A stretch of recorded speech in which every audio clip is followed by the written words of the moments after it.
Okay,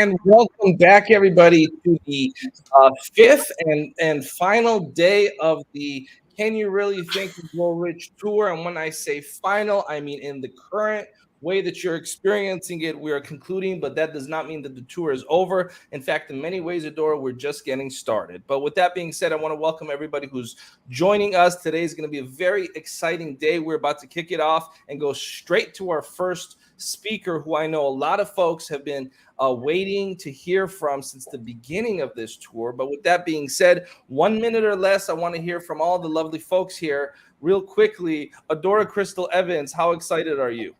I'm thrilled. I'm bursting with enthusiasm and vibrant, brilliant light from the solar system of all of these people that have been with us already and what's yet to come. Wow, that's a mic drop, Adora. Carissa, how excited are you? I am not less excited than I was yesterday, and I can feel the magic of today. That's awesome. And Rex Sykes, how about you? Wow. Well, I think today's going to be another outstanding day. And picking up where Carissa is going, it could be a can-do day where less is more. Absolutely.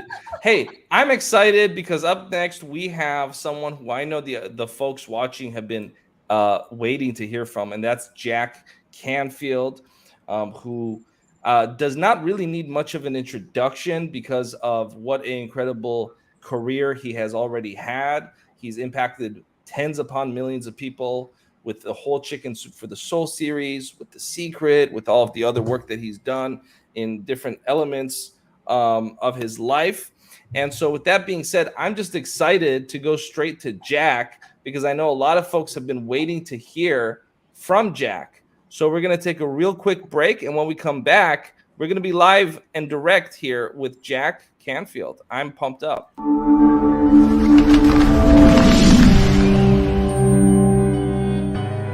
Welcome to the Los Angeles Tribune page. Here you will find original news programming, exclusive digital events, and shows that are directly from the community. At the Los Angeles Tribune, we believe in giving a voice to the voiceless. We are proud to be the only national brand to empower everyday people to make a difference. Since 1886, our reputation has been built on truth and responsibility. Thank you for watching and making a difference. For general inquiries, contact today. Thank you on behalf of the Los Angeles Tribune team. All right.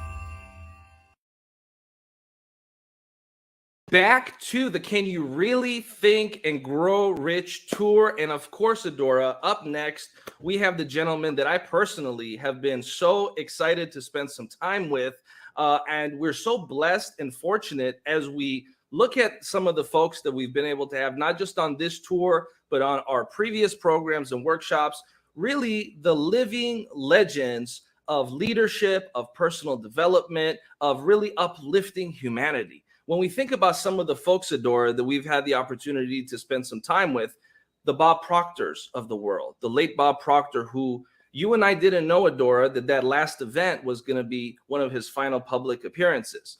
The Brian Tracy's of the world, the Jack Canfields of the world, who is, of course, up next with us, one of the greatest authors of all time, in my opinion, and also factually, one of the greatest selling authors in the history of humanity. So he's right up there with some of the, big folks in history, Adora. Before we bring him on to discuss success principles, Think and Grow Rich, and just generally how you can improve your life and improve your business in the time that we have with them, how excited are you, Adora, to spend some time with Jack?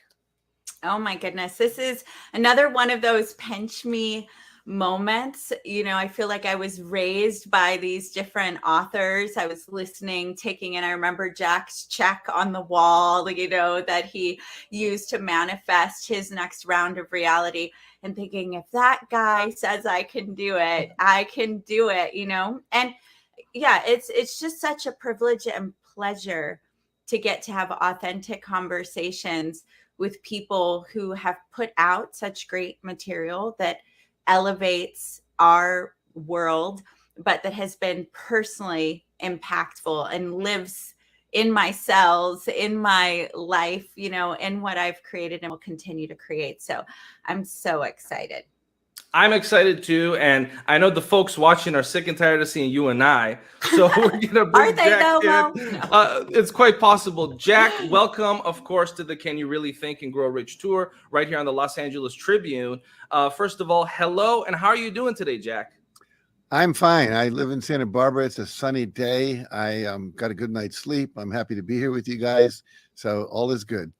Well, we're happy to have you, Jack. And one thing that you have been so passionate about is teaching folks the power of responsibility. I want to just kick it off by starting with the subject matter of responsibility, Jack, because we live in a world today where I think people really need to get what responsibility is. A lot of people may understand what that word means, or a lot of people may think that they're behaving in a fashion that is responsible, but they're not practicing absolute responsibility. They're not practicing 100% responsibility.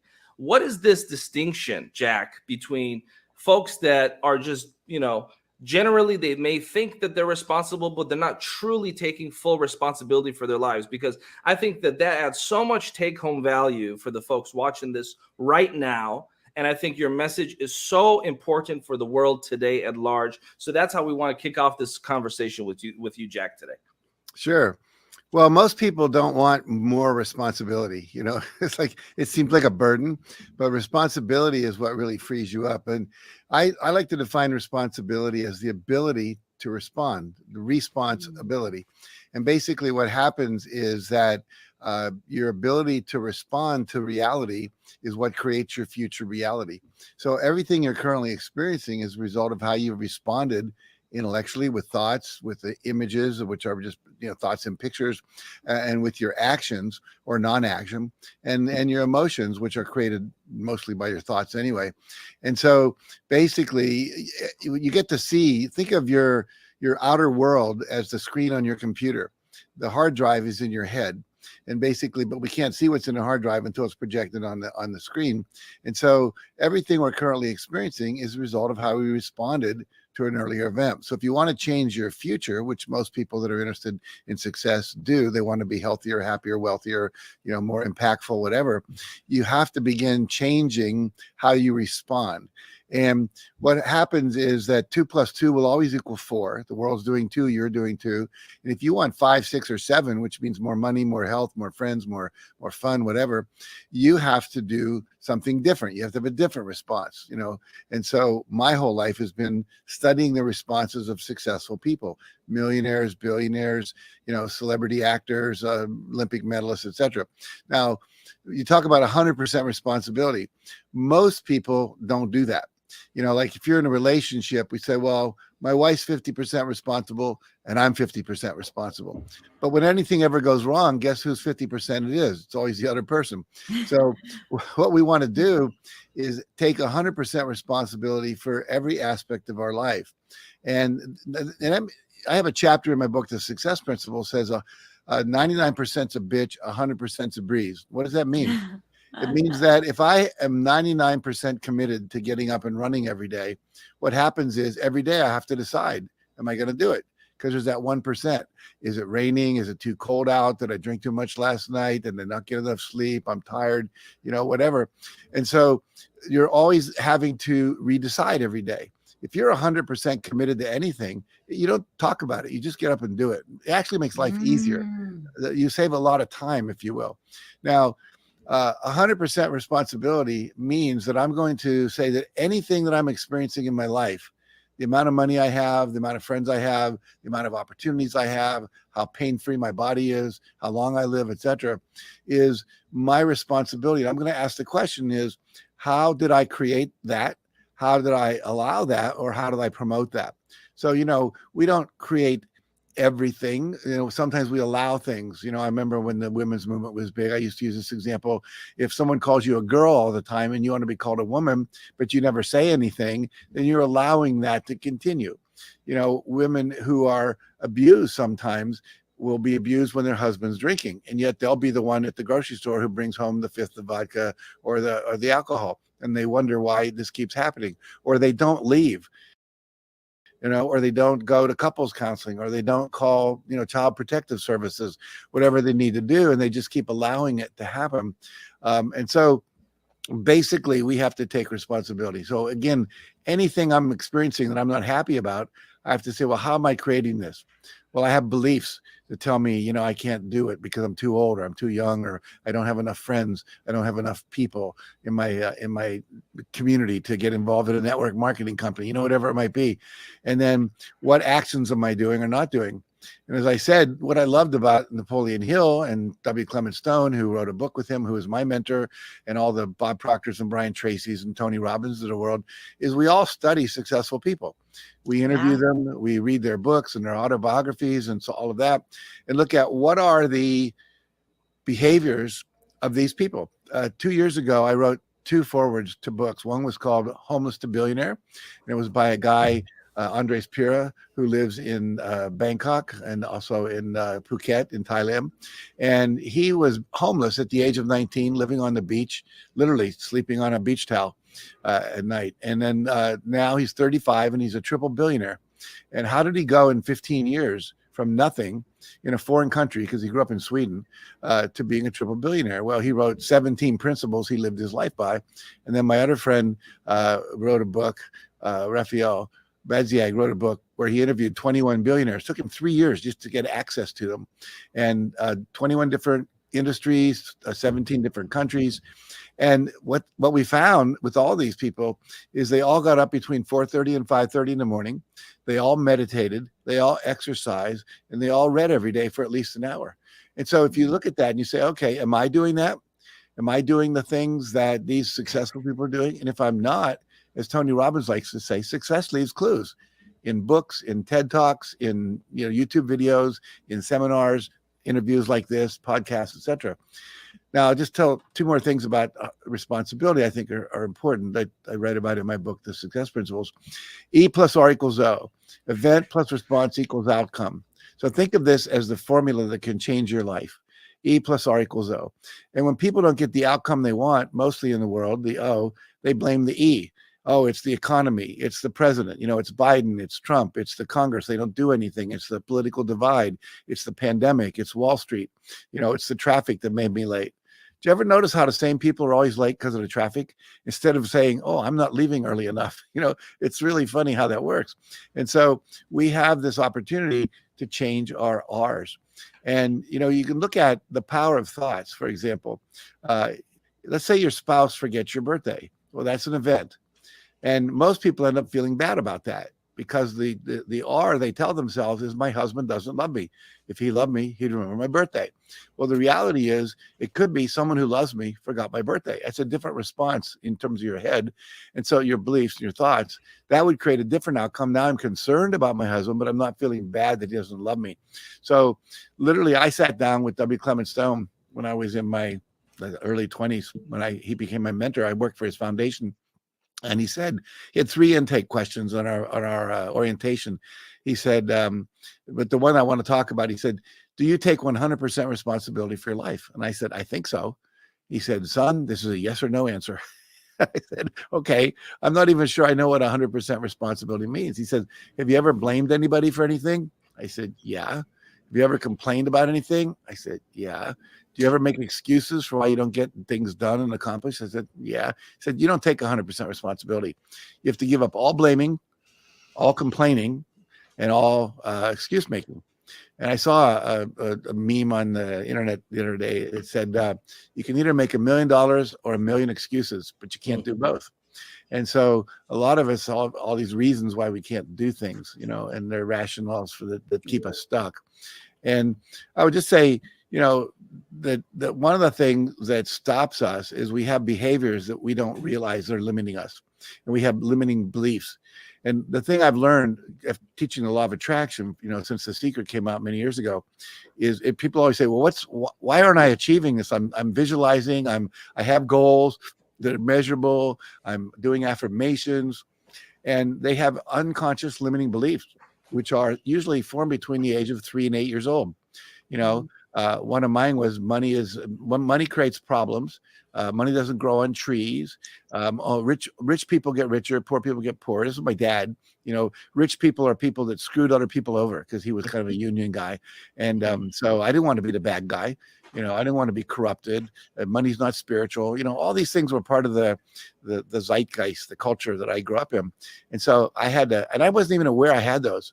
And yet I began to do work on my subconscious mind, and there's techniques for bringing up out of your subconscious. Now you're aware of it. Now you can replace it with something new. And until we do that, we don't know why we don't pick up the phone. We don't know why we don't make that investment. I mean, literally, I could have invested in Bitcoin when it was $3 a coin, and I didn't do it. And it was a belief I had about, the currency, which I won't go deeply into, but I'd be very, very wealthy now. I'm wealthy as it is, but I would be much more wealthy had I done that. And so, there's things like, well, I don't know much about that. Well, you can learn, there's all these things that people have that are stopping them. And then finally, limiting behaviors. We have a lot of self-destructive habits that we usually defend, like drinking too much, not getting enough sleep.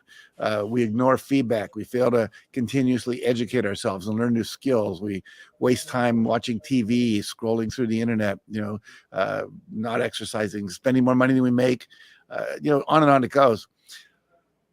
Teddy Roosevelt said, if you could kick the person in the pants responsible for most of your trouble, you wouldn't sit for a month. So was that phrase that you said 99% is a bitch and 100% is a breeze? Yes. Yeah. And so what that means, I want to make sure I've got this because it felt really huge, but you loaded that last bit with so many nuggets that I need to make sure I got it. So when you're only 99% committed, you battle that 1% every day, whether it's the rain, do I feel like it? So that's why it's a bitch. You're miserable.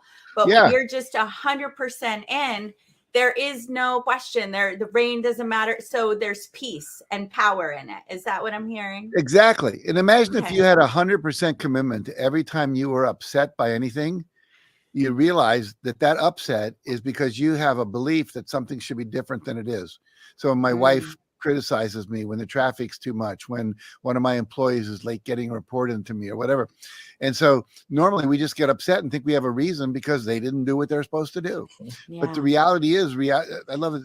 Byron Katie says, reality always wins, And so the work, I love her. Yeah, if we just accept things the way they are, and it doesn't mean we don't work to change them, things like racism and sexism and, people destroying the environment and so forth, but that we don't do it from a place of I'm upset. We do it from a place of I care. And it's really, really, really different. And so what happens is most people feel justified in their anger. Like look at the war in Ukraine. Every day there's images on TV to get upset about, but it is what it is.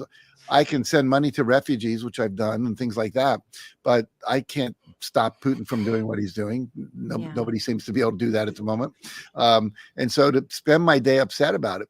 I remember I had a woman in a training who was upset that her father had left her sister twice as much money in the will.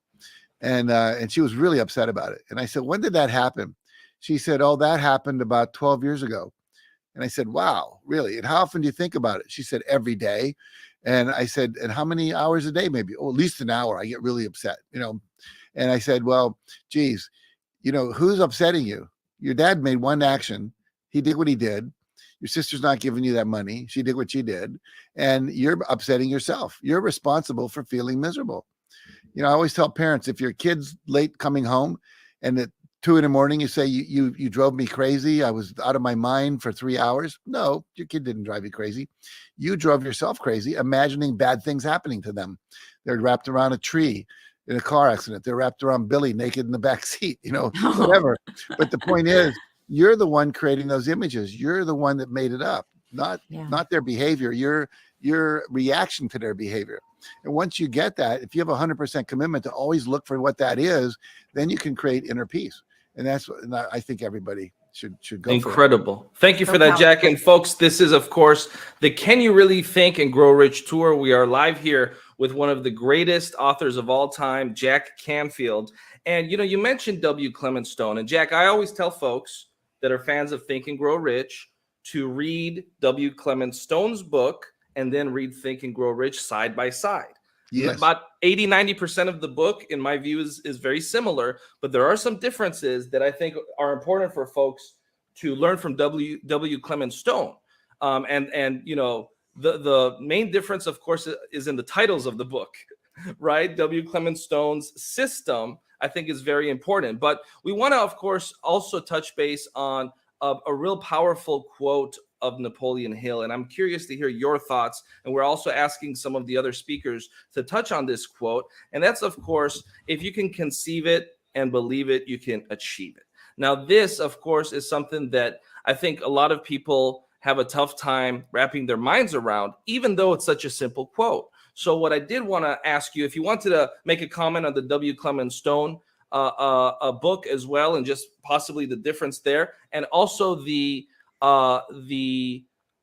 power of that quote, the power of belief, why people need to embrace the power of belief in their lives. We'd love to hear your thoughts, Jack. I would, you know, I don't remember the exact differences between the two books, but two things I learned from Stone. One was he just said, do it now. He used to give out these round wooden coins. I have one on my desk behind me, and on it says TUIT, to it. And I said, what is that? He said, well, people always say, I'll do it when I get around to it. And so we said, now you have a round to it. And so we used to carry that in our pockets and always remember, do it now. And the other thing he taught us is to tell people what you want to do, and they'll probably help you do it. So, you know, that was critical to me. Is like, you know, I used to put my goals on my website. I wrote a list of 101 goals I have that I wanted to achieve in my book, the Dare to Win. One of them was I wanted to meet Kenny Rogers, the singer. Kenny Rogers read that book and called me up and said, come to Vegas and be my guest at my next show. I got to go backstage with him. We talked. I said, why did you want to meet me? He said, well, you're a great writer. I want to write a book. And I'd always wanted to be a singer, so we got along famously. But the idea is tell people what you want to do. Don't hold your goals, you know, inside privately, but let people know what they are. They'll probably come and help you. Anyway, to talk about the idea of, you know, if you can conceive it and believe it and achieve it, you know, if you can conceive it and believe it, you can achieve it. So here's the deal. You know, in Napoleon Hill's books, he always said the first thing you have to do is decide what you want. You have to have a burning desire. You have to have a, you know, a purpose that consumes you in a sense. You have to decide what that is. And so for me, I think that's very important that you come up with what you want. And, you know, we have all these people that talked about, you know, the idea that, you know, follow your bliss, joy is your guidance system, all these kind of things. And so figure out what you want to do and believe it's possible. You know, if anyone ever did it, you can do it. That's why I recommend, and W. Clement Stone recommended to me, read, you know, biographies, read autobiographies, etc. And you'll see that other people can do it. And today with the internet, we see all kinds of people achieving amazing things. And if they have that possibility, we can do it as well. So that's the first thing. And then Stone taught me to be what he called an inverse paranoid. An inverse paranoid is someone who believes the world is plotting to do you good. So, yeah, because paranoids are people who think that the world's out to get them. Yeah. And I heard a joke about 2 weeks ago. What is a paranoid with low self-esteem? Someone who thinks nobody important is out to get them. Oh, no. Yeah. So anyway, but belief is so critical. You know, our beliefs and our values are the two things that really drive our behavior. And so if you believe you're worthy of love, you're worthy of success, you're worthy of happiness, you're attractive, you're capable. You know, most of us, our beliefs about those things are formed by the age of 8 years old, you know, 5th grade at the latest. We think we're attractive, we're athletic, we can do math, we can sing, we can dance, we can't. So, but those are all just choices. We made them up. And so we can choose to believe anything. Remember when I first learned that and believed it, I got paralyzed. I kept thinking, what if I choose the wrong thing? Because I can make up anything and I can achieve it. And then I realized there is no wrong thing. You learn from whatever you choose and you get feedback and you move on. But I think we have to spend time intentionally choosing beliefs that will help us reach our goals. People say, what beliefs should I have? Well, the ones that will support you in getting to where you want to go. And most of our beliefs have been inculcated on us. We're conditioned, from our family, from our church, from our teachers, our coaches, the school we grew up in, the neighborhood, if you're Italian, it's Irish, whatever, we all have different beliefs based on that. And as I said earlier, most of our beliefs are below the threshold of awareness. So we have to work on that. I had a guy in a seminar not long ago who he was a natural salesperson. And he wasn't making as much money as he should. It was clear. So we did this belief exercise where you go back in time to the earliest time you can feel this feeling that you get when you think about not being able to sell more. And he went back to when he just graduated college. He was about 21. And he got a job with the same company his father had a job. He was selling insurance. And his first month, his check was bigger than his father's. Because he was just a natural salesperson. He brought his check home, showed it to his dad. His dad said, he didn't say a word, actually. He just looked at it, frowned, and walked away. And later he asked his mother, he said, I thought Dad would be proud of me. She said, you made more money than he did. He's been there for 10 years. That was your first month. He really felt kind of depressed. And so Scott decided, I'm never going to make more money than my father because I don't want to humiliate him. So here he was now, 45 years old, 24 years later, and he was still being run by that belief, but unconsciously. When we found it and replaced it with a new belief, he went out and made half of his year's salary in like a week. And he went on to I think he 5 times his salary that year. But it's that powerful. You have to believe. But again, just choose to believe that it's possible that I can make $1 million, whatever. I have a famous quote from Muhammad Ali where he says, impossible is a big word thrown around by small people who find it easier to live in a world they've been given than to explore the power they have to change it. Impossible is not a fact, it's an opinion. It's an opinion. I want to just because you are obviously, look at the books around you, and we learned you have over 3,000 books. You've written books. You've done so much. You are just a well of powerful information. There are 2 things that you brought up that I think are really worth, there are many things, but one is there's a whole group of people that say, don't share your goals with people because they might be naysayers. Your brain may hit a pleasure center and think that you've already done it. And so I'd love for you to expand a little bit on why it is, how it's benefited you to share people and how you do that without, thinking that you've already done it and then selling out and never doing it. And then the second thing, well, we could start there. Let's start there and then I'll come back. Well, first of all, I think, activating the pleasure center is a good thing. I don't think it makes you think it makes you think you've already accomplished, but that's good. It builds your self-concept. If you knew you had skied down a Black Diamond Mountain 25 times without getting hurt, you'd feel confident skiing down a Black Diamond run on a mountain. And if you felt confident that you've given a talk 25 times that people gave you a standing ovation, you wouldn't feel nervous going to give a talk because you've already done it 25 times and survived. So that's why I think visualization and affirmation is a good thing to do. That's my point of view. And I know there are other people, I've read their studies and so forth, but I don't agree with them. And I have 100,000s of students that would verify what I'm telling you, that have become millionaires and so forth. The second thing is that when you tell people, there are going to be people that are naysayers. And so what? When it rains, you just put on an umbrella and you go to where you need to go.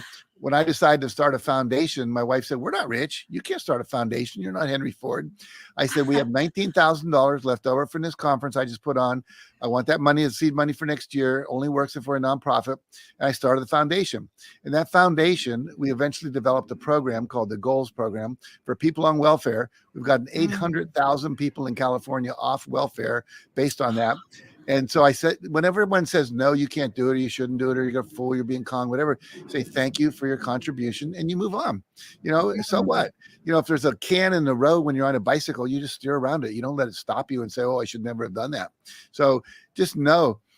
One of my friends, Martin Root, is a teacher of this work, says, I can guarantee you what anyone's reaction is going to be when you tell them your goals. And I went, you can? What is it? He said, their reaction will be whatever it is. That's it, right? That's so good. I love it. I'm on board with that. I always end up sharing my goals. But the other part that I want to bring attention to that you brought up that is so powerful is sometimes in this positivity, optimism, only think about the positive side of it. I remember in my early 20s being scared to think about my limiting beliefs or my childhood, feeling that it might spin me into creating more negative things. But what we're realizing, even Gabby Bernstein's latest book, after all these manifesting books, she's going, you know what? I had to heal the trauma because my trauma was coming up while I was doing these miracle, workshops and things. So right. Yeah. So what you've been teaching for so long is such an important part, but for a newbie, you're trying these different techniques and taking them so literal. And, so can you speak a little bit more about how that actually, you already shared an amazing story of how it moved the needle, but how to do it in a way where they don't. Well, I think the thing you have to know is, I love what Esther Hicks says in Abraham Hicks' work. Said you can't put a smiley face on top of your gas gauge in your car. That's basically saying your gauge is empty. You're still not going to have gas in your gas tank. So one has to confront. There are trauma in life. We all get that. There are obstacles in life. There are setbacks in life. Somebody invents something new that puts your whole technology out of work. People are laid off. The pandemic comes along. Your daughter gets sick. Your son dies in the war. Things like that happen. And then you've got to accept the fact that they happen, experience your feelings, and then look below to see if there's anything you need to release. And if someone just calls you an idiot and you get all upset, that's triggering something from the past. And so trauma occurs. My mother was an alcoholic. My dad was a violent alcoholic. I used to hide in the back of those big radios you see in old movies that come up this high, and there's like a little dial up here and the rest of it's cabinet. And when he would drink, I would go there and wait till he went to bed or I'd get beaten. And so I had trauma to deal with. I had to do a lot of therapy. Stuff comes up. And I say, go forward until something emerges you have to deal with. And also you can plan for obstacles. Dan Sullivan, good friend of mine who's a trainer, teaches something called strategy circles. So think about every obstacle that could occur and then think about 2 or 3 ways you can deal with that obstacle. When we had Chicken Soup for the Soul, we were selling, 13 million books one year. But we had to force, or not force, we had to create 13 million buying decisions. And so one of these marketing guys told us, if you can get people to belong to a book club and they get 13 books a year, 12 plus a bonus, now you've only got to generate 1 million buying decisions. And so that was really cool. But our publisher, who was publishing these books, didn't like to send out books one at a time. So that was an obstacle. He liked to put big pallets of books, send them to Costco and to Barnes and Noble. So we had to figure out, well, what's the way around that? Well, who likes to send out books one at a time? Amazon. So we could do a contract with Amazon to fulfill the book club. Now we have a solution. So you've got to be aware there's going to be obstacles. There can be people who don't agree with it, people who rain on your parade, people that are actually competing with you, out to get you. It happens. And so what happens is we have to always visualize what's on the other side of that obstacle. That's the positive thinking part. I'm going to get there. This is going to work. I have the capacity. Harvard and Stanford did some research on attitude versus aptitude, and they found that 85 to 90% of all success is based on attitude, and only 8 to 15%, depending on which study you read, is based on aptitude. So we have to have that positive belief. That's the conceive it, believe it, achieve it. But also you have to be realistic and then deal with the stuff that comes up. It's just that otherwise you become delusional for sure. Incredible conversation. Okay. Thank you for that incredible conversation there. And folks, of course, you're tuning in to the Can You Really Think and Grow Rich tour. We're here alongside Jack Canfield. And Jack, you were not born immediately as one of the greatest authors of all time, and it's estimated that your work has sold over 500 million books. I mean, there was a time period where you were still on the journey building the career. And what we want to do is we want to, go in the time machine, go in that DeLorean, and go back to the point in time when you were still just deciding that, you know what, I want to be an author. You know what, I want to go ahead and take that leap, and I want to, I have something that I can share with the world. I have a spark within whatever it was that you were going through that inspired you, motivated you to take that leap. We want to go back. And so, because there's a lot of folks watching this right now that are in that moment in their life, in that phase in their life, where they're just realizing that they have a message they want to share with the world. They have a book that they want to write for the world. What are some of the attributes, qualities, characteristics that you had at that moment in time in your life that helped you along your journey to your success? Please, Jack. Well, I think the first thing was I always wanted to make a difference. I grew up in I was born in 1944. So the 1960s and 70s was when I graduated high school. I was in college and then graduate school and so forth. And the civil rights movement was going on. I wanted to make a difference to that. Feminism started to occur with, books coming out, about that and all of that. So I just wanted to make a difference. And so I started teaching in an all-black inner city high school in Chicago. I was going to Jesse Jackson's church. I was just committed to contributing somehow.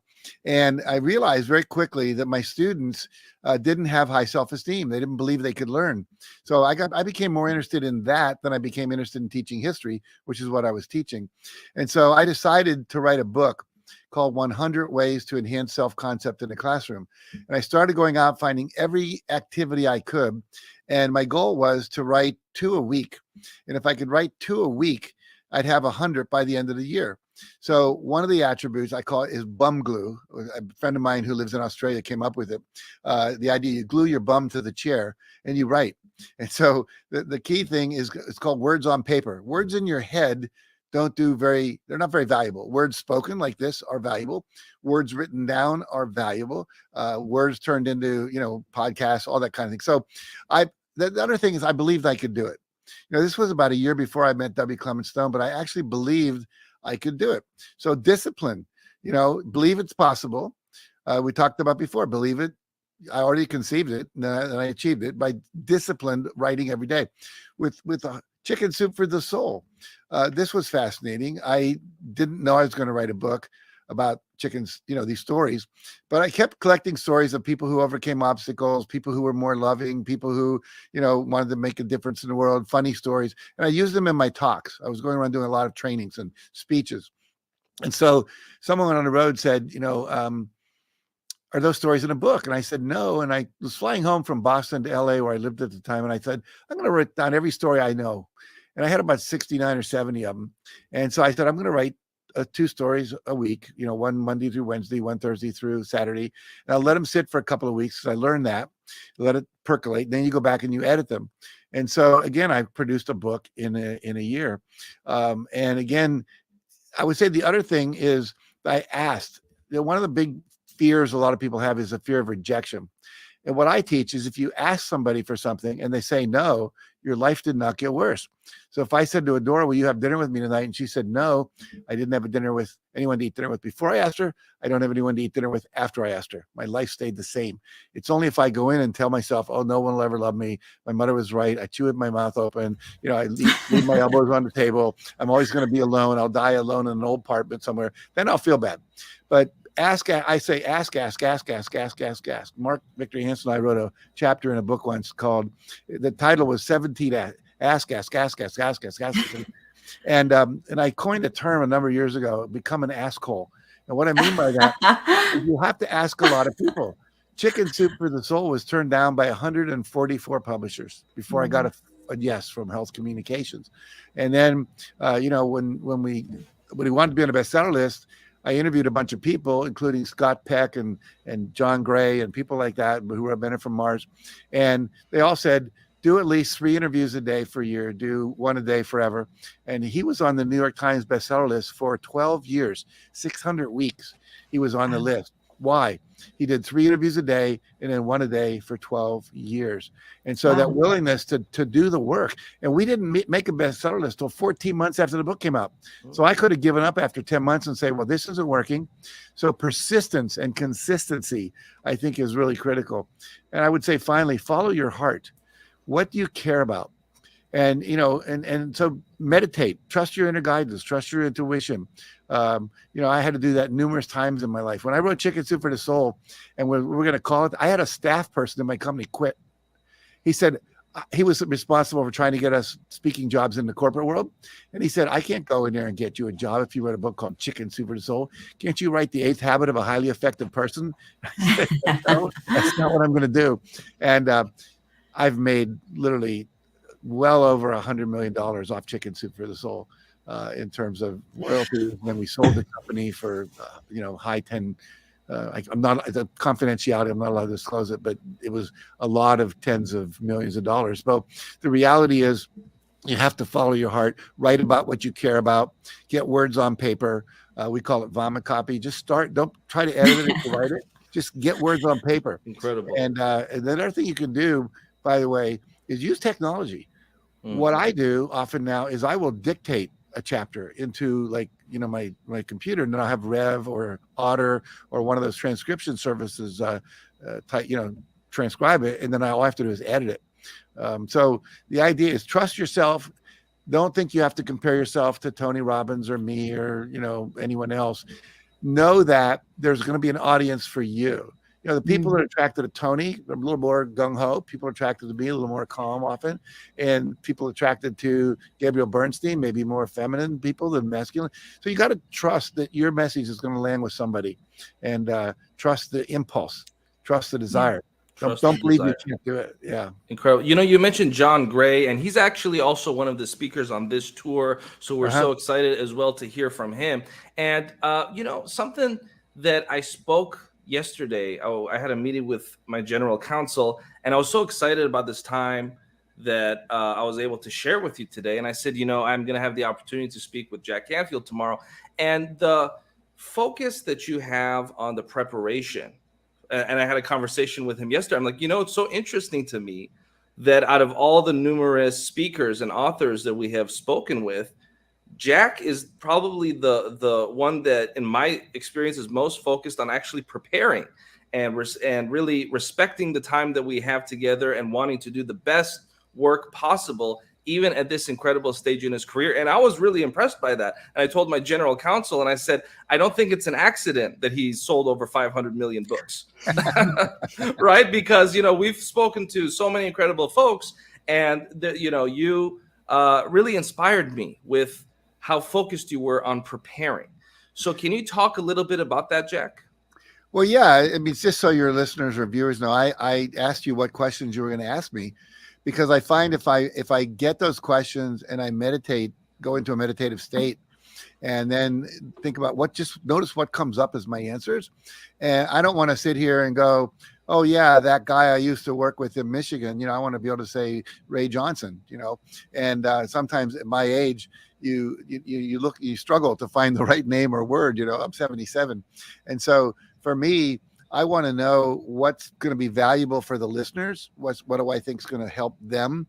So I want to, I always ask myself, and this may sound a little pejorative, but it doesn't mean to, when I'm writing my books or when I'm preparing for an interview, what would someone in Iowa who maybe didn't even graduate from college, how would I connect with them so that they get it? You know, at the same time, knowing someone who might be a CEO of a company who graduated from the Wharton Business School wouldn't be, you know, feel like it was under their level of interest as well. So I do prepare. And I thought about these questions, and I made some notes, and absolutely. I think that's incredibly inspiring, you know, Adora, because you would think that after 500 million books, someone would, you know, just kind of go with the flow a bit, but that was very inspiring. Well, yeah. And I was going to say, Jack, you grabbed my heart again. I had a question for you that parlays into this, because Dennis Waitley's a longtime friend and mentor. Yeah. We just did a tour with him, and he's very prepared as Earl Nightingale being his. But hearing that you meditated on it, that's where you got my heart. And my question before I heard this, such a great question, Mo, was I was wondering, out of the personality types, I'm thinking of the one that they put in colors, but what your main natural states are, because I hear so much heart, the stories of contribution. I want to help these kids, go into your heart, meditate. But I also hear the drive and the promotion, all that. So I just love to hear. I just love to know. Well, I've had a number of different, from astrology to your handprint to people that are talk about the 4 types. Are you a natural salesperson or a researcher, and all these different things. And what's interesting about me is I'm balanced almost in all of those. So it's very fascinating. I came in with a purpose. This will sound a little woo-woo, but I was in a workshop when I was a high school teacher, and we were asked to decide, go back to when you decided to become a teacher. And everyone in the workshop went back to 5th grade, and they were inspired by this teacher, or there's some summer camp, they were a counselor and they decided they wanted to do it. I went back to before I was born. I had no idea I was going to go there. And there was a bunch of us who were like just spirits, not even incarnated yet, flying through space. And I looked down on Earth. It was 1944, World War II, atomic bombs going off. And I thought, oh my God, I have to go down there and help out. And I kind of got the message from all the other people. We were like I wrote a book called The Golden Motorcycle Gang, that's what I called this group of consciousnesses. We were like on spring break, we were all kind of irreverent and fun and conscious. And how do Mo and I join? We want to join the Golden Motorcycle Gang. I think you joined it by declaring it. You just did. Done. I'm in. Yeah. But what I noticed was that I chose to come down with a purpose, and they all were going like, you're codependent, you need to commit, we're here on. Anyway, I came down with a purpose, which was to bring more peace, love, and joy to the world. And even starting in high school and in college, I was doing that. And that's just been, it keeps evolving, more and more. My next book's going to be about love and fear, which I think will be the most powerful book I ever wrote. But the point being that I think the essence of who we are is love, and what gets in the way is fear. And so I've removed most of the blocks to my essence. And so that love comes through, and meditation is a big part of that, to tuning into a higher power. This is interesting. Most people don't know this, but when I worked for W. Clement Stone, I worked in this office in Chicago. On the top floor was the guy who was the editor of the Success magazine, whose name's escaping me at the moment, but he wrote The Greatest Salesman book. Augmentino. Augmentino, yeah. So Augmentino was upstairs. So I used to go hang out with him at night because he was a workaholic and worked late. But there was a guy on the top floor, one floor above him actually, who we never knew what he did. And he was there. He'd come down and eat lunch in the cafeteria. And we never talked to him because he looked kind of, private. And I finally found out W. Clement Stone hired him and paid him a ridiculous amount of money. His only job was to sit upstairs, and when he met an obstacle, he would call this guy and say, come up with a solution. And this guy would go into a meditative state for an hour, 15 hours, whatever it was, and he would come up with some solution that saved Stone millions of dollars, that made him buy the right property instead of the wrong property. But he was like his psychic, I guess you'd say, and he was on staff. That was his only job. So you can tune in through meditation to a higher level of guidance than you get from your normal intellectual mind. I want to make a public declaration to all psychics. Send me your resume. I want to find one so I can hire them, have them on my payroll, because I did not know W. Clement Stone. You think of him, I never had the opportunity to meet him, but he seems like a pretty stern guy. And the last thing I would have thought is that he had a psychic on payroll. So that was very interesting to me. And Jack, again, we want to thank you for contributing to humanity. You've really lived a life that speaks for itself. And in the we have about 10 or so minutes remaining together. I want to get your point of view and perspective on the future. Yeah. The future of both Jack, the work that you have in front of you, and also the future of our species and the world at large, and what your point of view is for where we're going. I know it's kind of a loaded and vague question, But I'd just love to hear your general thoughts on that, please. Well, I'll start with me and keep it brief. Basically, for me, I'm 77. I've made a commitment to live to 105. I think it's possible given all the research that we have about, I take really good care of myself. And I think your belief about how long you're going to live is really important as well. We now have a training community. I've trained over 5,000 people to teach my work in 107 different countries around the world. My goal is to have 1 million people doing that in the 2030s. And that's one of the things we're working on as well. And then Chicken Soup for the Soul, we've sold 600 million copies so far. And so that I want to see that continue to grow. We had a goal to sell 1 billion copies, and I think we're well on track to do that. China produces about 50 million books a year they print over there, working on 4 new books about love and power. I mentioned Love and Fear, a book on the power of wow, and also a book on I call it the Abundance Experience Workbook. Politically, I think, we're at a situation where we're going to hit bottom before we hit top. Like in Alcohol Anonymous, you have to hit bottom, and then all of a sudden you go, I can't take this anymore, and you go up.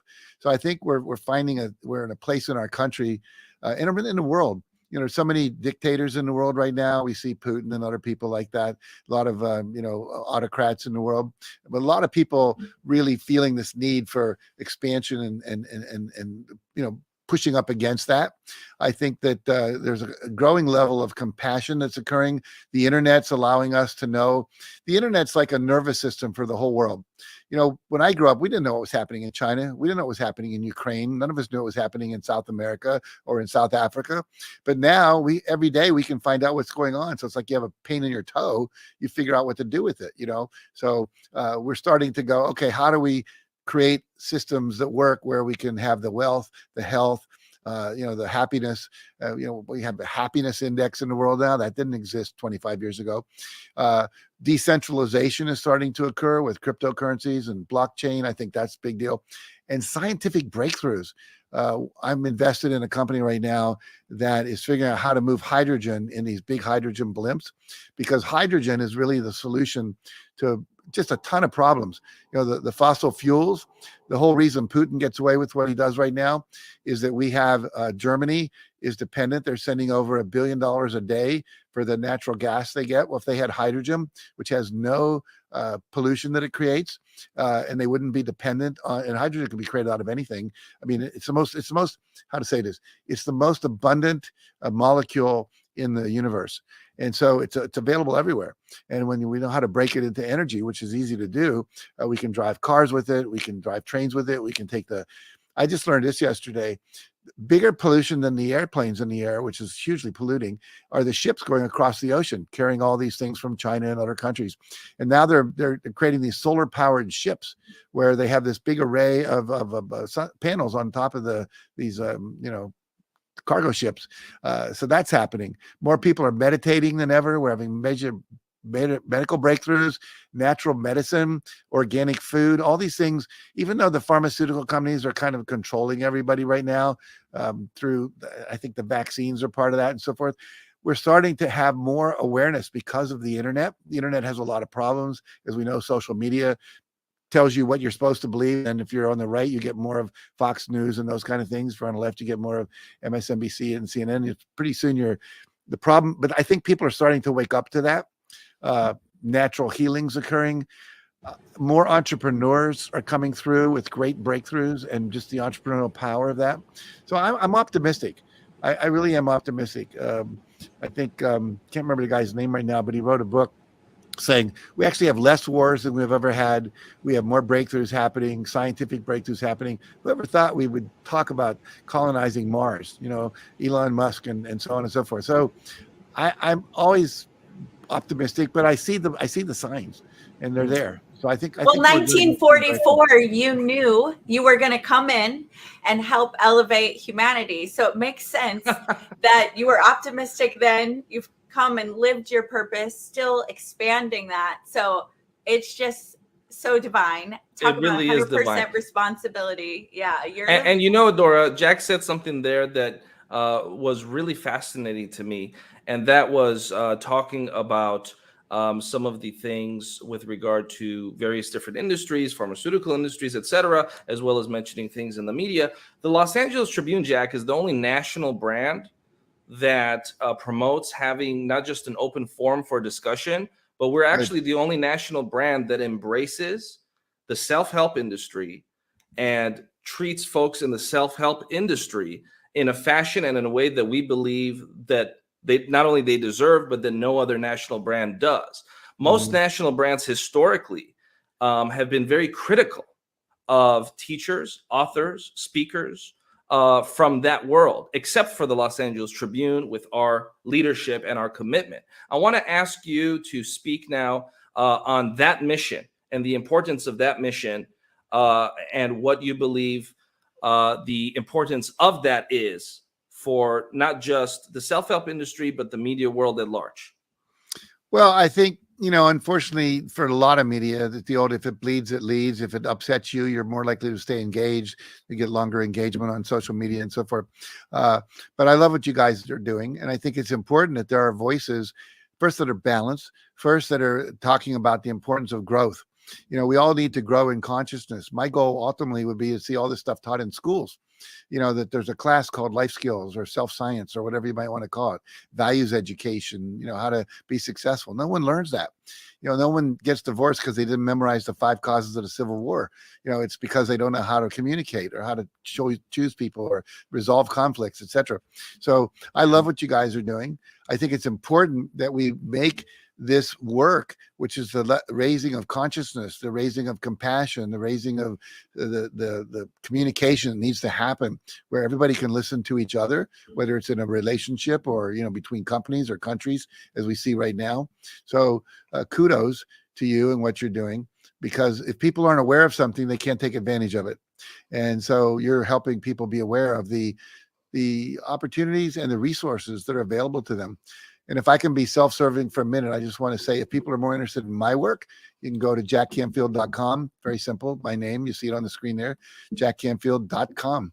And you can find out about our books. We do seminars. And we talked about beliefs. And what I do twice a year, I do a free call.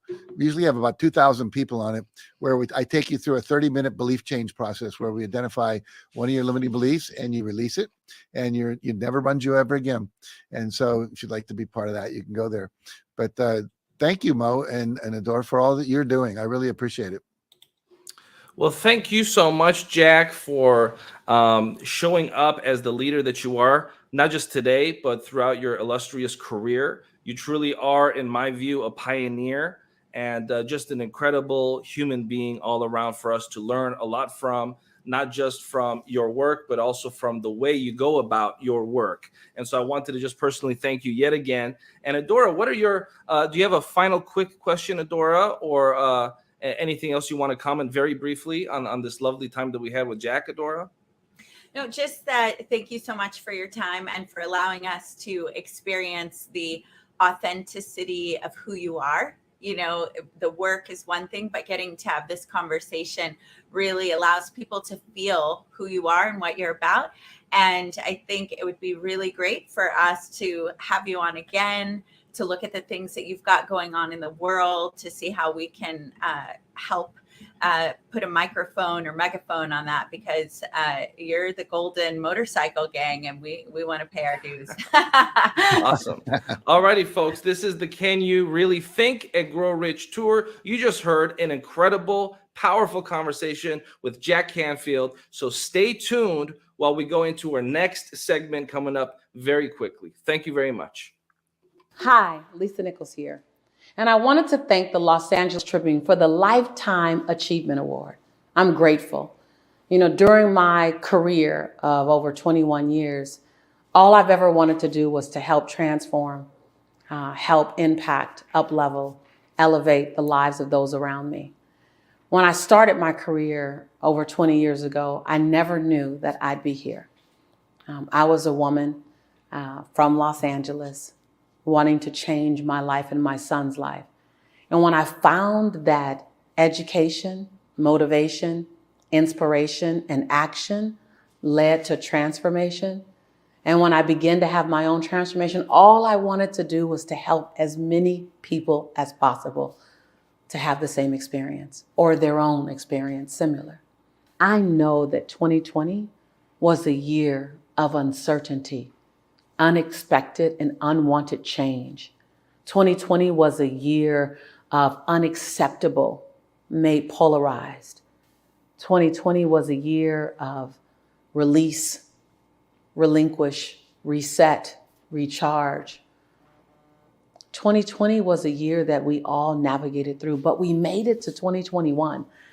We made it to 2021 still with hope, with dreams, with belief. In spite of global and national upheaval, we've pushed through it and we're here today. I'm honored by this award because it's an award that's acknowledging resiliency as well as commitment. And each and every one of us have that. I'm grateful that I can inspire someone else to keep getting up. I say oftentimes, I didn't avoid being knocked down.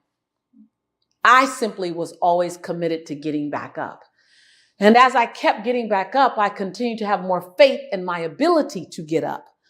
And then I was able to strategize on how to avoid so many knockdowns. So I want to thank you again. I want to thank the LA Tribune for seeing in me something that adds value. I want to thank the Quantum Leap Forum for seeing in me something that adds value to the lives of those around me. I am who I am because of the energy that lives and the vibration that flows through Los Angeles. I am and will always be an LA girl, no matter where I live, where I am, or where I serve in the world. So it's an honor to be able to do good work besides good people like you. I cannot wait until I can turn a virtual hug into a physical hug. I'm your sister in prosperity and in possibility.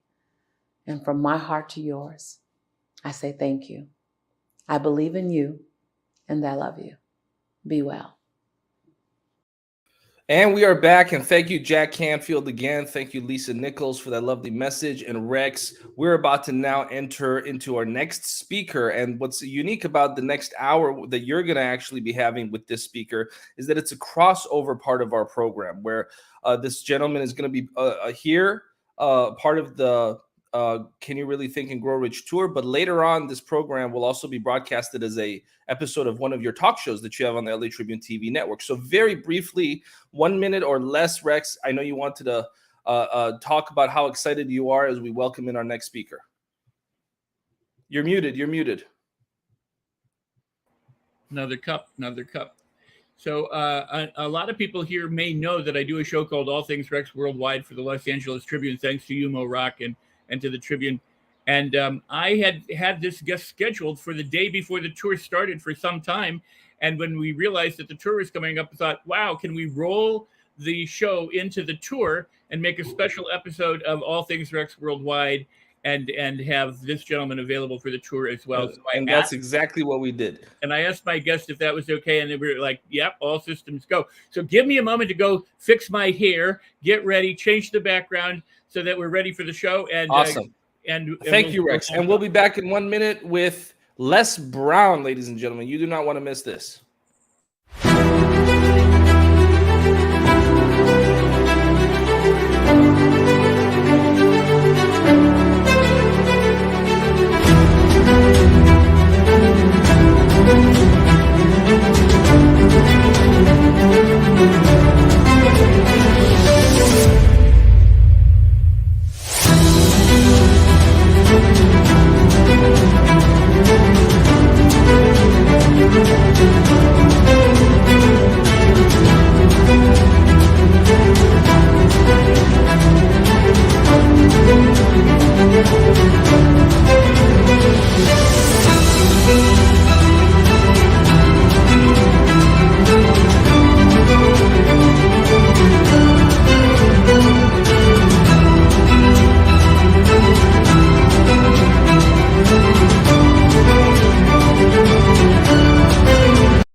Welcome to All Things Rex Worldwide. This is a very special edition of All Things Rex. It includes the number one motivational speaker, inspirational speaker in the world, Les Brown. And we're going to be talking to Les about himself, his career, and the book Think and Grow Rich and its impact or influence on other people. So I want to thank you for joining us, and say that Les has been sought after as a resource in business and professional circles for Fortune 500 companies, CEOs, small business, you name it. He's been sought after and spoken for more than 3 decades. Now, he's not only studied the science of achievement, he's mastered it by interviewing hundreds of successful business leaders and collaborating with them in the boardroom, translating theory into bottom line, getting results for his clients. And we're so glad that we can bring you Mr. Les Brown today. It's brought to you by the Los Angeles Tribune. And this is, again, All Things Rex. Without any further ado, I'm going to bring Les on. He's had a very illustrious career, both as a speaker, inspiring literally millions, perhaps billions of people with his talks and his books and his efforts, as well as he's been a politician and worked to bring about change in that arena. So without any further ado, we're going to bring on Mr. Les Brown.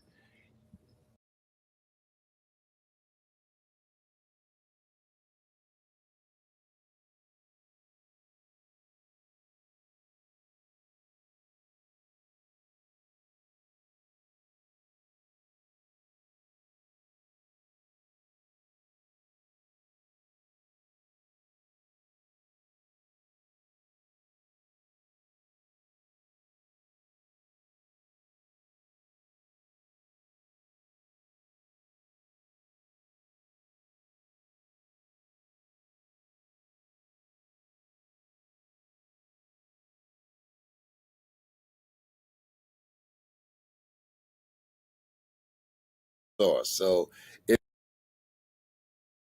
to spend some time to talk.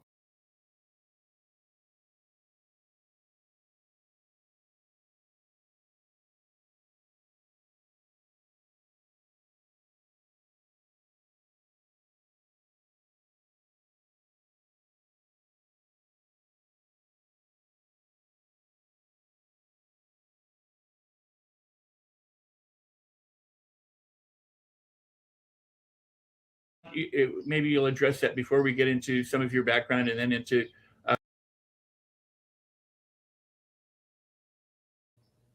now you've been speaking for over 30 years, and obviously many people 52 years. 52 years. I'm 77. Yes. That's 5 decades. Come on now. Yes. So how do you, Les, what is your strategy, I guess, for lack of a better word, to try and help people to listen, to hear the words that you're speaking and the messages that you're delivering? How does Les Brown, when you reach out, you know that some people will listen and some people will hear but not do anything about it. What would you say is the way that you try to captivate people so that they too can share in your wonderful message? Well, as you are aware, I train speakers and I teach them that you don't want to be like all of the speakers that are out here dominating the space. We're in a place where people, they for the most part, speak to sell. You want to speak to create an experience that will transform people's lives. And in order to do that, you use stories. When you just give information only impacts 2 areas of the brain. But when you tell a story, that impacts 5 areas of the brain. And you're able to create an experience when that story is used strategically to transform an audience individually and collectively, and give them a larger vision of themselves beyond their mental conditioning, beyond their culture, and ignite in them the courage to make some new decisions about their lives. We make decisions and our decisions make us. And so to me, it's about creating the experience, the want to. It was Oliver Wendell Holmes said that once a man or woman's mind has been expanded with an idea, concept, or experience, it can never be satisfied to going back to where it was. That is one of my all-time favorite quotes. I have a lot of them, and many of them are yours. But but that Oliver Wendell Holmes quote about a mind being stretched to a new idea can never go back to its original dimension is so pertinent, and we'll talk more about that as we get into our time together. But I do also want to talk about you. You know, you started with what some people would consider a deficit or strikes against you. You transformed that into operating as a successful DJ. You've told this story, but then you also got into politics. Would you just kindly recount some of your background for all the listeners? If there's anyone out there that doesn't know who you are or your story, would you be willing to share that with us now? Well, yes. If people go online and they put in Les Brown speaking in the Georgia Dome, they'll see me speaking before 80,000 people. And I talk about the fact that I was born in an abandoned building on a floor with a twin brother. We became foster kids, and then we were adopted. And when I was in the 5th grade, I was labeled educable, mentally retarded, and put back from the 5th grade to the 4th grade, failed again when I was in the 8th grade. But I had a high school teacher that was very much like you, Rex. He was one who inspired and challenged students. And I was in his class looking for someone. And he said, young man, go to the board and work this problem out for me. Go in the front of the room. And I said, sir, I can't do that. And he says, why not? I said, I'm not one of your students. I'm just here to see MacArthur Stevens. He said, well, do it anyhow. And I said, I can't, sir. And the students started laughing, saying, he's Leslie. His twin brother is smart. He's DT. And he asked, what's DT? He's the dumb twin. And I said, I am, sir. And he came from behind his desk, Rex, and he looked at me. He said, don't you ever say that again. Someone's opinion of you does not have to become your reality. And that startled me. As you are aware, how people live their lives is a result of the story they believe about themselves and the story that they tell themselves. And we pick up these stories between the ages of 0 and 7 through observation, through our environments, through our educational system. That's not really education, it's indoctrination.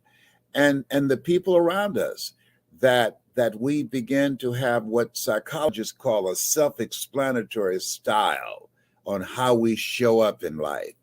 And so being in that kind of environment in a culture that's designed to destroy your sense of self.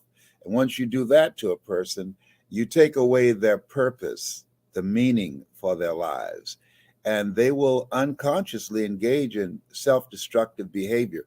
But because of Mr. Washington, and your program is a program that's an example of what that kind of training can do, it helped me to begin to get a larger vision of myself beyond my circumstances and mental conditioning, and begin to see myself living a more expansive life and living life on my terms rather than just being a victim of my environment, looking relentlessly for ways to win and have a breakthrough and do the things that I wanted to do with my life.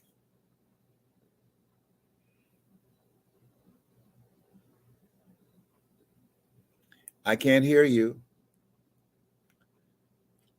I can't hear you, Samantha. Sorry, no, we're good. Get the fan over there, please. Yes. I said that is so beautiful, and that kind of experience in your life led to you accomplishing so many other wonderful things. How did you get into politics? You got into politics to help make some changes. How did you do that? I wanted to do that. I was very controversial. I was a radio personality, but I also became a commentator, editorializing against police deadly use of force and things that were maintaining our detriment. And I was ultimately fired. And a salesman at the station came to my apartment and said, you know what, man, you ought to run for office. And I said, man, I don't know anything about politics. He says, neither do the people who run. And Rexy had already got some petitions signed. I believe in angels. He said, just sign your name here. And I signed my name there where he told me, and he turned in the petitions. And then they put me on the ballot, and I ran and I won, hands down, against an incumbent who had beaten 3 attorneys who ran before me. But they didn't know how to communicate effectively. I read something recently that Warren Buffett said that when you are able to communicate, you increase your value by 50%. When he graduated from Harvard University, the first thing that he did was he took a communications course.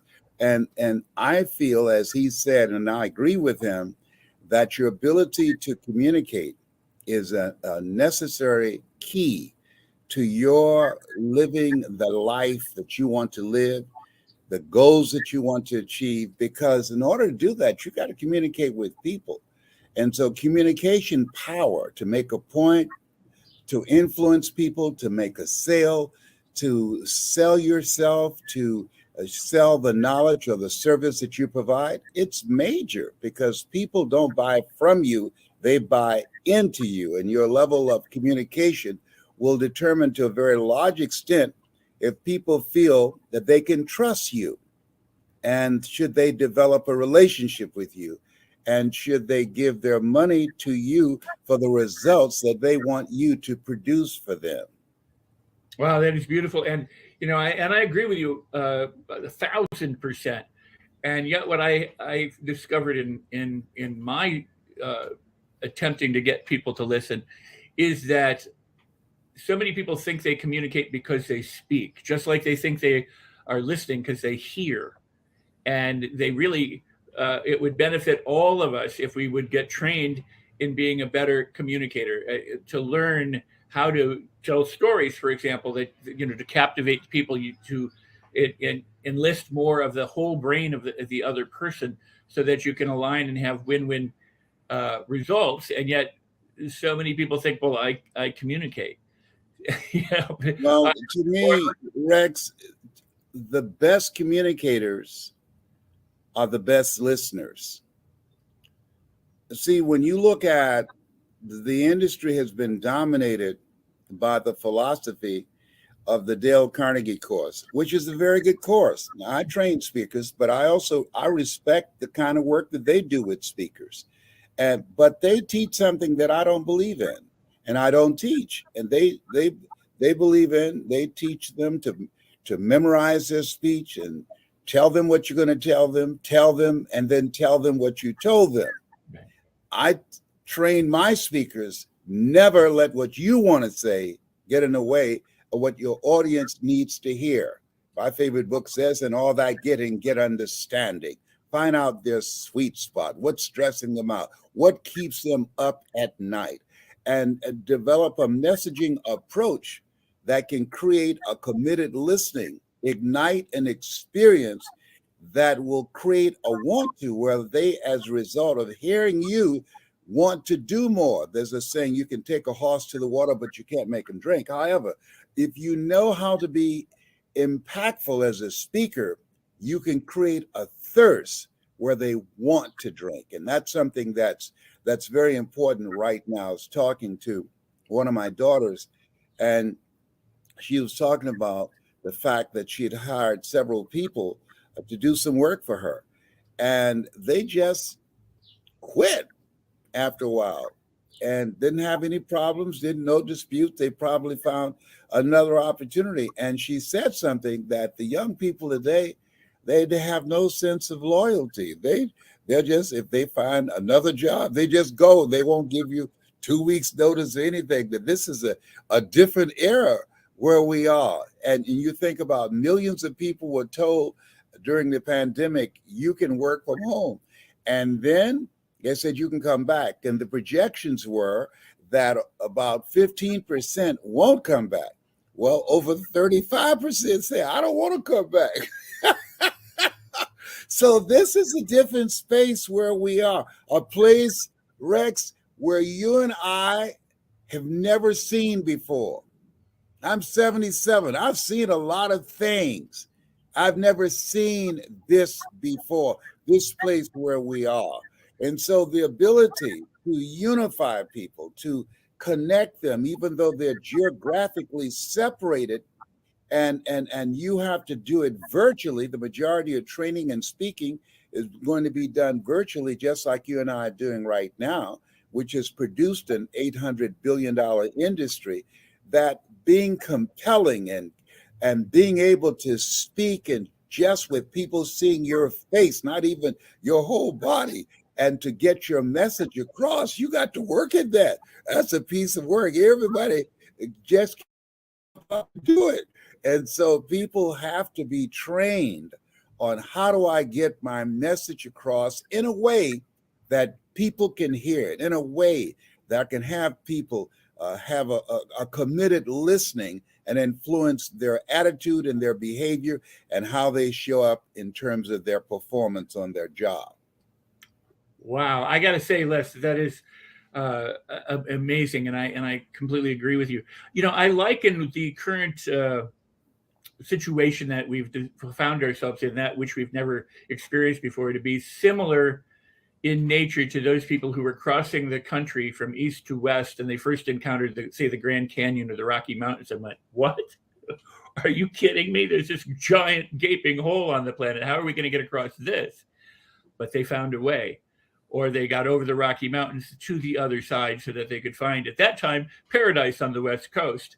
So it is up to each of us to bother to make that commitment and be persistent, and to understand that if we let a thought stop us, we'll let a thought stop us. And that's whether we're dealing one-on-one with people or 80,000 people in an arena. You hit the target on the head.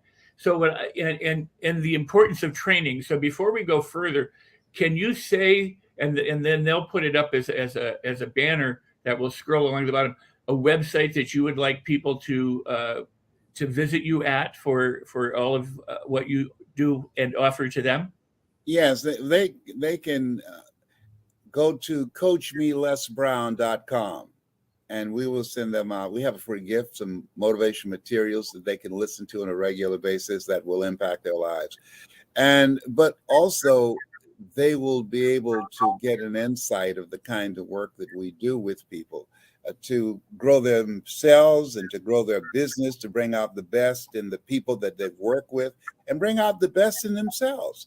This is a time that self-development is major, to grow yourself, to develop yourself, because you know this to be true, that people don't live life as it is. They live life as they are. Absolutely. And so when you begin to look at where we are, the violence, the unexpected behavior, the things happening, and to the extent that we are on edge. You don't feel safe going to the theater. You don't feel safe when you send your kids to school. You don't feel safe in church. That things are happening around us that we can't control.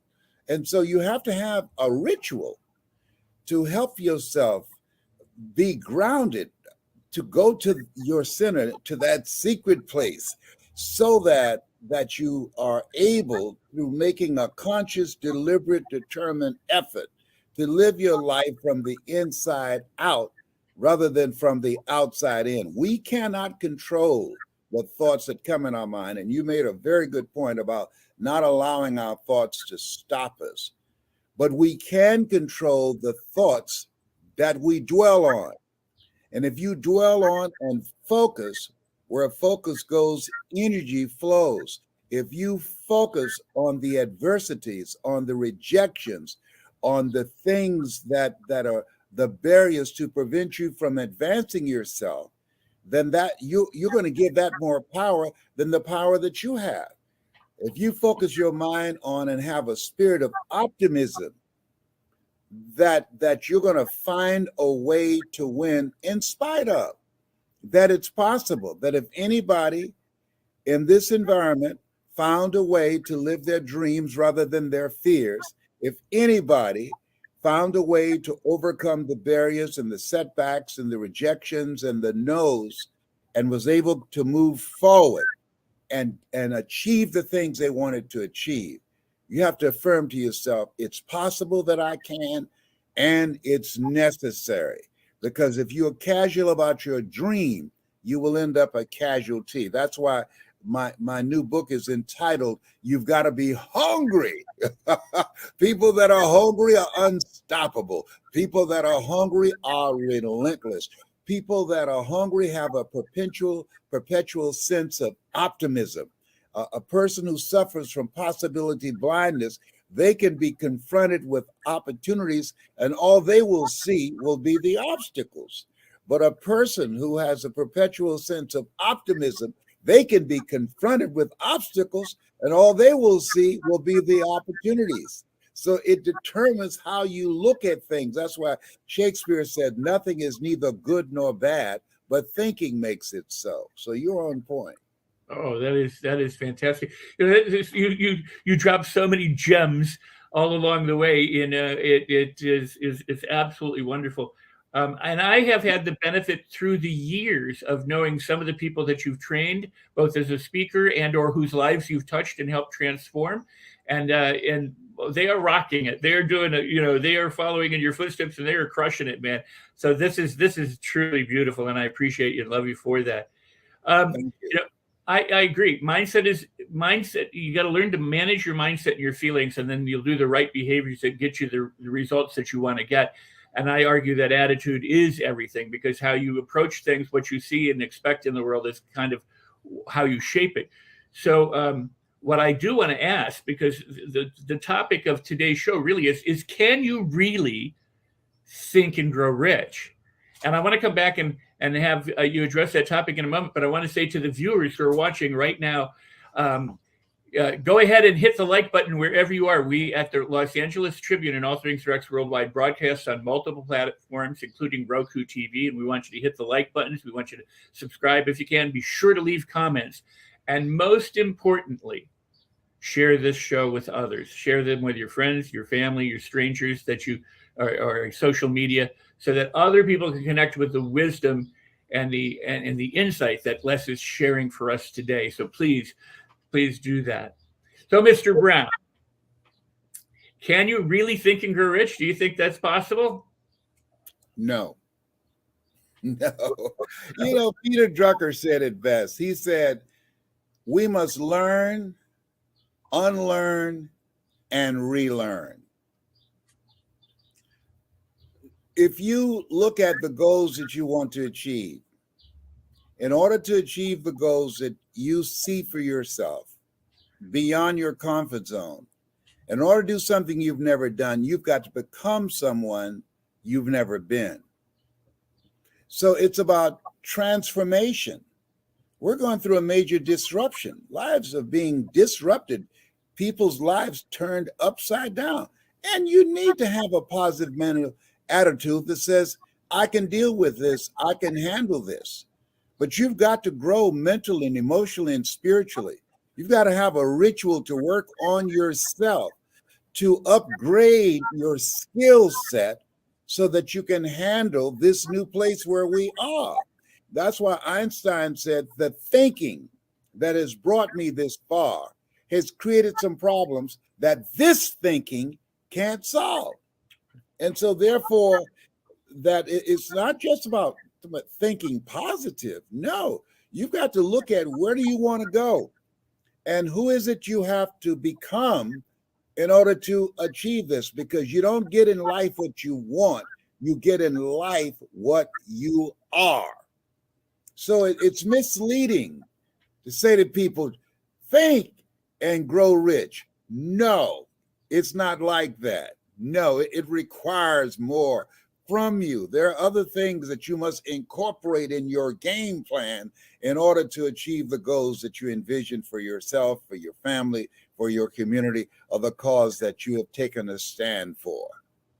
I'm really happy that you said that, because I think, when The Secret came out, people thought, well, I can just sit in my room and think myself wealthy. I can think a new car. I can think a relationship, and I can do that, which what you just said, you don't get what you want, and you certainly don't get what you wish and hope for. You get who or what you are.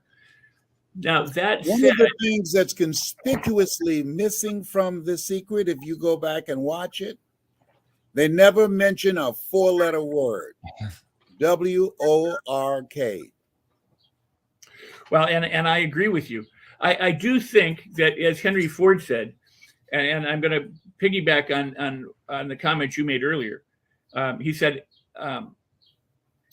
if you think you can or you think you can't, you're correct. And so I always say to people, if you think you can, you may. It doesn't guarantee that you will. It just says that you may, that you could. Even Napoleon Hill said, if you can conceive it and believe it, you can achieve it. And when people said, why didn't you say you will achieve it? He said, because I don't know what you're going to do with it. I don't know if you'll do anything with it, So the point that you make. Because we cannot predict performance. Right.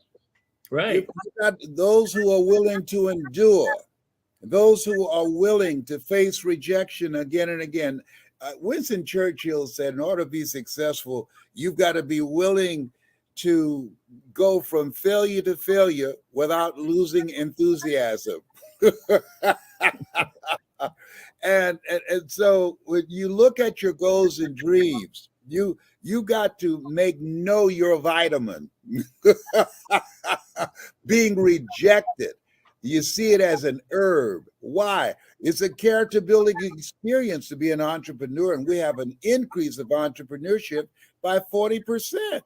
That's why we see all of these help wanted signs, because a lot of people are saying, I'm betting on me. Why? Because they realize that life is uncertain and there is no duplicate. And so your life is, as Abraham Lincoln, he said that I'm looking forward to my future because I'm going to create it. So people are betting on themselves now. They're saying, hey, I'm going to create my own job. Hey, I don't want to be in traffic. I want to work from home, and I'm going to do it for myself. And so this is a major place. This is the era, the late Peter Drucker says, of accelerated change, overwhelming complexity, and tremendous competition. So when you put on top of that the pandemic, when you put on top of that the high price of gas, when you put on top of that unexpected mass killings that are taking place that has created a culture of anxiety and fear and hopelessness, that this is a different kind of place that requires mental resolve, number one. Number two, that we have to continuously upgrade our knowledge. If you're not willing to learn, no one can help you. But if you're willing to learn, no one can stop you. And to create, and this is major, a community, a collaborative, achievement-driven, supportive relationships. You can't make it by yourself in this thing called life. And so you want to become very much engaged in a talent hunt, looking for talent, people that have integrity, people that you can trust, and people who have knowledge, abilities, and skills that you don't have, that's going in the direction of where you're going, that you can put together a team and create a community of support that will allow you to put your success on steroids as well as theirs. Wow. We should just take a moment and let all that sink in. Because that truly is some powerful principles and practices that you are, espousing, but not just espousing, you embody them, you embrace them, you work by them, your legacy is that this is the very kind of not only inspiration, motivation, but perspiration that you put into practice and have, throughout your life and your career. So I appreciate that very kindly. I think right now what we're going to do is take a short break for the Los Angeles Tribune, and then we're going to come back and continue this discussion. I'm really enjoying this, Les. Thank you so much. Me too. Thank you.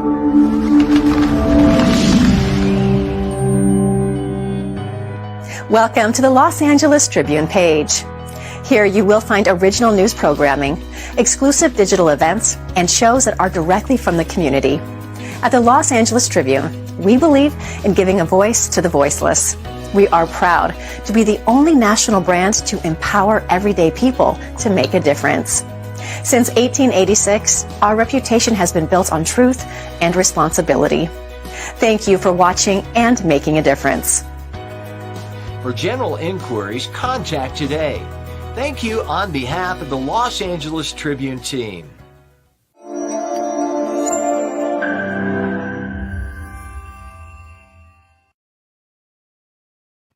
Wow. Well, welcome back to All Things Rex Worldwide with Mr. Les Brown and myself. We're talking about Can You Really Think and Grow Rich here on the LA Tribune network. And I want to say that, wow, there's so much food for thought that you've just provided. I want to address a couple of points, and I'll do it. Oh, look at that. More of the news. Les Brown live on the air. Oh, look at that. There we are. And you look marvelous. Thank you. Yes.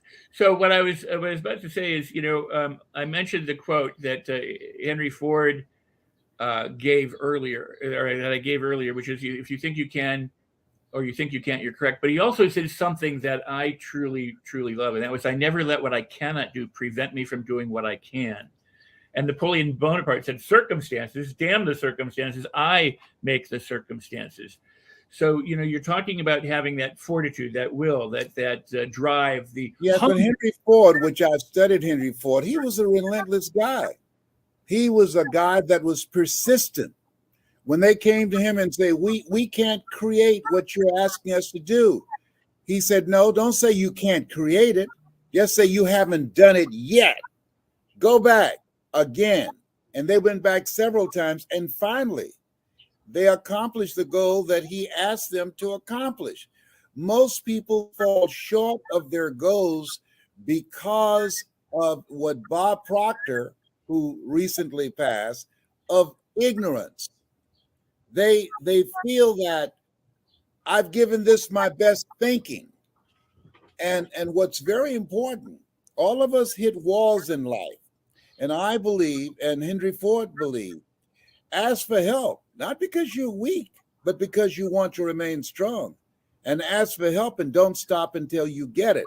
And so he realized that he had to have an infusion of other kind of out-of-the-box thinking to be a part of that team to do the things that he wanted them to do.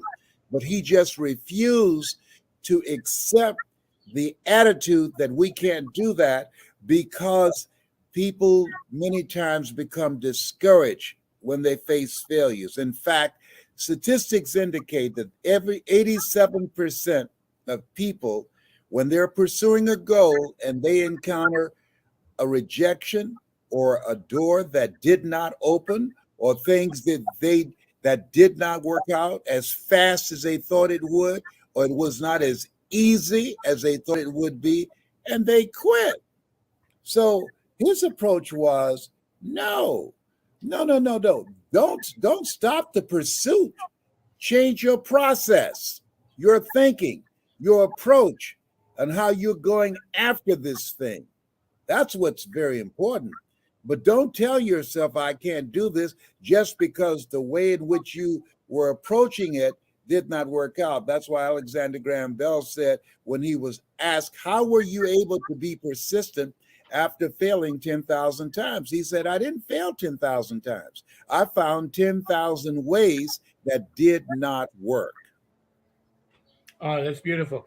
And what you're stressing here is resilience and flexibility and the ability to keep going in spite of obstacles, to be able to see your way around them, through them, above them, below them, whatever you have to do in order to get there. I always say, the Wright brothers did not know how to fly until after they flew. While they were trying, they were experimenting, and things didn't work out, so they had to adjust and continue. And in spite of the fact that their own father called them idiots and lunatics for attempting this, and that the press and everyone thought they were nothing but a nutbag, essentially. But once they flew that 11, 12-second flight at Kitty Hawk, then they could reverse engineer and then tweak it and make it better. And as a result, we're at the outer edges of the universe as a result to them not giving up. And then, and what other people would call failure, they just took as feedback that we need to do something different. And so that's a great point that you make.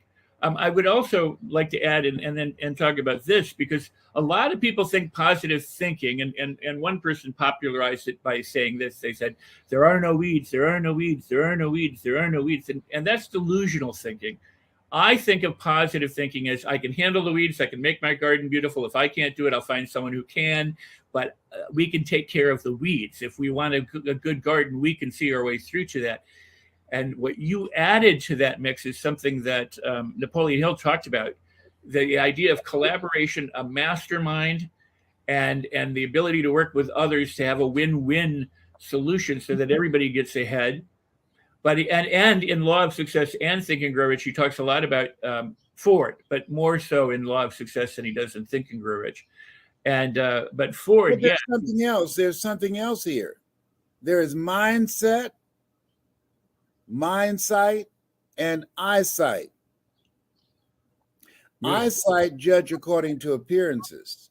You're living out of your history, the things you've done that did not work. Mindsight is limited. But when you begin to live out your imagination now and see your goals already existing, because all goals happen twice, first in the mind and then in the without. When you hold the vision, living out of your imagination, and that activates a dimension in us that many people refer to as the reticular activating system. It's a part of our brain that help us to begin to focus on the things that we value most. And we figure out how to get there, even though we don't know. That's why we're taught to walk by faith and not by sight. There are people who say, well, if I see it, I believe it. No, no, no. When you're living out of your imagination, you see it, and therefore you believe it. When Walt Disney opened up one of his facilities out in California, and he had already passed before it opened, someone said, boy, it'd been great for Walt to be here to see it. And then one of the executives said, because he saw it, that's why we're here. Walt saw it. Even though he had Art Linkletter to walk all over the property and tried to help Art Linkletter share his vision and help to get investors for it. And Art Linkletter said, I don't see it, and said no. He continued to go for it. And Walt Disney filed bankruptcy 7 different times and had 2 nervous breakdowns. And his first cartoon, Elmer, was stolen. But he kept going and created Mickey Mouse. So that kind of unstoppable attitude, that commitment, that willingness to be relentless and persevere and do as Mark Ogmandino would say, as you know, and the greatest salesman in the world, I will persist until I succeed. Oh, that's what I embrace. That's a book that impacted my mind and how I approach life. Wow. Well, I want to share something, and then I want to bring it home with you. And that is that, I talk a lot about my favorite character in the Think and Grow Rich book, which is Edwin C. Barnes, who decided he would put Edison on notice, jumped a train as essentially a hobo to get to New Jersey and say, I'm going to be your partner. And Edison gave him a job as a janitor in the warehouse. And he didn't say, yep, sure, welcome aboard, you're going to be my partner. But he did say in Think and Grow Rich and Laws of Success, he said that, I saw a look in this man's eye that I've learned in life to take seriously. When somebody has that look, that kind of burning desire in their eye, to not ignore them. So I gave this guy a job in the warehouse. When you turn the page, it says for 5 years, with no external evidence that his dream would ever come true, Barnes continued to keep alive this dream inside him until one day an opportunity arose. And then the rest is history. He became a very wealthy man, became the partner of Edison because some of the salespeople couldn't move a dictograph machine. And he said, I could do that. And Edison gave him the shot. And so he went on to great success. Now let's bring this back to Les Brown, because part of my favorite story of yours, your true life story, is that you wanted to be a But I want to inject something here. I wanted to learn how to train. And the guy named Clarence King, National Center for Community and Economic Development. And I approached him, and he gave me a bucket and a mop and told me to clean the toilets. I said, excuse me? And I was a state legislator at the time. He gave me a bucket and a mop. He said, you want me to train you? I said, yes. He said, we start here. It was after 5 o'clock. I thought we were going to dinner. He told me to meet him down there around 5:30, 6 o'clock. And he had a bucket of mop and water and soap and said, clean the toilets, to me and my mentor, Mike Williams, who wrote the book, The Road to Your Best Stuff. And because I wanted to learn from him, we cleaned the toilets. It was humbling, but it was worth it. Wow. It was worth it. Yes, I never told that story before. You just triggered my memory on that.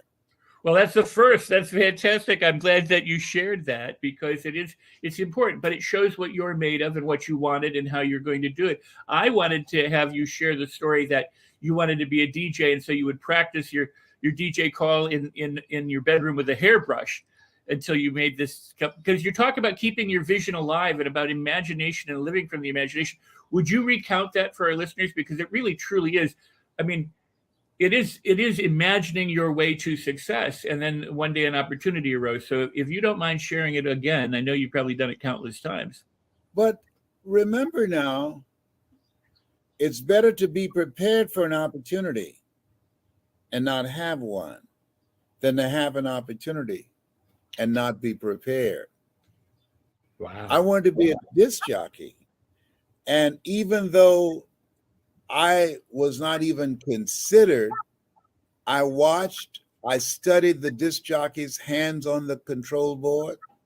I memorized what they did. I watched how they did it. And then one day, I'm at the radio station. A guy named Rocket Roger was drunk and he couldn't complete the show. And the general manager called the station and said, listen, Rock can't finish his program. I answered the phone. I said, I know. He said, would you call one of the other DJs to come in? I said, yes, sir. I hung the phone up. I called my girlfriend, Cassandra, my mama and brothers and sisters, and said, I'm about to come on the air. And then I called him back. I said, Mr. Clyde, I can't find nobody. He said, look here. He said, you know how to work the controls? I said, yes, sir. Better to be prepared for an opportunity and not have one. I was prepared. He said, you go in there. Don't you say nothing here. I said, yes, sir. I hung that phone up. I got Rocket Roger out of the way. Stevie Wonder was 12 years old at the time. He had a song called Fingertips. And I put that on. And I said, look out, this is me, LB, Triple P. Les Brown, your platter playing Papa. There were none before me, and there will be none after me. Therefore, that makes me the one and only. Young and single and love to mingle, certified, bona fide, and dutifully qualified to bring you satisfaction and a whole lot of action. Look out, baby, I'm your love man. I was hungry. I can't remember. I can't believe I can remember that at 77. I was 18. That is so beautiful. That is so beautiful. And of course, that led to, not that the road wasn't tumultuous, but that led to who you are and where you are today, your ability to imagine. You know, Rex, I believe it's true that life is lived going forward, but it's understood looking back.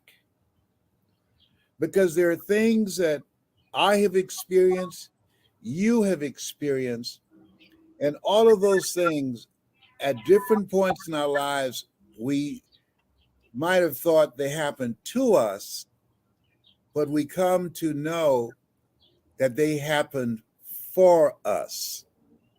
And had it not been for those things, we would not be the men that we are now, living the life that we're now living, and deciding to take a stand with our lives to be a light in the world, to dispel the darkness that many people are finding themselves in. Wow, that is so beautiful, Les. I kind of want to turn the attention to also the book Think and Grow Rich, because we're asking, can you really think and grow rich? And you answered that question superbly. But that book, apart from the Bible or next to the Bible, or after the Bible, is like one of the #1 top selling, allegedly read. I'm sure more people bought it or got it as a gift than who have actually read it. But in the world, and in Think and Grow Rich, unlike the Laws of Success, Hill mentions 13 principles. Among them are, a burning desire, having a burning desire, a white hot obsession, developing the faith and the wherewithal in order to be certain that you're going to accomplish it.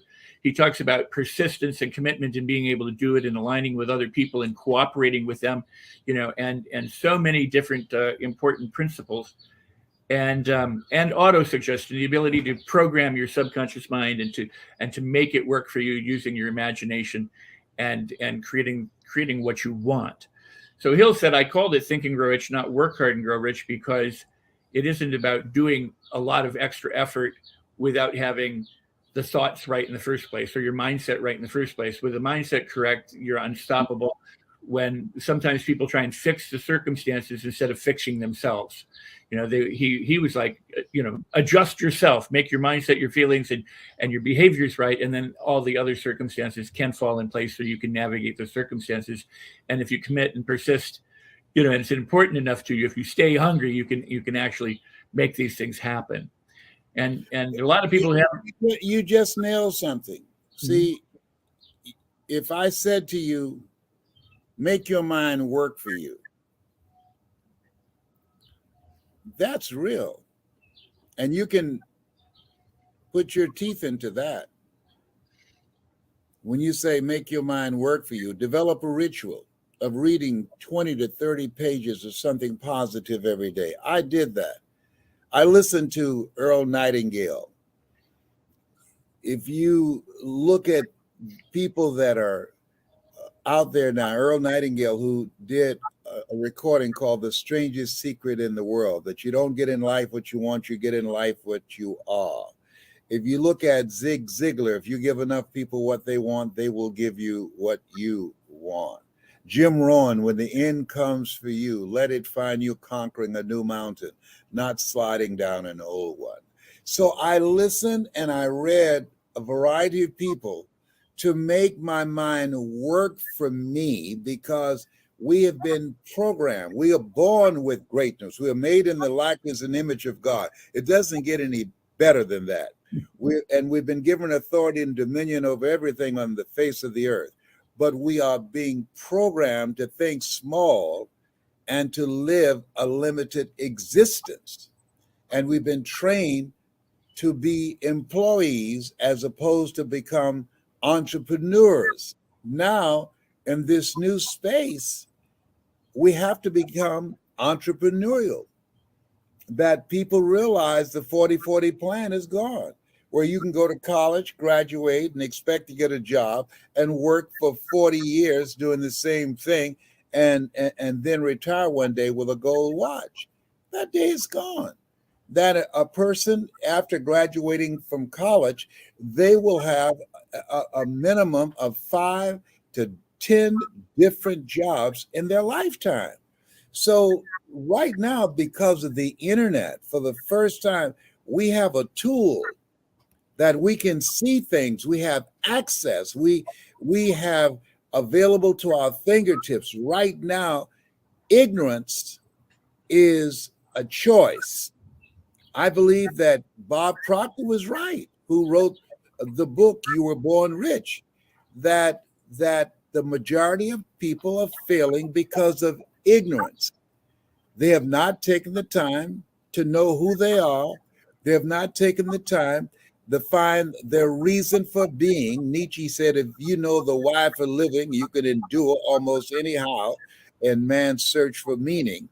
And they haven't taken the time to survey where we are, where the world is, where the economy is, in and out of the pandemic, and who we have to be, and the radical change that must take place in our behavior and our knowledge and how we approach this place, so that we can move our lives forward to make an impact with ourselves, our knowledge, our skills, our business, our voice, our story.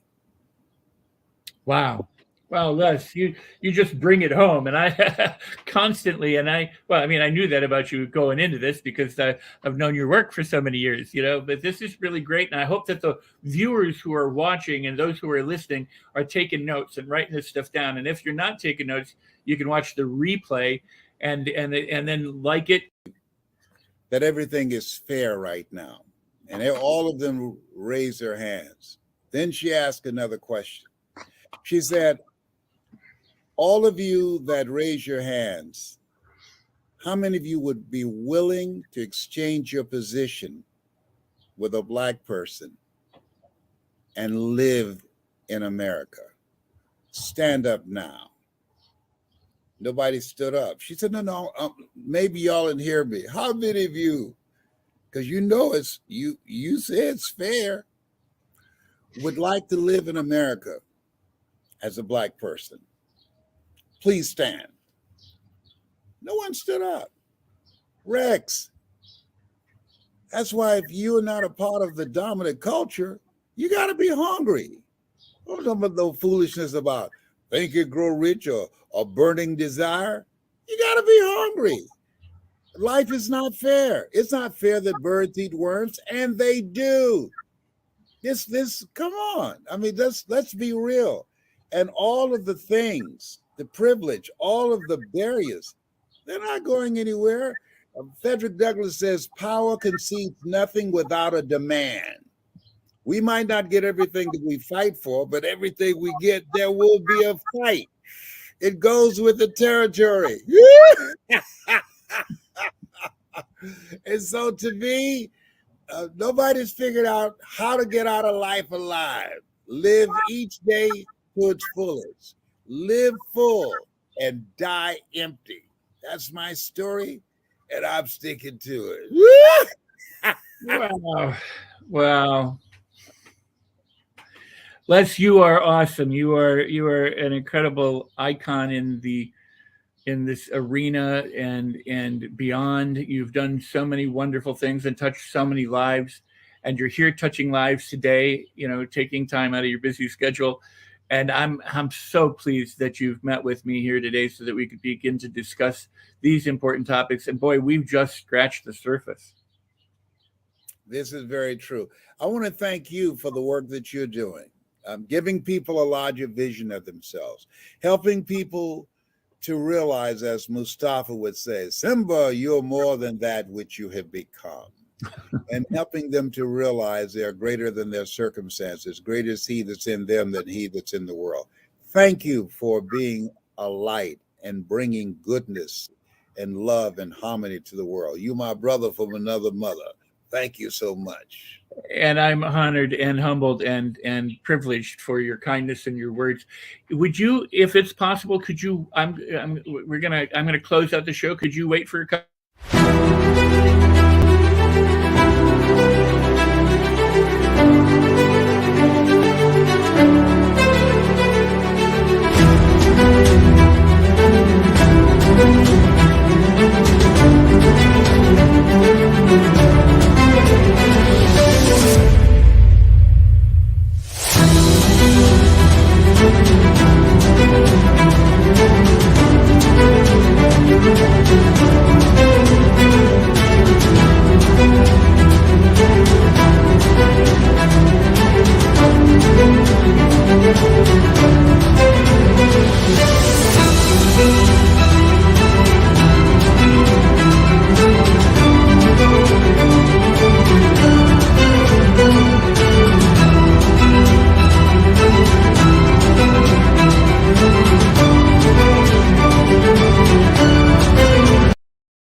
Hi, Lisa Nichols here.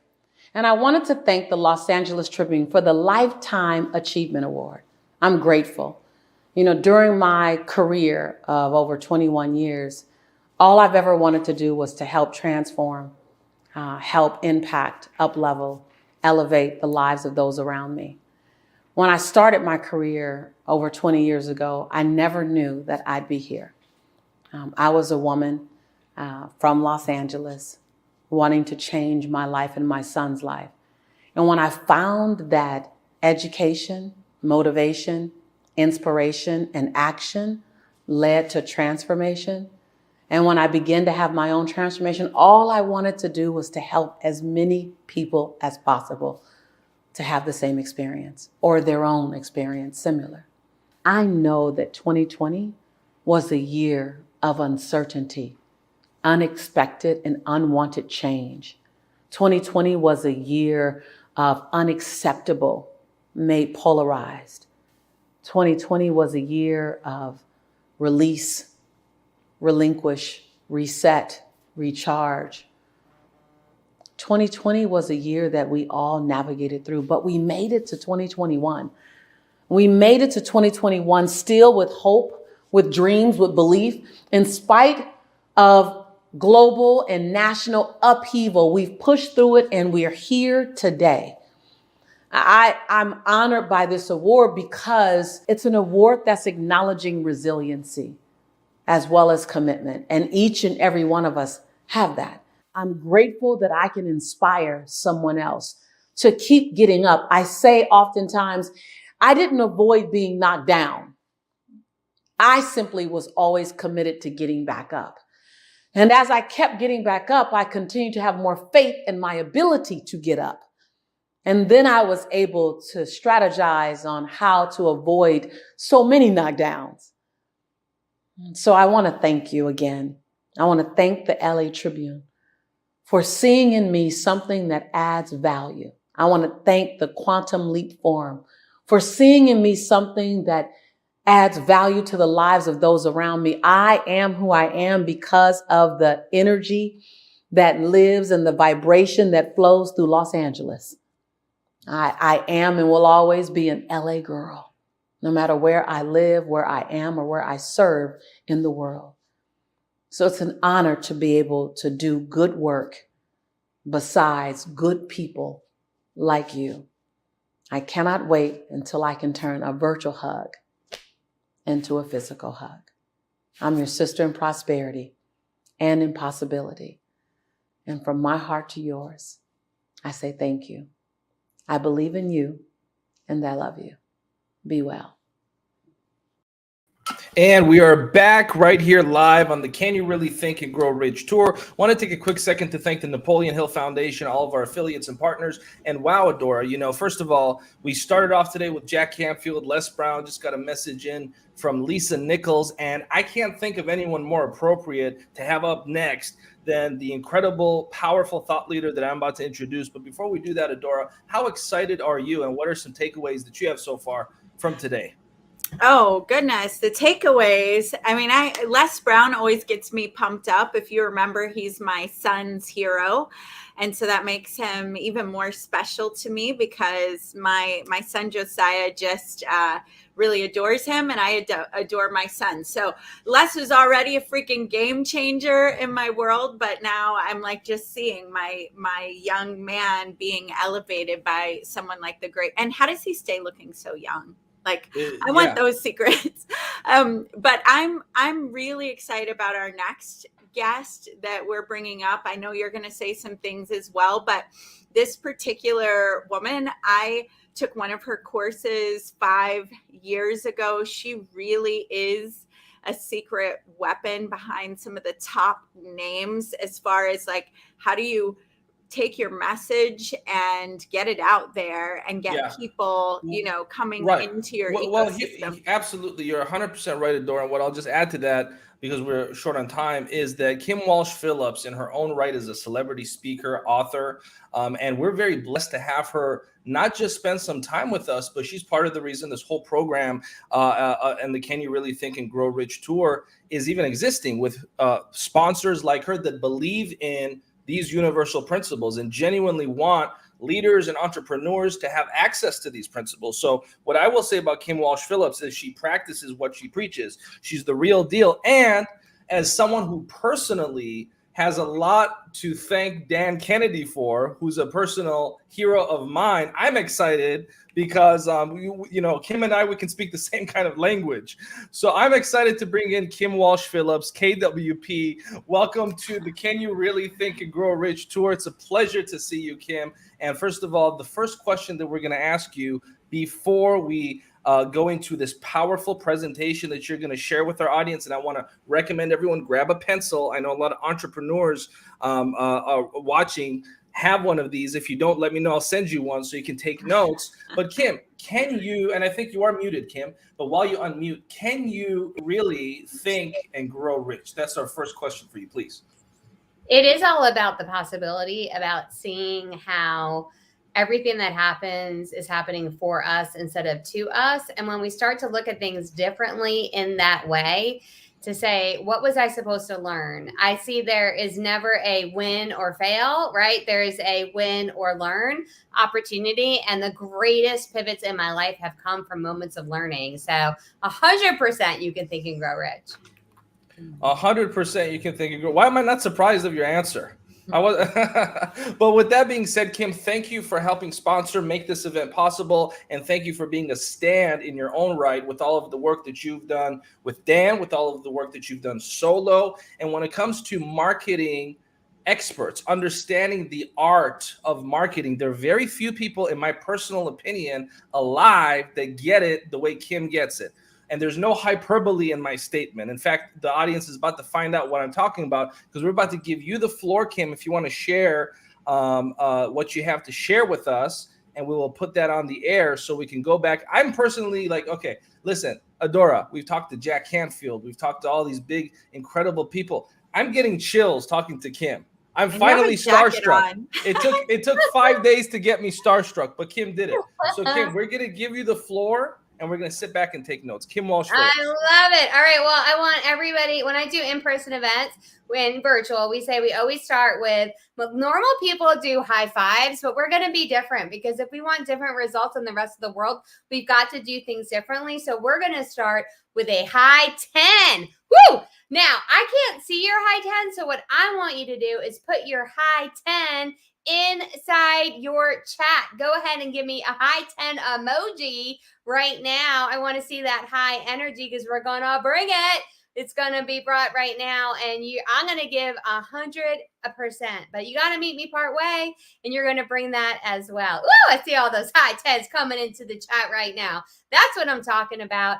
If we want to do something differently, we've got to bring a different energy. And so I want you to think about where your feet are right now. You're going to get them into the ground to pull the energy out, up through your shoulders, in through the screen, and you're going to bring your presence to this conversation, because this is what's important in order to bring about a different result. Okay, cool. So I do have slides. I have a few things I'm going to share. There are some visuals.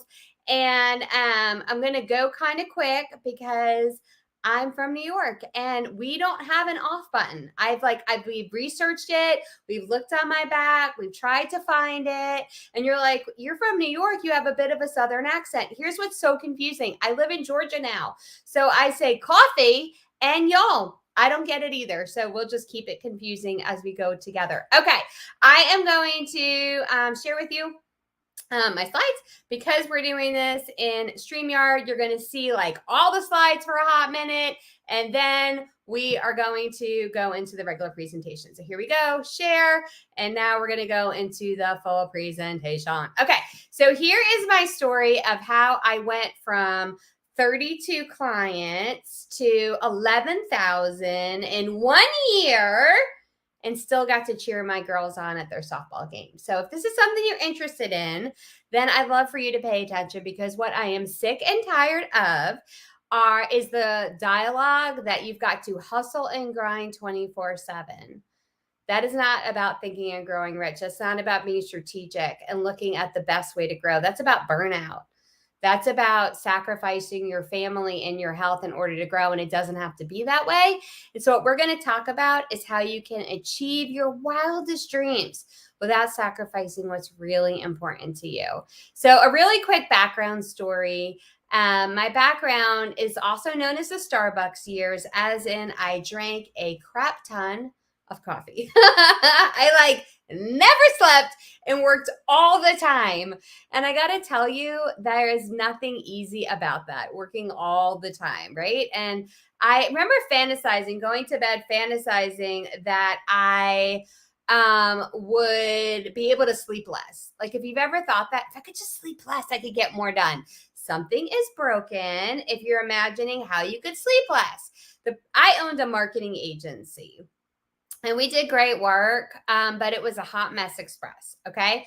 I grew up in a house of a working family that shared a belief that in order to generate more revenue, you had to work more hours. Any of you have that? Like, that's what I grew up in. And my mom stayed home, my dad worked, and if he needed to bring in more cash, he had to like take on side gigs. So I always thought, if we're going to bring in more cash, I got to work more hours. And so I did so many of the roles inside the business.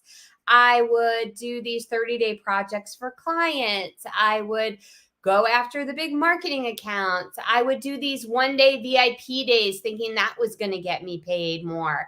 And I would charge for the day and think, ooh, look at me making money on a one day. But I had the travel time before the one day. I had the travel time after the one day. So it wasn't really just the one day.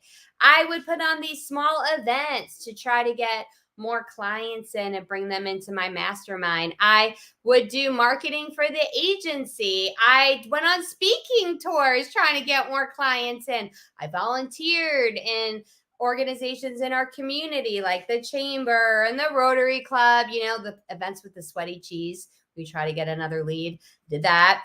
And then I would do all the sales calls. Like I worked constantly, never took any time off, and I would be in networking during the day, sales calls at night, and do the client work on the weekend. So there was like no life. And it was very, very difficult. And I felt like this hamster in a wheel, working all the time and never getting ahead. How do you feel that way? And it was crazy though, because I worked constantly and I was completely broke. And I got to tell you, there were a lot more fun ways to be completely broke than working all of the time. In fact, this one time, I had to hawk my engagement ring in order to make payroll. And as I was walking into the pawn shop and I'm handing him my ring and my hand is shaking, I felt like such a failure. Like, what was the secret that was missing from my life that I didn't know that I needed to know in order to finally have the success that I believed I was created for? And I thought of like this one friend I have. He owned a business and he always seemed to have time for his family. And Mo mentioned a book, and that's like an author, Dan Kennedy, and he gave me a book called The No BS Guide to Direct Response Marketing. And I was hooked, like, because I saw marketing could equal results. Okay. I'm like, okay, marketing could equal results. The problem was this guy who wrote this book, Dan Kennedy, like hated digital marketing, hated social media, the thing that I was doing. But I wasn't going to stop because what I was doing wasn't working. And I said, okay, like if this thing could work for regular, like print advertising and direct mail, maybe it could work for social and digital. So I started testing it. I started testing direct response marketing principles to social media, and it started to work. And when I met Dan, I showed him what I had done, and he was so blown away that he became a client of mine. And I started doing work for him and all of his accounts. And he eventually asked me to co-author a book with him. And not only did the No BS Guide to Direct Response on Social Media Marketing end up being a best-selling book, but it ended up being his best-selling book of all time. Like, seriously. I mean, I got like huge clients like Dan and a woman named Robin Robbins who had Technology Marketing Toolkit. And any of you ever read Profit First by Mike Michalowicz or Dr. Nito Cobain, if you've heard of High Point University, they became a client. And Rich Schefrin is one of the godfathers of internet marketing. And Ron LeGrand, who taught people how to invest in real estate, and Bravo Television. And yes, Kevin, Mr. Wonderful O'Leary from Shark Tank and all of his Shark Tank investments. They hired me to be their coach. Like, I am the coach of the people that people go to for like crazy. And here's where I share a quote by someone famous that gets you to trust me a little bit more. So Kevin O'Leary said about me, not only is Kim the first social media marketer I ever heard of that even mentions ROI, but that is her main focus. She's also the first marketer I've ever recommended to all of my Shark Tank investments and who I use for my personal business. We had her speak at our recent Mr. Wonderful Summit and the attendees loved it. She has my full endorsement. So like that was amazing, right? And so things are going well. Like I went from being somebody who used to have to check her credit card account secretly in the restroom during a client lunch to make sure that it would go through to having cash coming in. And it was amazing, but there was a big problem. I was still exhausted. I was working constantly. And at this point, I had 2 little girls. I had girls who had dreams and hopes, and they were growing up, and I was missing it. And there was this one night as I was putting them to sleep. They slept in the same room at the time, and they had these 2 twin beds, and they would love to push them together. So there they are in bed, and I was like, had my hands laid over them, and I'm just saying their good night prayers. And I just had a little prayer up to God, and I said, God, can you freeze time? Like, I don't want to miss any more moments of them growing up. You know, you got to be careful what you wish for, because he whispered back and said, I don't need to freeze time, Kim. You just need to be more present. Whoa. It was right. I was missing my girls growing up, and I was justifying it. I was justifying it by thinking I'm doing big things. I'm impacting the world. I'm generating cash. Like, these are all amazing things. This is what I'm supposed to do. But I wasn't. Like, I was so blinders on, focused on working hard, that I was missing the most important things around me. And it wasn't an accident that at that same time I was being called to make more of an impact in the world. Like, I felt strong, deep connection that I was meant to impact more lives, as I'm sure many of you are. In fact, if you've ever felt like you were meant to impact more than you are right now, go ahead and drop a heart emoji in the chat right now. Just drop a heart. Show us the love. Like, this is filled with people who want to make a greater impact on the world. And so here's the thing.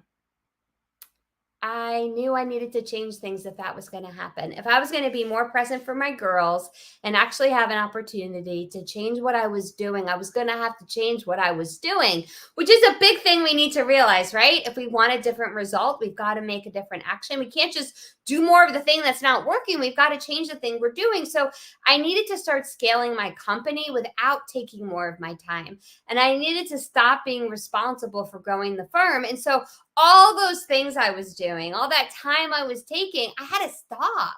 Like, I had to get rid of it, and I had to change. And I developed something I call the Apex Accelerator.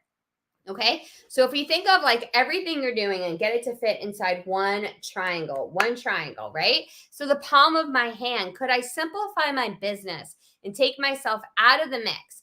And I could. So what I did was, I used to do networking events and sales calls and all these different things that were one-on-one. I said, let me take everything I'm doing one-on-one and scale it. So I looked to a way to attract my market, and I did social media, and I started looking to buy books and podcasts. I ran a webinar and made that the sales opportunity. And on the webinar, they had 2 choices to work with us. 1, they could buy a course. 2, they could become a client. And I started selling clients directly on a webinar that was automated in 24/7. And it worked so well that those people who bought the Done For You package ended up becoming ongoing clients. And now finally, I had a business that was cash flowing without using my time. And it got me out of the sales process. So then I said, okay, I'm ready for that impact. Actually, I handed my company over to God and I'm like, it's yours. Do with it what you will. And y'all, hand to God, without ever putting my company on the market, the week that I decided and handed it over, the week that I stepped into the whisper and said yes, I got 3 offers to buy my firm. Within 90 days, we had sold our company, and they took all of my team except the 3 people I wanted to keep, and they bought my agency. And I was able to go deep into the impact I was supposed to make. Within 1 year of having that business, everything changed. And I knew if I was going to grow this new company and have it make a greater impact and still be present for my girls, I needed to drive in better results in less time than I'd ever done before in my first business. So I needed no one-on-one in this business. And the good news is we did it. And y'all, I got the receipts because we've gotten awards that require us to send in our tax returns, our screenshots of our merchant services behind the scenes. So they've double checked all of our numbers. So I won the 7-figure challenge award, generating over $1 million in revenue from one challenge. We got the 2 Comma Club award within 6 months of opening up our ClickFunnels account. And we were landed on the Inc. 5000 at number 475, which means we were named one of the fastest growing companies in the United States of America in a brand new business. Let's talk about it. There are the gurus out there who will say you can neither need to have an empire business or a lifestyle business. You either get to grow really big, have huge impact and huge revenue, or you get to have a life. And I'm here to tell you, you can have both. You can have massive impact and massive revenue and still be present for yourself, your health, your family, and your faith. You can still be present for those things as you grow your business, but you can't do it like everybody else does it because they're not getting those same results. So now what does my Apex Accelerator look like? I have at the baseline of it our free content that I put out there to attract my perfect prospect. Then I have my webinar where we invite them in to enroll in a course. The course then gives them a ticket to their virtual event. The virtual event invites them into a group coaching program, and the group coaching program invites them into a mastermind. That's the whole business. That's it. I'm not launching different courses all the time. I don't have different products. We're not constantly in launch mode. This is my simple business that allows me to serve hard and sell easy. We have a course that's $1,500. We have a group coaching program that's $15,000, a mastermind that's $25,000, and an elite level that's $40,000. That's my whole business, okay? And you can apply this to whatever you're doing. How could you simplify? Because as business owners, often we'll do more and get less results because then we're spread too thin. Because this is all I do, I can concentrate more on reaching more people and serving my members because I don't have to spend a lot of time figuring out what the next product launch is going to be, which is like setting up a new Broadway show in every town. So how do you get started with this, right? Well, I have something to share with you today. It's the 7-minute scale plan. Oh, good. Oh, Kelly just told me my slides aren't moving at all. So that's fun. I don't know why that was the case, but good to know. Thank you, Kelly LeMay. Let me show y'all then. Let me just show you that Apex Accelerator and show you that one image so y'all can see it. So you know what I'm talking about. Thank you. Let me show you what that looked like. Slides. Oops. Computer. Got it. Share screen. Here we go. Let me just show you that window so you guys can see that. Oh, okay. It's being, oh, here we go. Okay. So here we go. You guys can see the, just the Apex Accelerator. I want you to see this model. So this is the overall model, and I see you can see it. Okay, good. This is the overall model. That this is the bottom level is our social media and all the free content. Then we have our Challenger webinar. It sells people into a course. The course brings them into the virtual event into the group coaching. Then we go into the mastermind, and then we have our elite level. That's the whole business. Okay. So that's what we're going to go through. And I'm going to keep double checking. How about I do this? I think if I do it this way and don't share all of them, that will be good. And I'll be able to see that it's sharing with you, which is perfect. Okay, cool. We're just going to do it this way. So how do you get started in all of this? You want to make sure that you are utilizing is the fastest path to success that you possibly can.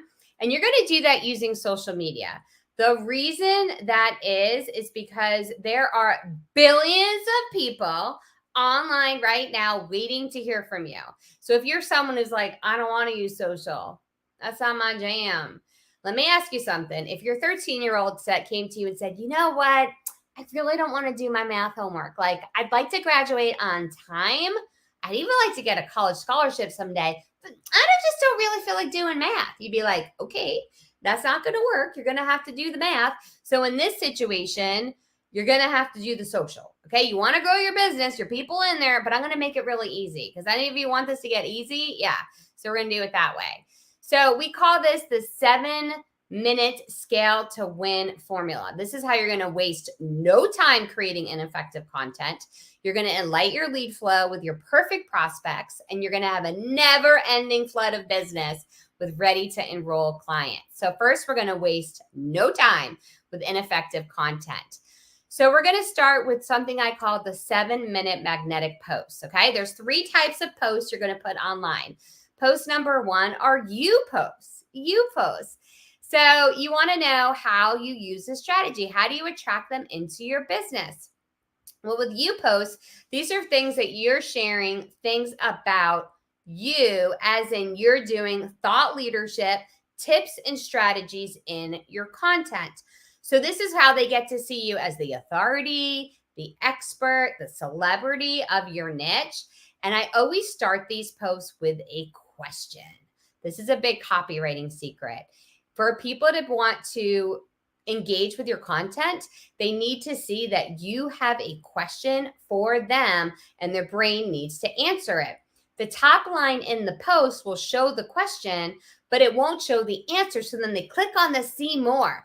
Facebook sees, ooh, this person engaged with your content. We should show them more of your content. It's a very powerful post to do that. You lead it with a question. Okay. So I'll ask a question about who they are, what they want, and then I'll answer it, giving them a tip or strategy. Then I finish the post with another question so that they will then post a comment in the chat, which will allow them to have more engagement. So we're going to do our you post where we are having strong content. We start with a question. We end with a question. We're going to feature you in the photo. So you're the celebrity and authority. Then we have them posts. Them posts are where we are building trust. I don't know if you've ever heard of tribe mentality, but tribe mentality is that we have it so that people need to see others go first before they're willing to go. It like prevents us from getting eaten by the bear back in the day, right? Or touching the fire. We want to have safety in numbers. Birds fly together in a flock. They want to see other people have chosen to do business with you before they do. So you want to feature others in your content, okay? So if somebody posts about me online and shows gratitude about content I am offering, I will repost their post. That's a them post because now it's showing social proof, right? Then I will also do, if I have a moment that I'm seeing somebody other people know, like my work with Kevin O'Leary, or I'm meeting with a client, I'll take a picture of it and share it. Those are them posts. It's creating social proof of the people choosing to do business with you. I'll also do screenshots of people at virtual events, right? So as they're all up on the screen and they're seeing there, we'll take a picture of ourselves with them, right? I'll do this when I'm just on a Zoom call too. Use it as a social post.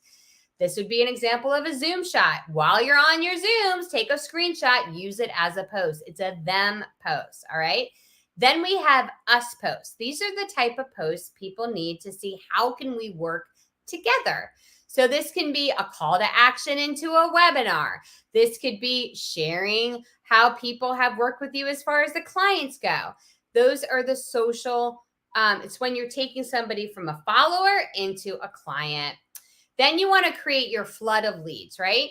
That's our never-ending leads of prospects. That's our N in the word win. Well, we're going to ignite your lead flow with only your perfect prospects. How do you do this?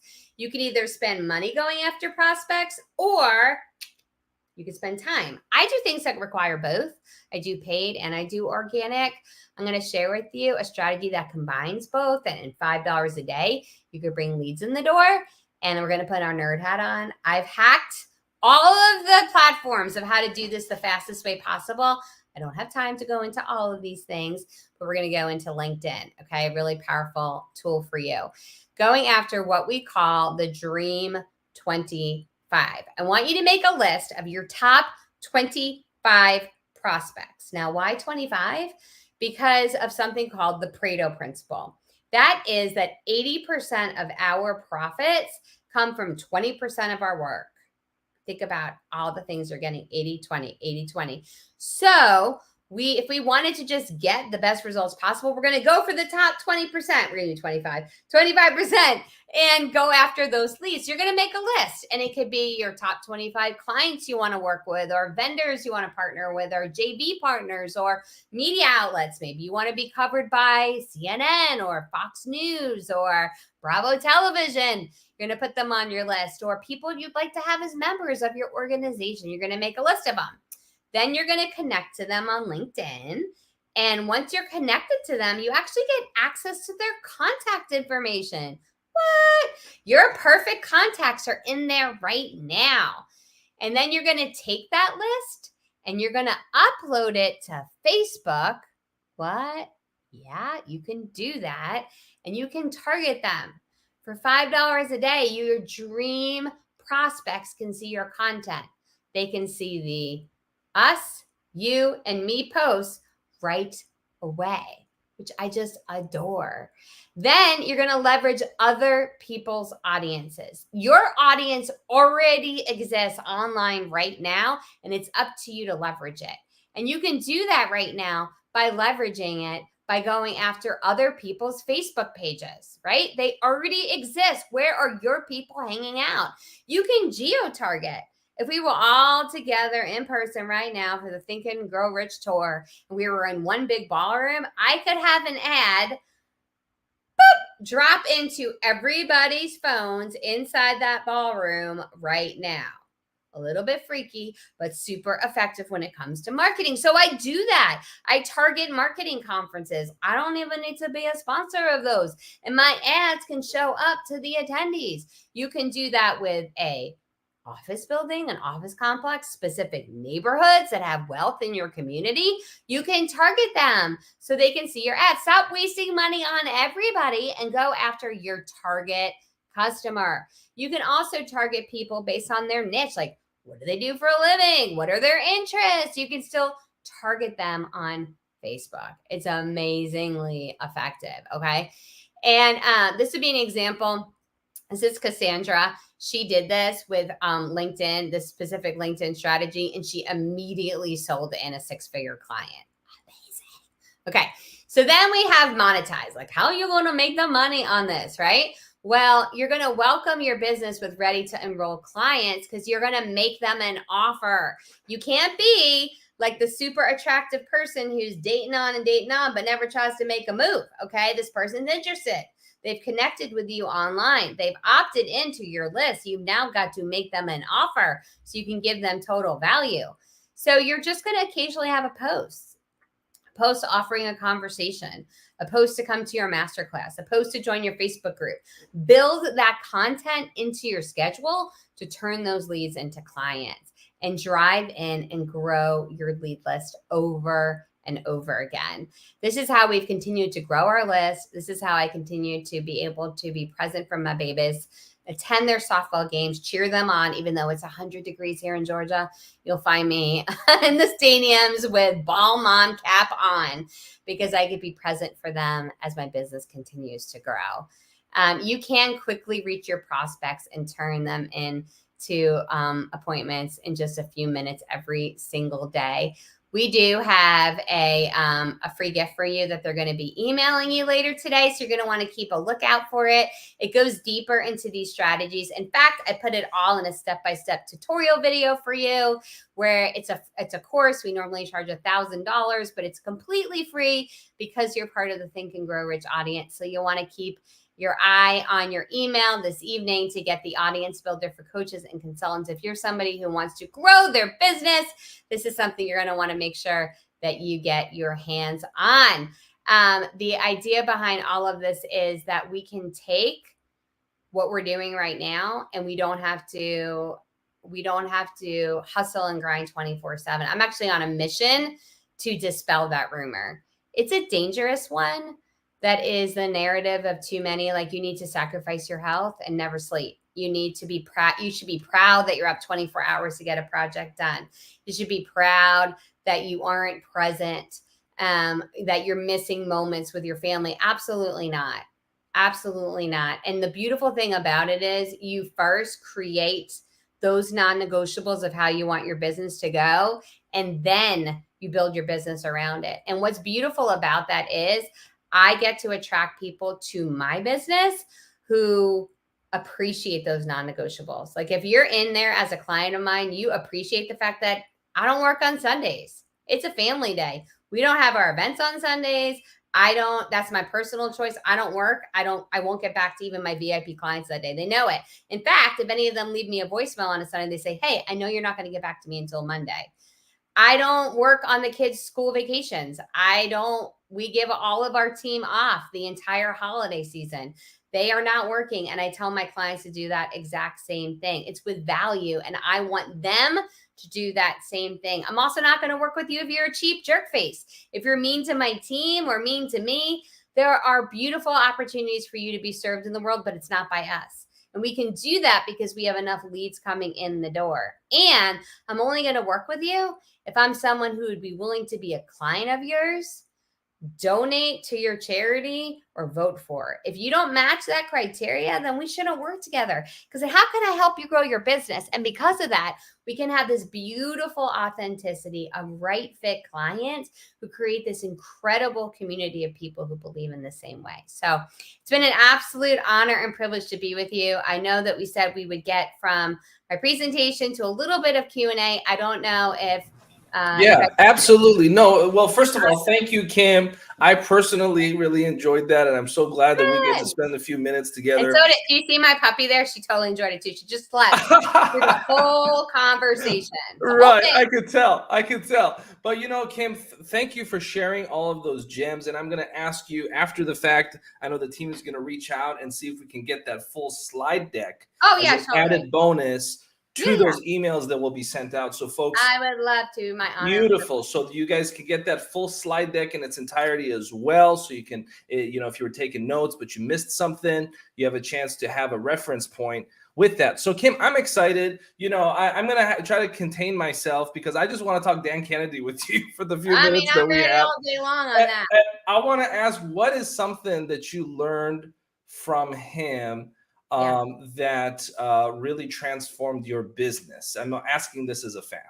Yeah, there's several things I'd love to share about that. One really big one, and I'll tell you how I translate it into the coaching, is that he had said early on, the higher up the flagpole you go, and he used a different word, but I'm going to say the more your tush is exposed. So when you are being criticized by others publicly, it means you are actually showing up in a meaningful way. So that's something that my tribe struggles with. A lot of the people in my community, they're going live for the first time, like they're putting themselves out there. They have successful businesses, but they've never marketed in a real way. And so what we do is we actually have them mark off the first 5 times they're criticized. And they create a celebration point. Like, what are they going to do to celebrate once they've hit 5 criticisms? Because that means they showed up.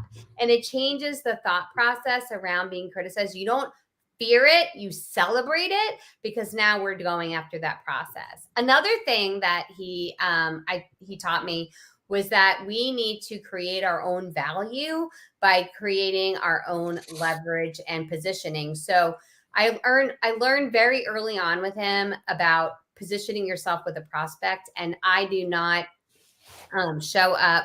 You can't book a call. I changed this back in the day. You could, if you requested a prospect appointment with us, it would be at least 48 hours till that call would happen, because scarcity creates value. And if you're someone right now who just sends out a Calendly link with 57 different open appointments, and your prospect sees, you're not really in demand, it doesn't really set up a good cadence of supporting a high value business. So what you want to make sure is that you will show that scarcity by only giving them 3 opportunities to meet with you, and they have to be at least 48 hours out. So that'll be another strategy I got from him. I love that answer. And I think that is very powerful for folks that are afraid of being judged, Kim. Yeah. Something that really was a big turning point in my personal career was when I really just stopped caring, right, about what it looks like to anyone else when I pursue my endeavors. Mm-hmm. And having that freedom. And I think we were talking yesterday with a couple of days ago, I think it was with Dennis Waitley, when we said that the richest place in the world is the graveyard, because of all of the dreams that people never pursued, because of all of the value that they never created for this planet. And so, folks, if you're just tuning in, this is the Can You Really Think and Grow Rich Tour. We opened up today with Jack Canfield, Les Brown, and Kim Walsh-Phillips, the 3 opening speakers for the day. And we specifically wanted those 3 speakers for the day because 3 titans, 3 giants, 3 giants among not just men, but 3 giants among men and women. And with that, I'm going to step back, Adora, let you take the reign for a couple minutes with Kim Walsh-Phillips. Awesome. Thank you. And you all look in the chat. You know, we have a special gift for you from each of our speakers. We have a phenomenal gift for you. So you can grab that link, and you definitely want to be on the email because you get that. This is also posted inside the Facebook group. So, Kim, I love what you said about boundaries around your time. I personally take the last week of the month off, the last month of the year. And right now, when we're doing this event, I've negotiated with my daughter that we get several summer trips that she gets to come. So I'm very strong with that as well. I think for entrepreneurs, sometimes it can be challenging because they think, but I've got to do this I'm working so hard for my children. I'm trying to make it better. So I'd like you to ground that in a little bit more, like how does this actually impact the bottom line? Because it does, doesn't it? It does, because we will only continue to get the results that we are creating for ourselves. And so if we want something to change, the answer can never be, no matter what we're looking at, how I can't. The question always needs to become, how can I? So in that situation, how can I becomes, do I need to do all that I'm doing? And if I don't, can I eliminate, delegate, or automate? And look at everything you're doing and see which one of those categories it can fall into. And oftentimes it's about getting somebody else to support you in what you're doing. Start small until you find the ROI in that and to continue to scale it. And are we spending the most time in the top profitable things that we're doing or not? Like, what could we be doing around that? Because when we focus on the most profitable things that we're doing, my daughter actually just brought me a coffee, so I'm going to say thank you. That's real-time implementation of the strategy. So yeah, we want to make sure that we are looking for those moments. But like, this really cool thing happens. If we just give ourselves an endless amount of time to work, we get less done than when we have a concentrated time. I would challenge you to say, okay, could I, because just like we say how much work we get done right before we go on vacation, could I focus in 3 hours a day versus an entire day to get done what I need to get done? What could I do? What would I need to do in order to make that possible? So go backwards that way. Sometimes we have to force ourselves into that situation of pretending I only had this much time. And when we do that, we see the leverage we need to pull in order to make that possible. That's really, really powerful and so important. I know you're probably familiar with Dennis Waitley and Bob Proctor. And Dennis actually said that one of the mistakes of his life was chasing significance for the people that were significant to him. And then by the time he came back, he realized like they had relationships in between and he wasn't there actually. So it's one of the biggest messages as a younger than him entrepreneur, I feel really grateful to have received. And I love that you are standing in that. And it's a space that you hold with people. So I want to know something, Kim, if our audience, because we have at least 600 people watching live right now, and we have all kinds of other platforms going. If giving them all, if they start commenting, if we were to put together and have you in our VIP workshops as well, where we could dive a little bit deeper on how to leverage our message, is that something you guys would want? I need to see emojis because her time is valuable and we're not gonna ask that, so I need to see some emojis in there. I would love to call this out. Find out, this would be interesting to you, because I believe your mess isn't just supposed to become your message. I believe your mess is supposed to become someone else's miracle. Woo! That you went through what you went through so that you could change somebody else's life. And so that's what I would love to share with them. Oh, I love that. Your mess. I'm excited for that. But you know, Adora, and we want to also thank not just the folks watching live, the tens of thousands that'll be watching after the fact. We want to thank all of the millions of people that will be reached via email after the fact. And for those lucky few that are in the virtual auditorium, let us know. But I was trying to keep that as my own personal secret, Adora, because I personally want to get as much Q&A time as I can with Kim. I'm going to be there as a student. So I'm glad you pitched that. I'm glad you promoted that, Adora. But at the same time, I was hoping it would be a little secret because selfishly. But with that, I'm excited to be in that workship. And I need to add one more piece. Yes. Go ahead, Adora. And generosity, all of you. So those of you that aren't in VIP yet, there is still time. We need to drop the VIP link in here. But even those who are not in VIP, in VIP, you get to Q&A. So you're in the Zoom room, you get to ask questions, you get personal attention among the group. But even if you're not, we're going to send out that recording after this specific one as just an overgive, because so many of you are entrepreneurs, speakers, thought leaders, impact makers, nonprofit fundraisers. You're all up to such incredible things, and this is really important. So we're getting lots of love on that. And okay, so Moa, I'll bring you back. Kim, thank you so much for all that you are and all that you've stood for year after year after year. The great access that you're giving people, that really is. You're creating miracles for other people. The miracle of them getting to bring their own, that's alchemy. Like when a mess becomes not only a message, but a miracle, it's very healing for the recipient and the person putting it out there. And a lot of times people don't feel that their message is much of a miracle. And that's just because they're not targeting their audience right. They're talking to the wrong people. And you just gave us a whole bunch of value on how to get right in front of the people that are looking for us. So thank you so much for that. So good. I want to leave you with this, that there's somebody who woke up today praying, wishing, and hoping to hear from you.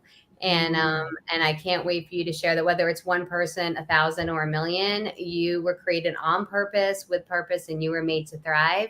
And it's my absolute blessing and honor to get to share that with you today. So thank you so much, everybody, for having me. Thank you. Thank you, Kim.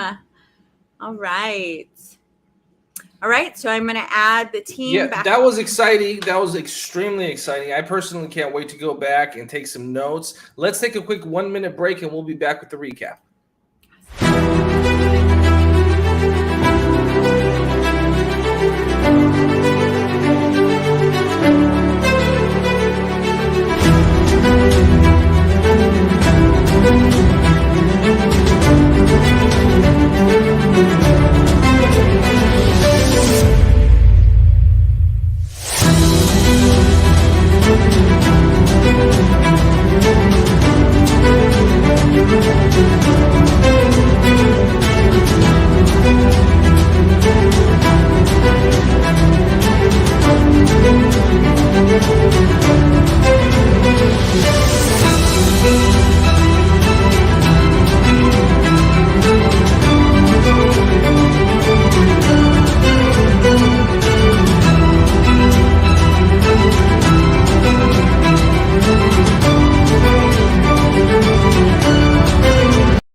Awesome. Thank you. And we're going to bring back in Dr. Natalie Forrest and Rex Steven Sykes as well. He's waving. He's and excited. Yes, he is. And I'm very excited to hear from you guys because I know that we were all just, we've now had 3 powerhouse speakers in a row in Jack Canfield, Les Brown, Kim Phillips. I know a lot of the folks in the virtual auditorium have been just blown away with the value that these awesome speakers have provided so far. And so with that being said, we do want to give a quick shout out to some of the folks watching live. Let us know what part of the world are you in. The team is selecting random folks, giving out things like mugs and hats. So let us know what part of the world are you currently tuning in from. And with that being said, I want to give the floor for a moment to Dr. Natalie Forrest, who's making her first appearance of the day from Germany. Dr. Natalie Forrest, what are just a couple takeaways that you've had so far from Jack, Les, and Kim, please? Now I get a mug. This was the first time I actually successfully did it. Now I need a mug. So thank you so much, Mo. And I apologize for everybody for being late. But as we heard throughout the day, relationships are important. Building relationships, focusing on what matters to you, not just the self-love, but also the love for others. So believing in yourself, creating a network and net worth that is meaningful to you. I think that was a message thus far for me that stuck out because, I mean, Kim spoke so eloquently about it, but Les also always mentions it. And so to me today, and that's probably my mindset today, it's really all about relationship. I see us in the back. I see the amazing people who keep coming back for this final day now. And it's just all about building real relationships and making time count. We need to not just do stuff. We need to be productive and we need to really focus in on what matters and how we can enrich others. So I think that's sort of, in a nutshell, the best message that I can put together from all of the nuggets that I have in my book.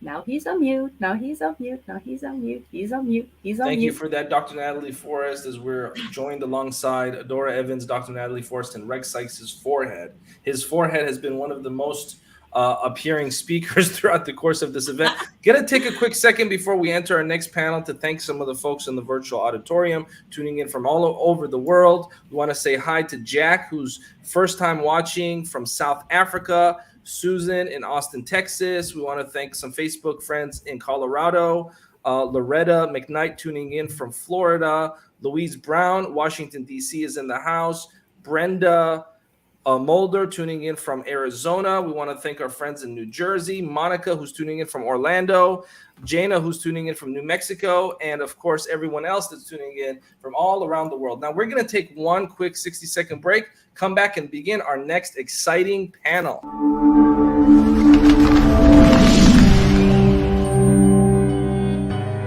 Welcome to the Los Angeles Tribune page.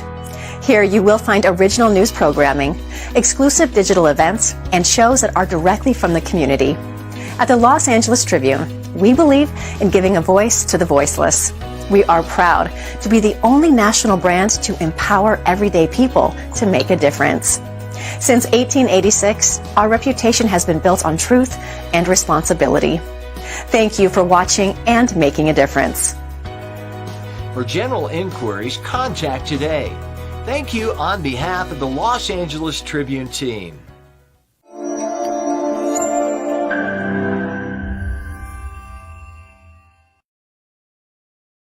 Okay, Dr. Natalie, and up next we have two individuals that are going to be joining us that I'm personally very excited about. Both of these individuals are not just attorneys or lawyers or officers of the law, but they also hold other hats, business strategy. One of them is even a pharmacist. He's the only person I've ever met in my life who's a pharmacist and an attorney, among many other things. And I'm excited, of course, we have Sammy Mashney, who's going to be joining us momentarily, who is a community leader, a business owner, a a philosopher who's been a fan favorite of the LA Tribune programs in the past, sharing his philosophies on life, sharing his philosophies on success. So we're excited to have him join us. And of course, Saji, who I am very excited about, because not only is Saji a friend of mine personally, but he's also a esteemed business owner, one of the most brilliant attorneys in California, and he is the general counsel of the Los Angeles Tribune, so he did have a little leeway in getting on this program today. And with that, Dr. Natalie, let's go ahead and bring in Saji and Sammy. Welcome to the Can You Really Think and Grow Rich tour. How are you two gentlemen doing? Let's start with you, Sammy. How are you feeling today? Hi, Mo. Hi, Dr. Forrest. I'm doing fine. Great to join you again. And it's a pleasure to meet Saji too. And Saji, I want to ask you a question. Can you, in your point of view, Saji, can you really think and grow rich from your perspective? Oh my goodness. I think the answer is right in front of me, right? Between you and Dr. Forrest and our esteemed guests that are participating this entire week, it's a resounding yes. And not only is it a resounding yes, I was listening to Dr. Forrest and her comments at the beginning episode. It's just like, it's one and the same. You know, thinking and growing rich is part of your fabric.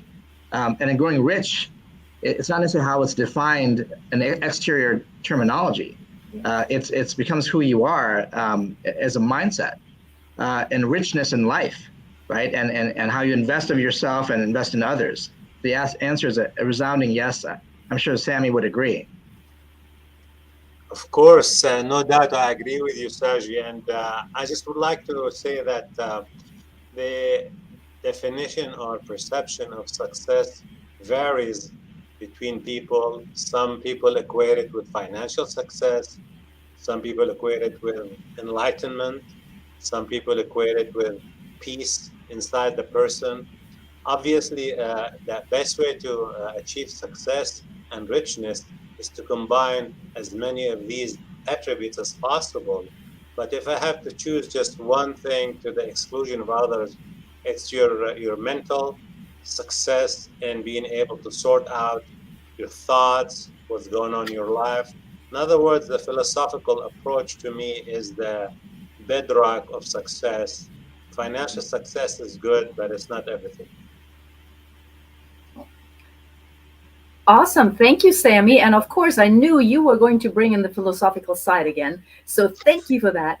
And I do want to pick that up because both of you talked about the definitions. And for the last 3.5, 4 days, I lose track. I apologize. I'm like way ahead time-wise. So we've been talking about the definitions of what does rich really mean? What does growth really mean? All of those aspects we've talked about. So since you've mentioned success is defined in different ways, you know, what do we really mean? How do you define in your world success? Not philosophical, but what is success to you? Well, I'll take a stab at that. Success basically is for every person as they advance in life, their psychology, their heart, their mind are almost a state of complete satisfaction, complete resolution of all conflicts inside them, that they are financially comfortable. They don't have to be like Elon Musk, who is very intelligent, genius, successful man, but just like, you see people who are, they have money, but they're alcoholics, so they're on drugs. They have terrible familial and societal relationship. So no matter how much this person is financially successful, I consider that person a failure. And if you remember, like Jesus said, I'm not a religious person, but Jesus was one of the most renowned philosophers on earth. He said, what good does it do you to win the whole world and lose yourself? So the most important part is you need to win yourself and know yourself, believe in yourself, resolve all conflicts within you. Then nothing shakes you. If there's financial success, that's that's a plus, but it's by no means it's the bedrock of success and psychological and mental satisfaction. All right. Well, thank you, Sammy. And I see, Saji, you're nodding. Oh, that's So well what is said. your definition? Well, I think that's really well said. I referred earlier on, and Sammy's here talking certainly about the exterior societal definitions of what success is. And I think he did a very good job there of sort of extracting that. Once you sort of peel that away, what you are left with, I think, is purpose. Yeah. So I define success, and I'm going to try to answer it in tangible terms. But I also think that there's philosophy behind this, is that experience, as Sammy said, defines your contextual perspective on what success is. And so with experience in life, with experience with trials and tribulations, ups, downs, opportunities, and then what you thought were opportunities, and sort of feeling it out to see how does it feel to me, not necessarily the bank account, but sort of the enrichment account. How does it feel, and how does it sit with who I am as a person? Because at the end of the day, we all have to go back to our beds, close our eyes, awake in the morning, and feel as centered as we possibly can be as we start the new day. Thankfully, we have our health, we have our loved ones, we have a new day. We're even talking here, able to share, learn from each other, and hopefully inspire others as well. To me, that resonance, that rubric is what success is. Because now I'm more close as time goes on, and as I engage with further and deeper with clients and family and friends, their why is enormously important to me. Our firm is called U.S. Business Council for a reason. It's not named after me per se. There's this aspect that the journey is one. There are many ways to get there, but it's so much more enriching and powerful to get there together. And that's how I define success, is if I can affect people in a way and be a part of the journey to enhance it collectively and concurrently together, collaboratively, that's success for me. Awesome. And you just mentioned that word, purpose. And Yes. of course, Napoleon Hill talks about the definite purpose, and that you need to know your definite purpose. You need to pursue that aim, that focused aim, and put all Yes. of your action towards it. So how does one know his or her purpose? Well, Sammy, I'm not sure about you, but I will say that I can't tell you that it's a magic wand and like, voila. I think that when Napoleon Hill Foundation, when they talk about the intentionality and purpose, I think that to me, what I hear about that is that it's sort of trial and error too. You engage with others, there's the dynamic of being a product of those that you surround yourself with, right? Mm-hmm. And that in our dynamic for Sammy and I mean, a lot of it is the clients you choose to, because you spend a lot of time with them, and your colleagues and your cohorts in general. But I think that trial and error, sometimes you just don't get it right, and you calibrate, you continually calibrate. You surround yourself with great thought leaders and people who have also learned before you, ahead of you, and honestly, even who are coming after me too, to make sure that I'm calibrated in the right place. So that's how I sort of do it. It's trial and error. It's a constant calibration. That's my take on it. Well, on the issue of purpose, Dr. Forrest,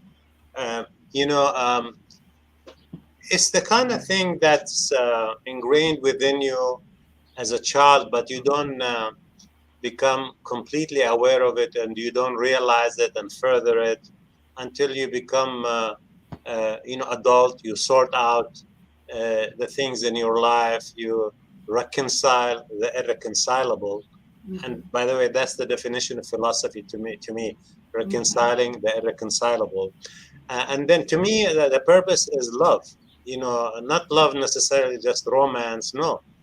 Loving people, loving animals, loving things, and love is it's a symptom of respect, because you don't love something you don't respect. So you have to give every person, every animal, every notion, every object respect. And once you really have that deep ingrained respect that's coming from your heart and mind, as opposed to being extracted from others by you by fear or intimidation or money, then in my opinion, you have really reached the purpose.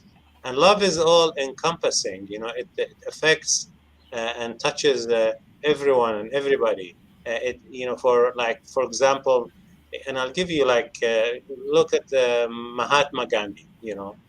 He was not financially successful, but look how he was able to show his love to the people and reach such historical fame. Look at Nelson Mandela. Same thing. He spent 26 years in prison because he would not change his principle. I add to that Che Guevara, who came from a very wealthy family, and instead of enjoying the wealth, no, he loved the people, the oppressed, and he fought for them, and he lost his life. To me, that's a life that was not misused.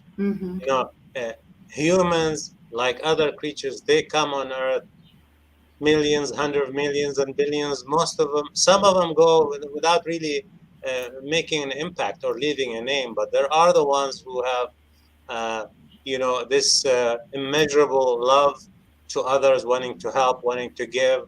They are the ones who, inside their heart and mind, they are at complete peace and self-confidence, and they're the ones who leave their mark in history. So to me, this is how the starting point is. You have to, at some point, reach the point that you understand what you need to do, which is loving others and doing something about it, as opposed to just saying it as a slogan and not applying it in life. Thank you. And Rex just entered, so I know he's got to have a burning question. Wow. Thank you, Dr. Natalie. You're doing such a great job. And Saji, good to see you when you're not in an automobile. It's awesome. It's good to see you. And traveling and all around. Sammy, very good that you're here. I want to piggyback on what Sammy just said. Mother Teresa, for example, was not cash rich, but she could go into any presidential office, any office in the world with the Queen or anyone, and travel however they wanted to travel her, because she had power and influence, but was not necessarily cash rich. And so wealth has, a lot, as you so aptly say, the people that you cited is the resourcefulness that you have and the power and the access. Oh, I got feedback. Sorry, I thought you had said something. So that's a brilliant point that you make. And gentlemen, it's so very cool. The other thing, that you mentioned was respect.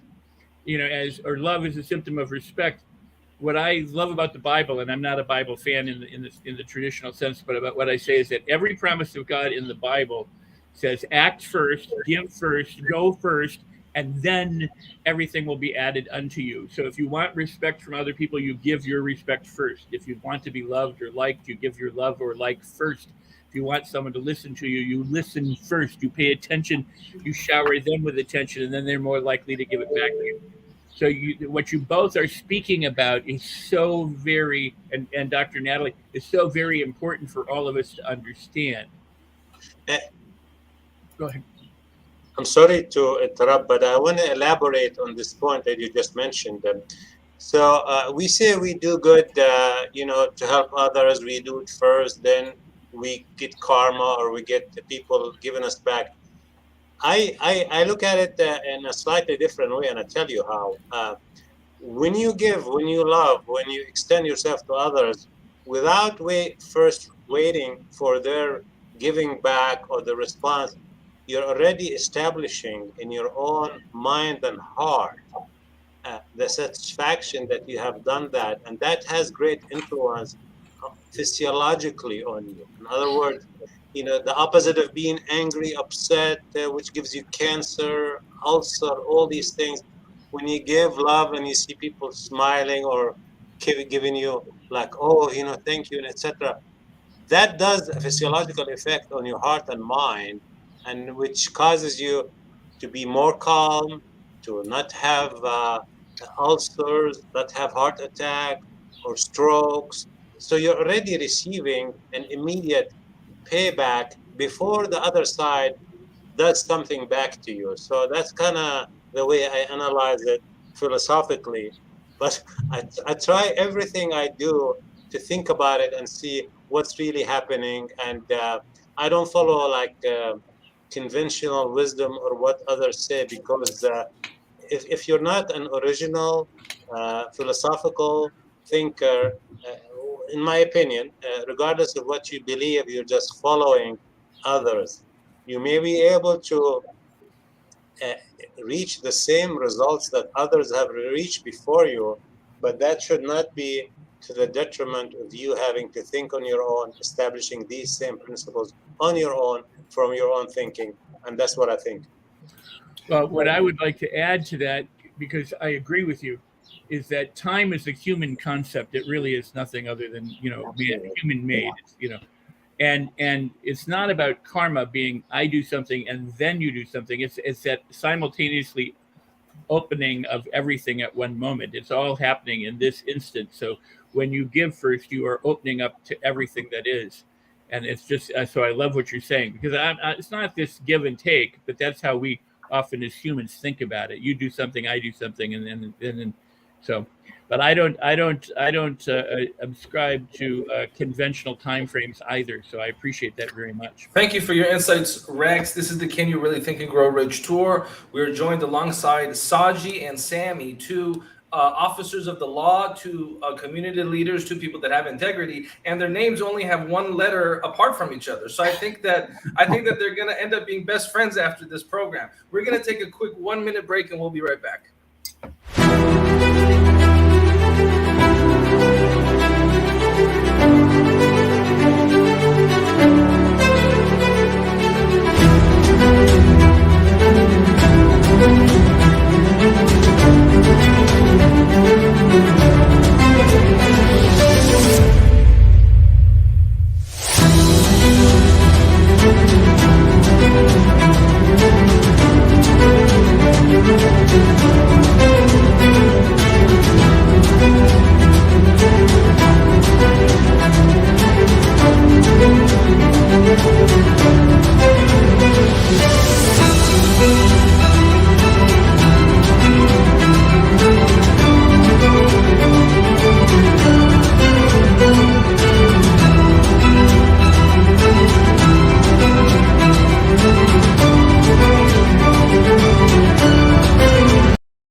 Okay, and we are back. Dr. Forrest, Rex Sykes, two of our guest speakers, Saji and Sammy. And I'm going to ask a question, then I'm going to step back, and Rex and Dr. Natalie are going to guide the second half of the time we have with these two esteemed leaders. How has becoming an attorney changed not just your professions, but the way you look at life in general? Has it shifted the way that you see the world? Has it shifted the way you see society? Has it changed the way that you approach life? I'd like to start with Saji on that question and then follow up Sammy. Great question. I think something that you do really well, and Dr.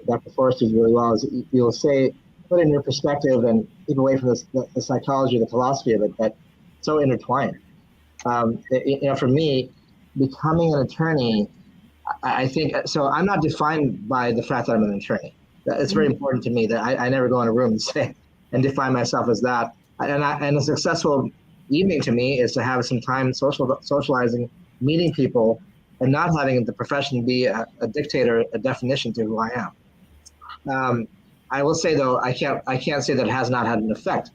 When I was first sworn in, I remember the judge that I selected was a very community-oriented judge, and she told me not to lose sight of the fact that it is a very noble profession, and that really resonated with me. I knew what she meant, and she looked me right in the eyes when she said that, and I thought, I get it, and I hear you, and I will do my darndest, So that meant a lot to me to hear that from her. For me, becoming a lawyer is furthering along, advocating for those who can't advocate for themselves up to a certain stage. For me, when I represent businesses, it's the same idea. Business owners look at each other and they say they want someone they can relate to, that understands, takes the time to understand their plight, their mission, who they are. It's all human dynamics. So becoming a lawyer to me is just another license and opportunity to help. I do try to intertwine, like Sammy said, charity, charitable interests into my life, because that's who I am, and I try to bring that into the profession too, and in terms of bringing together the community. During the time of the pandemic, I've hosted things like this that were opportunities for people to speak, not just as lawyers first, but as humans, because that together in the aggregate as attorneys, I feel like we can do a better job servicing others and having a fulfilling life. So for me, it's an opportunity. It is a bit of a pedestal, but it's also an opportunity to align with people like the LA Tribune, like Mo, like Dr. Forrest, and Rex, Sammy, just to have an impact. For otherwise, I may not have been able to do that. Absolutely. Thank you, Sammy. Saji, sorry, I'm looking at Sammy, but I'm talking to Saji. Yeah. It's the internet, I swear. I do have a related question. This panel is about the law, Napoleon Hill, and business. So both of you are lawyers. Both of you are also involved in community service, which of course is something that Napoleon Hill also holds very highly and very dearly. How important is it, in your opinion, for every entrepreneur in the audience, for every entrepreneur out there, to have a legal advisor as part of their team? Because I know a lot who don't. So how important is it in your opinion? I'm going to throw it first at Sammy. Okay, well, look, today's society, it's a minefield of legalities. If you don't have a person who understands the law and advises you, then you will find yourself all kind of trouble. Even when you don't do something wrong, there are vultures out there who will, look at you and say, well, this person is like defenseless, and they will come after you for all type of frivolous reasons. So just like physical self-defense, law is a legal self-defense that everybody should be highly educated about it, or have an attorney they trust, not somebody who wants to, take their money, but somebody who will actually protect them. As far as the issue that you mentioned earlier, how did becoming a lawyer? I became a lawyer out of an accident. All my life has been an accidental mission. So in other words, it starts with an accident and ends up with a mission. I was a pharmacist, as you were told before, for 15 years. I was kind of bored with pharmacy. I did not like the fact that customer can come anytime, rock my case, and say I'm rude, because I'm a fighter. I don't take BS from nobody. So I was single. So I applied law school. I was accepted. Went to law school. Oh, wow. I felt like a fish in the sea. So I went through law school while working the graveyard shift as a pharmacist. All of a sudden I graduated, still working as a pharmacist.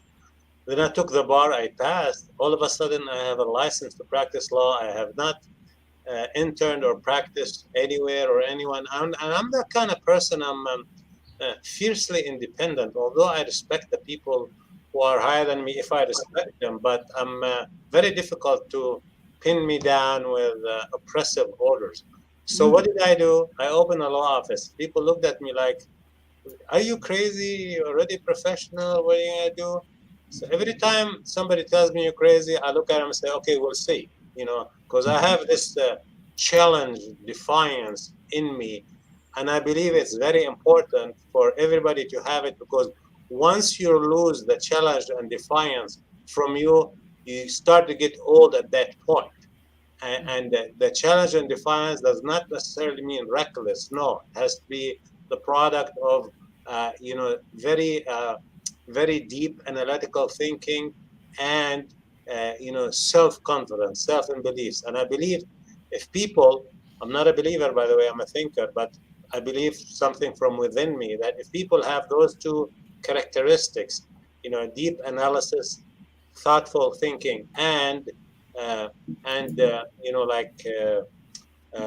self-confidence and persistence, they're not going to fail, because when they try something, if it didn't work, they can, gear this way, that way. But if you don't believe it yourself, if you don't think things thoroughly before you do it, you're going to go nowhere. So that's how I did it. And in 2-3 years, I'm going to be 66 on July 4th.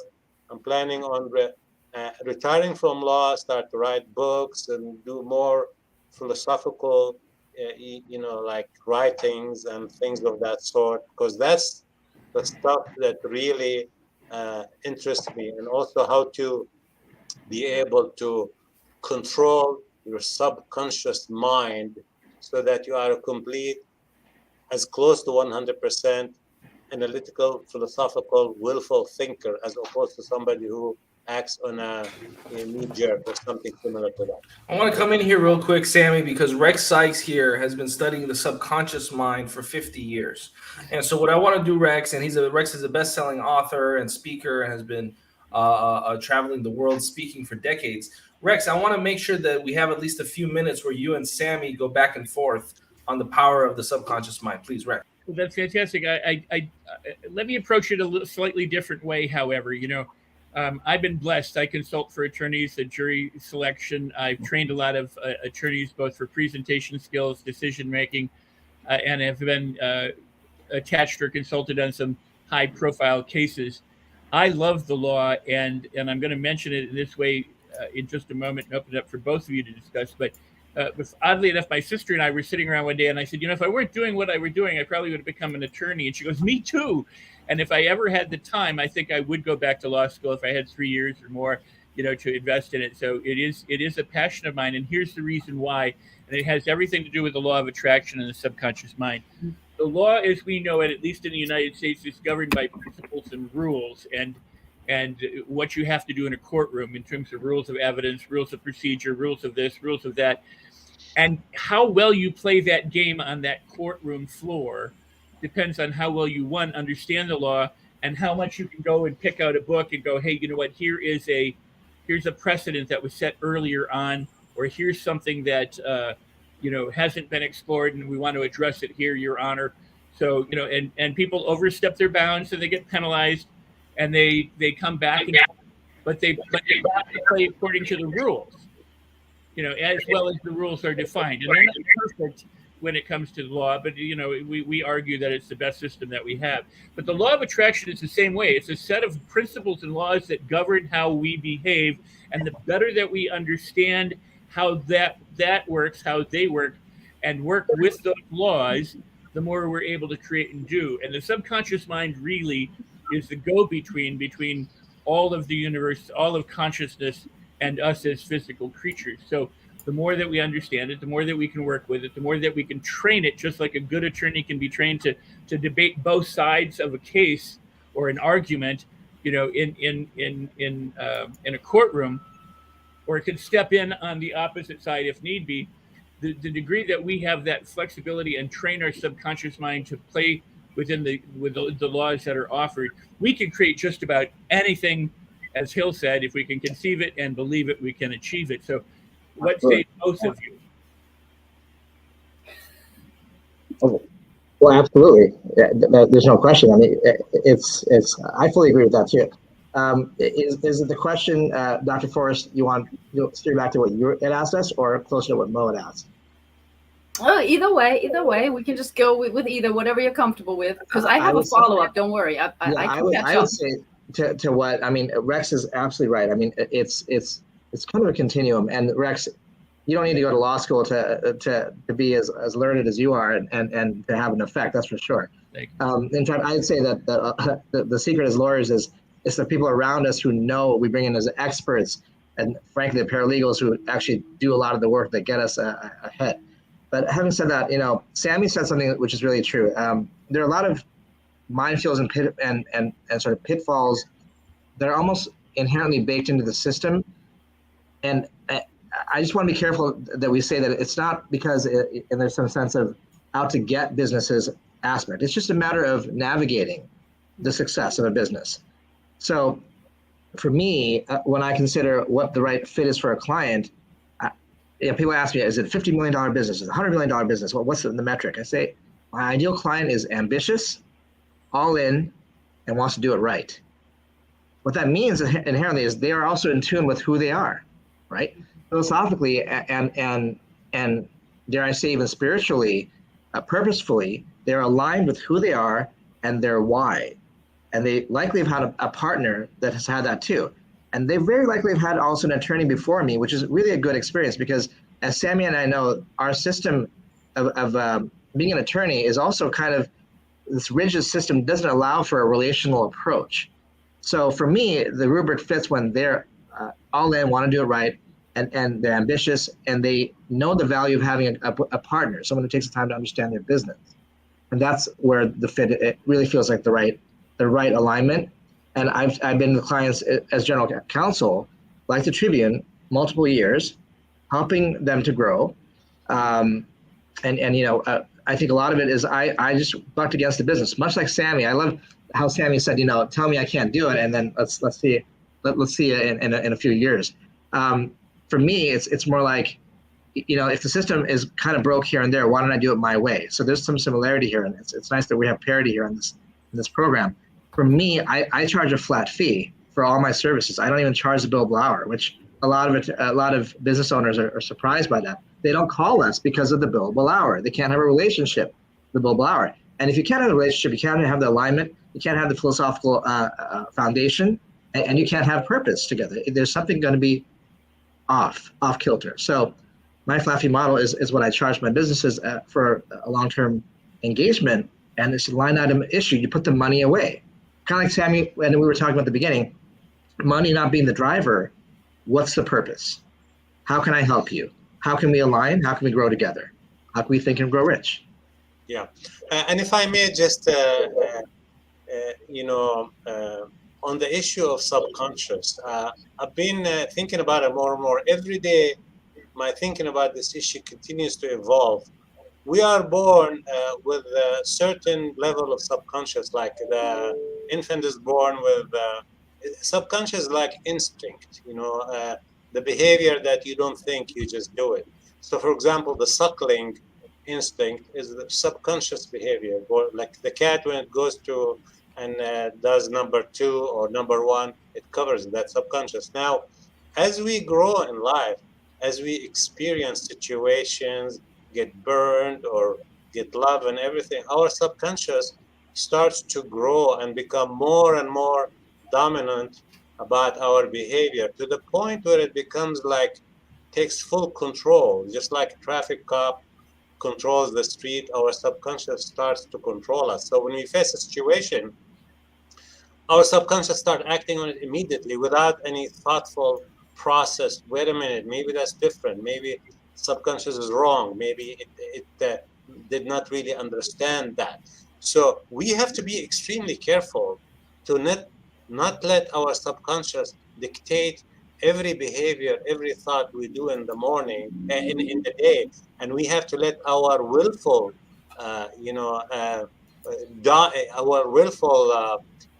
thinking, our mindful thinking, sometimes intentionally and on purpose, go against our subconscious to train our willful mind to not always be a behavioral slave for our subconscious. For example, if you drop food on the floor, they say, 3 seconds, you eat it. I can take food, drop it on the floor, leave it there for an hour, and come back and eat it, just to defeat my subconscious, not let my subconscious control me. And I do this type of thing in everything I do, to the point where most of my behavior, people look at it, well, why do you do that? Because why? Because I'm not a slave to my subconscious. I only do what I believe is logical, makes sense, and not based on how I programmed myself, our life programmed me throughout the year. And this is how I define a thinking person. So I have a slightly different take on that, Sammy. But here's the cool thing: just because I have a different take on it, and I'll describe how I feel about it, doesn't mean that what you say isn't valid or doesn't work. This is what's so cool about the subconscious and the conscious mind. So my take is this: we're 100% subconscious, and we're so blessed and lucky that we are. It's so infinitely the potential and the opportunities that are inside our subconscious is amazing beyond anything we could ever imagine. And it's the basis of everything we do. It keeps us alive. It has us. It streamlines. It conserves our energy. It regulates our body and everything around us. And we have, as a gift, the conscious mind, which learns to, if it wakes up, learns to retrain the subconscious mind to serve the human in a particular fashion. Otherwise, the subconscious mind will do what it's been conditioned to do.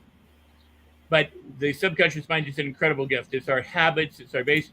So there's the opportunity for both of us to willfully and intentionally develop our conscious mind and have that direct the subconscious. And I put it in this regard. The subconscious mind is like a horse that will do whatever the horse has been trained to do until you become a rider. And if you become an expert rider, then you get on the horse and take it wherever it wants to go. So it is important to learn how to develop your conscious mind and its abilities, as well as the subconscious mind, so you can train it to go where you want it to go. And whether you believe my version or your version, I don't think they differ in any regard. It's just a different way of talking about it. So, but you will be able to do what you want because of the way you understand it. I will do what I want because of the way I understand it. And that's how lucky we are as people, is that there's so many, it's so rich that we can change and transform. The only question is will we? Yeah, and subconscious works on past experience, on the past. It's driven by the past, by experience. Now, conscious mind and willful thinking, it's based on your analysis of the existing situation and what are your expectations in the future. So if it's basically, subconscious is the horse riding on its own, or the car driving on its own, but which is as long as it doesn't wreck or anything. But I kind of am a stickler about and fanatic about the issue of my subconscious is my slave. I reverse it, I stop it, I oppose it, because I am the boss, not my subconscious. That's incredible. And we have about 7 minutes left before our next segment. Just wanted to come in and do some quick housekeeping notes. Again, just a reminder that all of the dozens of different speakers that have been on this platform only speak for themselves. None of the speakers speak for the Los Angeles Tribune, and an appearance is not necessarily an endorsement. Just had to do that quick housekeeping note. And Dr. Natalie, in closing, what is a final question that you want to ask Saji and Sammy before we go to the next segment? We're going to give closing words to each of them. Please, Natalie, if you have a final question.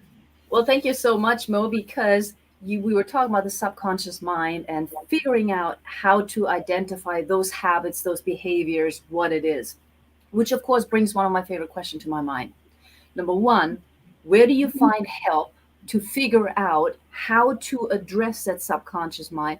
And number two, does that mean you need a mentor or a mastermind? Because those are all things, of course, that Napoleon Hill talks about. I'm going to throw it at Saji first. Yeah, so I think, well, how do you know, and where do you go? For how do you know, I think that everything we talked about today is accessing your purpose, the way I see it, and continually doing that. I shared with the speakers here today that a lot of that is a constant, continuous calibration with yourself and your alignment with others that are closest to you. When that feels like it's askew, when it feels like you are up against some kind of grain and it's not true to who you are, and that's also translating in other ways, manifesting in your health, physical, financial, spiritual, then you know that it's time to call upon a friend. It's time to access a mentor.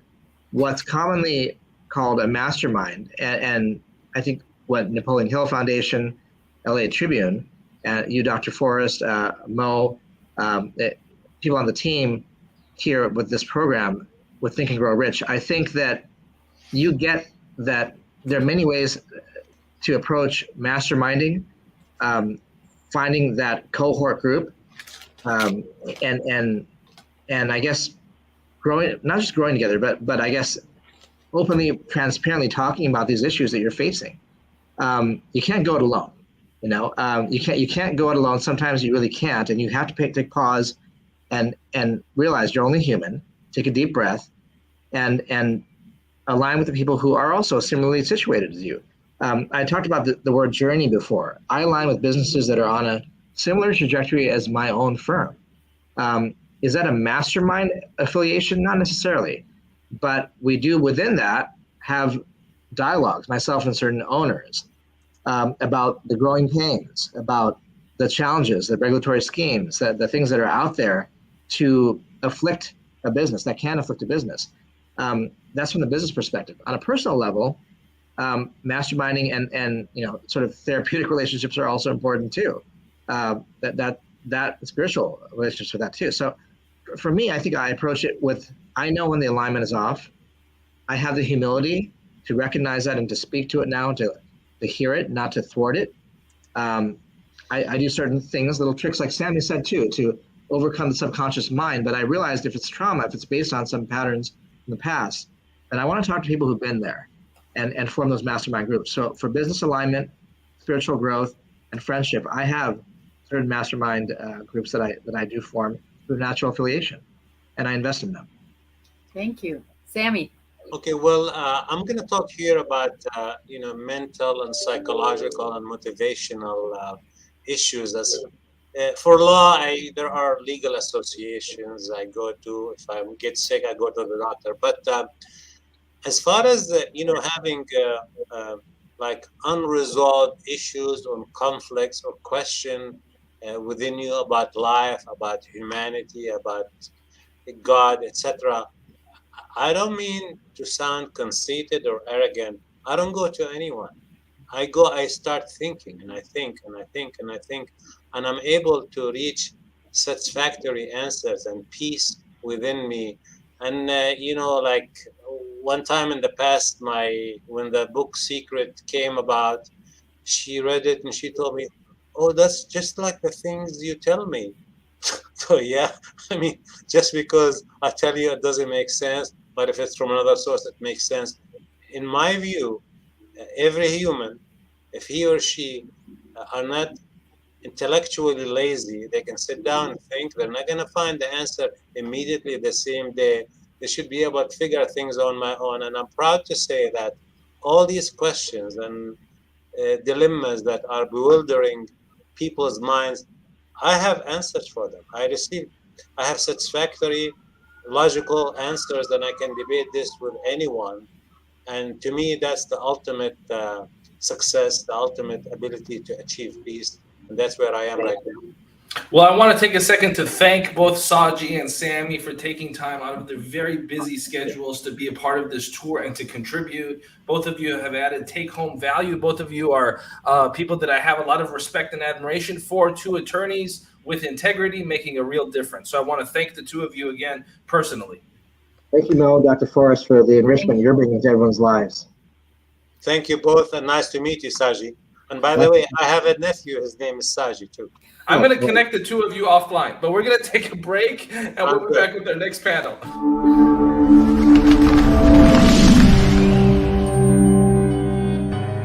Welcome to the Los Angeles Tribune page. Here you will find original news programming, exclusive digital events, and shows that are directly from the community. At the Los Angeles Tribune, we believe in giving a voice to the voiceless. We are proud to be the only national brand to empower everyday people to make a difference. Since 1886, our reputation has been built on truth and responsibility. Thank you for watching and making a difference. For general inquiries, contact today. Thank you on behalf of the Los Angeles Tribune team.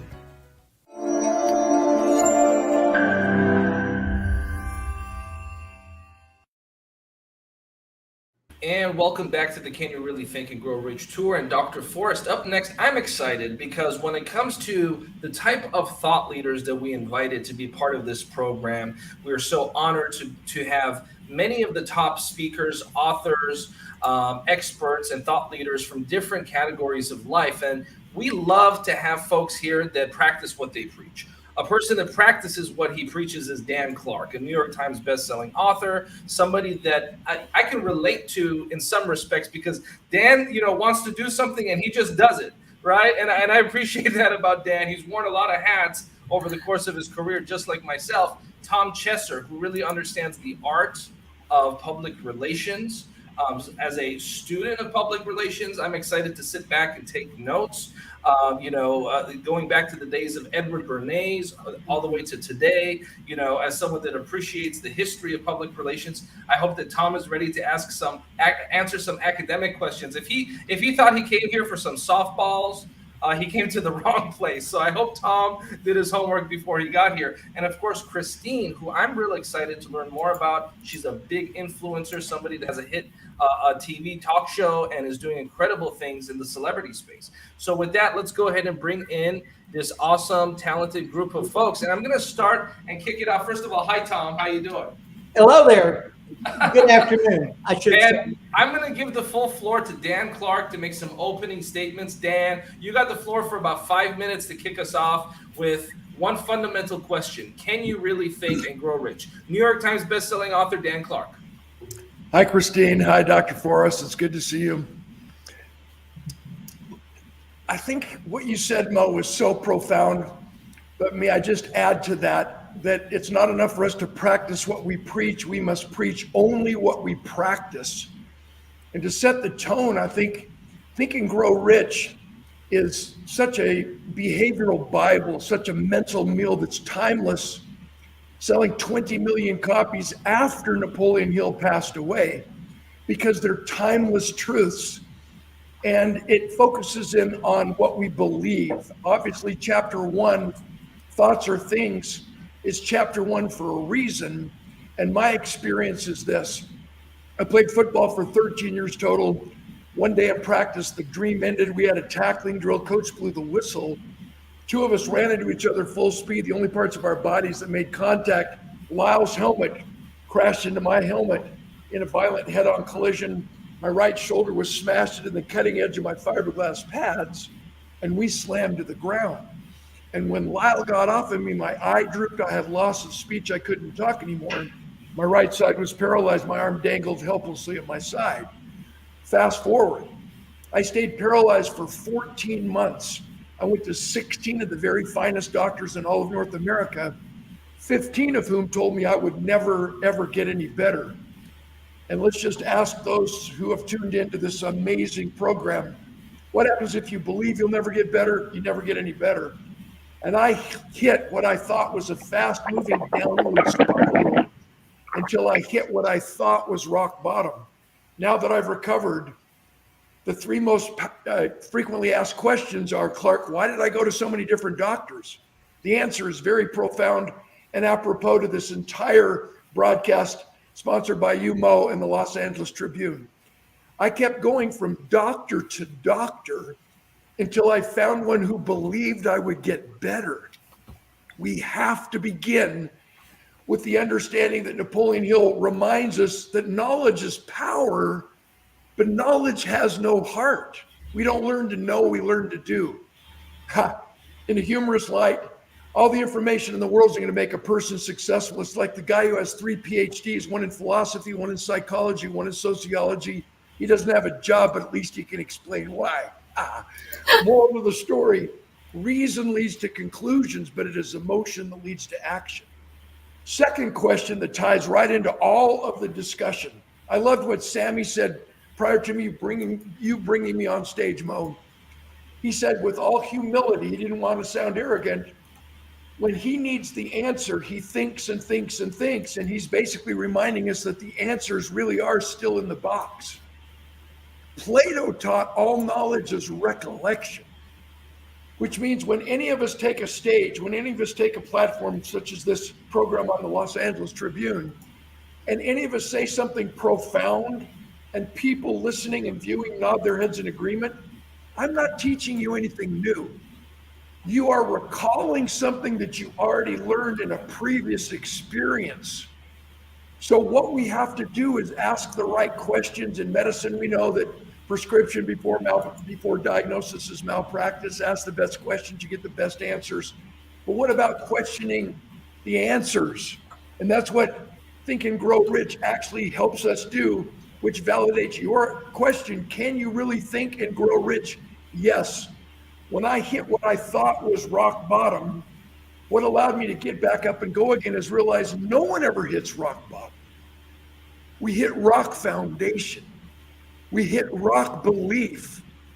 We hit the baseline core values on which we were raised. And when the economy bumps into us and we're trying to pivot or thrive after pandemic and COVID, if we think for a minute that our organizations hit rock bottom, we're fooling ourselves. They did not hit rock bottom. They hit rock foundation. They hit rock belief. They hit the baseline governing principles on which they were built. And that's the significance of Think and Grow Rich. Those time-tested, irrefutable truths have been applicable to every single generation. They are timeless truths, and that's why it's such an honor for me to be on this program with you, Mo. I honor you. Every time you walk into a room, people stop and say, "Who is he? What does he do?" Because of your air, your ambience. And the ability for you to teach and uplift everyone based on what we think. And the third most frequently asked question, my friends, I took 14 months to recover from my paralysis. And the question is, why? What takes you so long, viewers, to change or to get back up and go again or to take ourselves to the next level? I was asking the wrong questions, or any of you.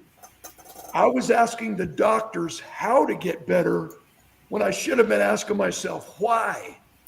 And once we answer why, I figured out the how-to becomes clear and simple. And so that you don't think that Think and Grow Rich is a rah-rah deal, that any of these speakers, any of us participating in this amazing broadcast are rah-rah, you can if you think you can. That's not even close to the truth. We know physiologically and biologically that when we only identify a how and a what, we only engage the mind, only engage the brain. But when we can add to that a passionate why and a compelling want, which is a meaningful goal, it engages both the head and the heart, both the brain, the mind, and the heart.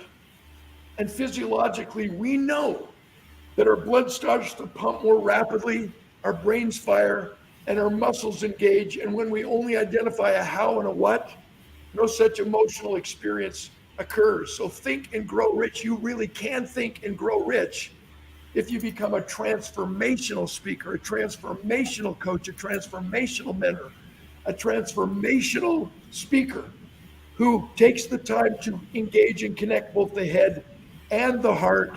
That's what Think and Grow Rich has done for every reader for all these years. That's what you're famous for, Mo. Every time I've been around you, you engage the entire brain, the heart, the mind. The same with you, Natalie. What an honor to be here. Thanks for calling on me, good brother. Well, first of all, Dan, to hear the edification coming from a leader, a New York Times bestselling author, but more importantly, a man of integrity, does my heart glad. So thank you, sir, for contributing your words to this program. I'm going to step back, let Rex and Dr. Natalie lead the way. We have Tom Chesser, public relations expert. Don't give Tom any softballs, Rex and Natalie. I want you guys to push his buttons today, okay? And of course, we're joined alongside a celebrity guest, Christine Curran, who I'm very excited to hear from as well. With that being said, Natalie, Rex, lead the way.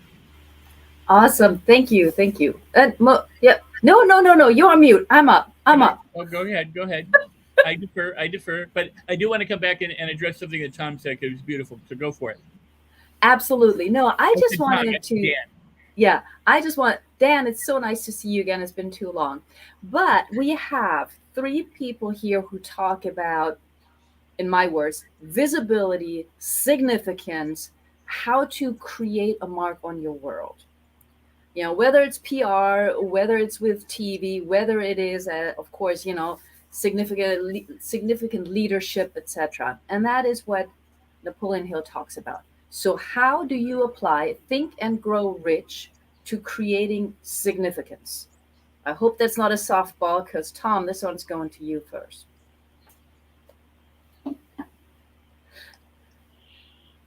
I guess I'm unmuted now, and it is a pleasure to be in the room with such great people here today. Rex, you know I'm a firm admirer of yours. You know that very dearly. Natalie, it's always a pleasure that you are a rule breaker. And I also look at you as a rule maker. So in that situation, when you make the rules and break the rules, you set a new pace for anybody else following after you. So I appreciate that being on here. Dan Clark, you know how I feel about you, my friend. I'm so glad to share this time with you on a stage. You know, I've been around you. I've heard you for years now, been at events where you've been, and I've always marveled at your inflection of what you do and how you do it and why you do it, because you're a man of character, but you're a man of doing. You know, it's one thing to think, it's another thing to do. You know, think and grow rich. You got to divide that up, my friend. You got to look at it and think. As a man thinketh, so is he, right? It's what you think, what you become. But you know, thinking without action is nothing at all. Faith without works is dead. If you don't act upon what you think, right? If you don't respond to the way that you feel. You know, I've taught my children over the years and young people that I pastored for years that, you know, to be the best, to be absolutely the best at everything they do. And I broke it up to an acronym where BEST, B-E-S-T, B-E-S-T. B stands for belief. You have to believe in yourself and what God's made you to be in order to believe and to do something that you want to do. Without that strong belief in who you are and what you do and your purpose in life, you're not going to act. Without that belief, you're not going to go anywhere. If you don't have that strong burden inside of you to believe who you are and how you were created to be great, it won't motivate you.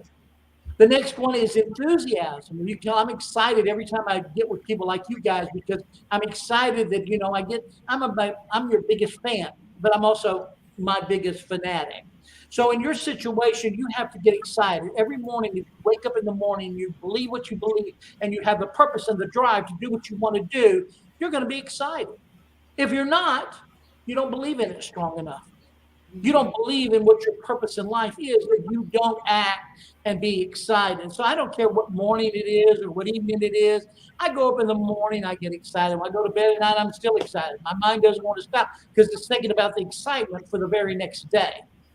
You know, so that planning, that purpose, that drive, that driven personality, that communication that you need to have for the next day.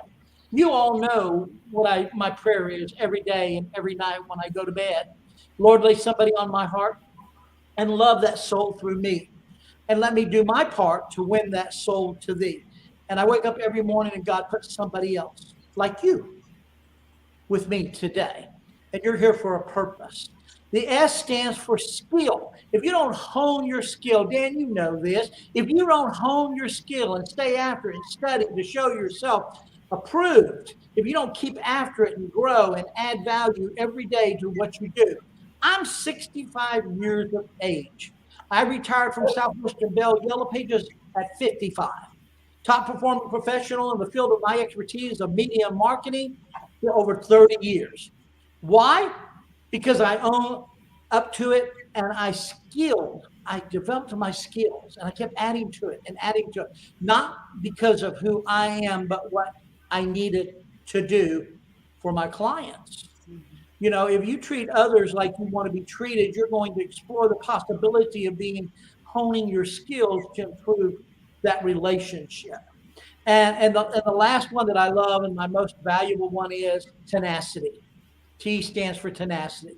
You got to get on and hold on like that bulldog. You ever been with a bulldog, got that bulldog grip? A bulldog will bite on you and he will not let go, even if you kill that stupid dog. That dog is going to be holding on. If you don't get that tenacity in your life to hold on, no matter what the circumstances are, it's going to really impact your life for the rest of your life. Hold on. We're not done yet. We're not finished. It's not over. We haven't finished the race. We haven't fought the fight, and we haven't kept the faith. So be the best you can be. And I think that is what really Napoleon Hill wanted to tell us all, right? I think the principles that he taught us is really the scriptural principles that he wanted to live with us. And that's why the longevity of what he's done has grown and grown and grown and grown. And today we honor, can you think and grow rich? Absolutely. And each and every one of you are a proven example and a living testimonial to what God has said to you, that greater is he that is in you than he that is in the world, and greater things than this shall you do. You are not through. You are not done, and you will not be done. to run the race, fight the faith, and keep the faith. How's that one? Oh, that sounded like a sermon. Thank you, sir. Thank you. Thank you. And now I'm going to ask the other lady in the room. I'm going to ask the other lady in the room because there's just two of us. Maybe I have to mix you up on the screen. Christine, it's such an honor to meet you. So we've just heard Tom, and same question for you. Think and Grow Rich. How do you apply that when it comes to visibility, being significant? What do you do in order to make that happen? Because you're clearly an expert at it. Oh, are you on mute? You're on mute. You're on mute. You get a mug too. Hold on. I think it's the year of was it 2021 when it started? Oh, there I am. There you are. Nice to hear your All voice. right. Yes, thank you so much for having me. First, I want to say I'm very grateful to be here. I think this alone is just an example of manifesting things, because I know I'm probably one of the younger people that have been on this tour over the last few days. And, I didn't realize that my whole life I've been living by the Napoleon Hill principles, and I just didn't understand them or how to, project them to other people. And when I saw the Napoleon Hill, the Legacy, the movie a few years back, I was like, wow, this is exactly what I feel and I think, but I never heard it in those words before. So I'm actually really excited to be here, because being that I've been living by these principles and really starting to hone them and understand them better, it's, manifestation that I'm even here being able to speak about this now. So I appreciate that. As far as just, how do you think and grow rich? I mean, it's all about, first, it starts with an idea, right? Everything that we see, everything that happens in this world just starts with an idea. And from there, it's about, your plan of action, how you execute. And really, I think one thing that Napoleon Hill touches on is, you can manifest it, you can write it down, you can envision it, but what are you willing to give back? And I think more than ever, that is something that I'm really starting to understand in my 30s is my big purpose is really giving back to women. It's women empowerment. And I subconsciously created a lot of women empowerment movements and didn't even realize I was doing it. But now that I see what I've created and I realize my purpose and I'm stepping into my purpose, a lot of wonderful doors have opened and a lot of great things are happening. So, I mean, with my Dining Divas TV show, obviously I've been on TV interviewing celebrities for many, many years, and I've done a lot of great things for women as far as booking women for all kinds of fashion shows and movies and TV things for over the last 15 years. But then I realized that I wanted to do something that was a little bit more of my passion. That's where I stepped into, being a foodie on TV and bringing the celebrities to me.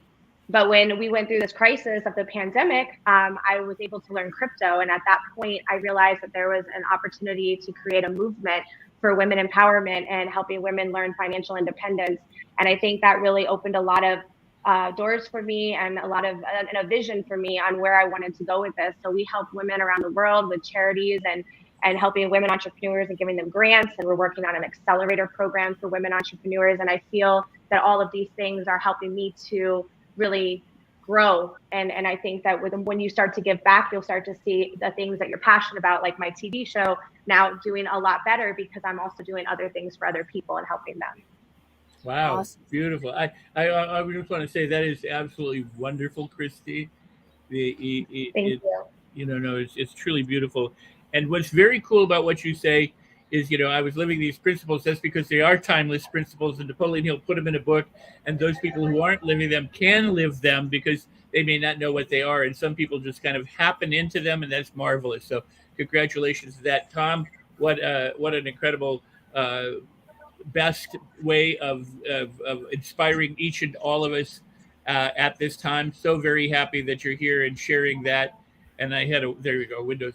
But I want to go back. I want to turn my attention to Dan for a moment, because Dan, what you said about getting up and walking again and taking the time to walk. What a brilliant and marvelous story. And each of you are champions in your own right. Dan, I want to ask you a question, because I want to be real careful about this, because, doctors can be notoriously wrong. A lot of scientists are often wrong. I mean, they go out to prove the null hypothesis and prove that it doesn't work. And if they can't disprove it, they then accept it as a description, as maybe the best description we have in current times, but only a description. And they have to be willing to update or change it as new information comes in or new research validates different things. So what I wanted to ask is, when a doctor gives, here's how I would put it. Do we know where the sound is coming from? I hear there's noise, but at any rate, what I wanted to ask was this, people oftentimes pay more attention to diagnosis than prognosis. The prognosis is, in theory, is the outcome. The diagnosis is what is wrong, what's the issue, what needs to be addressed. And they could be wrong as well as the prognosis can be wrong. But people wear these as labels, like any labels. People say, well, I'm stupid, or I didn't have the right education, or because of this, or I'm black, or I'm white, or I'm Catholic, or we wear these labels, but people wear their medical diagnoses, whether it's psychological or medical or emotional or whatever, almost as badges. Well, I was diagnosed with this, or I'm a survivor of that, and I'm this, that. And yet what you had to go through in order to get and walk was to literally drop the labels and be a person who walked again and who moved again, as opposed to somebody who would be paralyzed for life. Can you speak just a bit more on that? And am I off base, or am I talking your language? No, you're talking my language. And back to back to Napoleon Hill. He talks about masterminds. He was the first one that kind of illuminated that concept. Dr. Jim Rohn, one of my mentors, God rest his soul, he reminded the world that we become the average of the 5 people we associate with the most. Let's dive a little deeper, which means if you hang around with 5 broke people, you're going to become the 6th. If you hang around with 5 negative, whining, blaming, complaining people, you're going to become the 6th. When you put a hard to catch horse in the same field with an easy to catch horse, most of the time you end up with 2 hard to catch horses. And in the human experience, when you put a healthy child in the same room with a sick child, most of the time you end up with 2 sick children. Moral to the story, to be disciplined, healthy, and significant, we must be willing to pay any price and travel any distance to associate with extraordinary human beings. And with all due respect to the medical profession, which I honor, with all due respect to the medical care that we receive in a hospital, do you really increase your chances of getting better if you surround yourself with whining, moaning, complaining, negative, sick people? Or do we expand our prognosis, our diagnosis into prognosis, as you so beautifully said, Rex? Back in my time, when I'm down, when I lost my identity, I thought I was a football player, when in reality, that's just what I did. It's not who I am as a man. And I became suicidal because I lost my identity. Everything that I thought I was taken away from me in 1 minute. Isn't it interesting that a friend brings me by a cassette tape to listen to by a, quote, motivational speaker by the name of Zig Ziglar?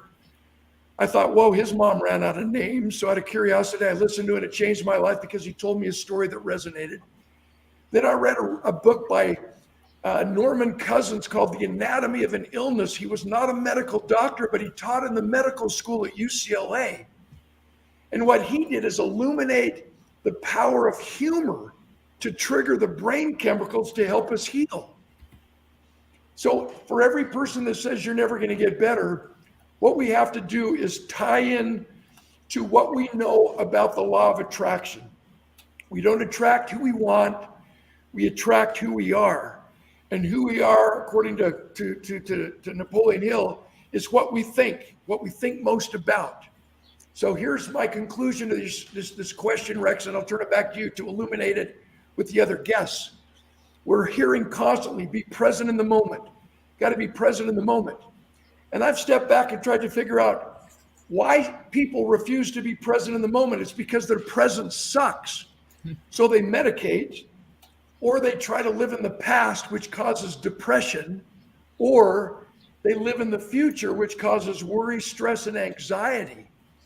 What would happen, regardless of our medical condition, regardless of our physical condition, regardless of our spiritual or intellectual condition, if we just focused in on right now? It's like ordering an Uber ride that requires that you enter in your current location.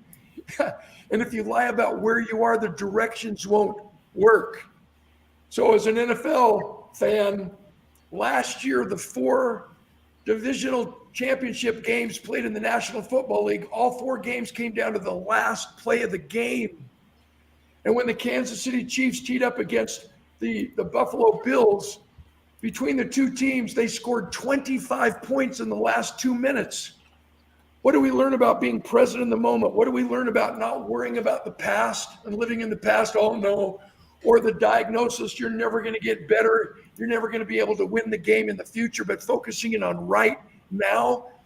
Buffalo Bills go ahead. Kansas City Chiefs go ahead. Buffalo Bills go ahead. Kansas City Chiefs go ahead. Buffalo Bills go ahead 36-33. Patrick Mahomes, the quarterback of the Kansas City Chiefs, takes the field. He has 13 seconds on the clock, 13 seconds left in the game to take his team 75 yards.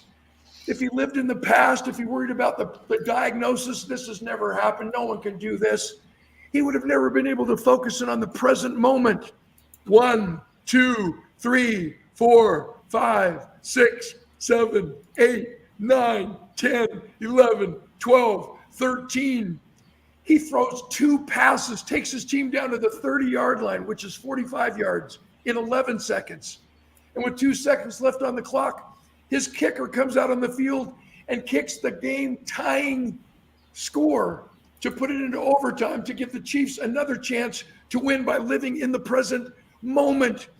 And the caveat to this whole story, Rex, the kicker for the Chiefs had missed his previous kick. If he lived in the past, he would have said, oh no, I can't do this anymore. I quit. I can't take it. No way. But he walked out there present in the moment saying, I've trained. Under pressure, you don't rise to the occasion, you fall to your level of training. And he concentrated on right now, what he can control right now. And he kicked the tying goal, the field goal that tied the game that allowed their team to come back 8 plays later and win. I hope that answered your question, because what I had to do to get better is to not worry about what had happened and not worry about all the naysayers and the negative folks that I was surrounded with. And when I focused in on what can I do right now, physical therapy, medicine, laughter, triggering the brain chemicals. What can I do right now by reading good books and listening to awesome things?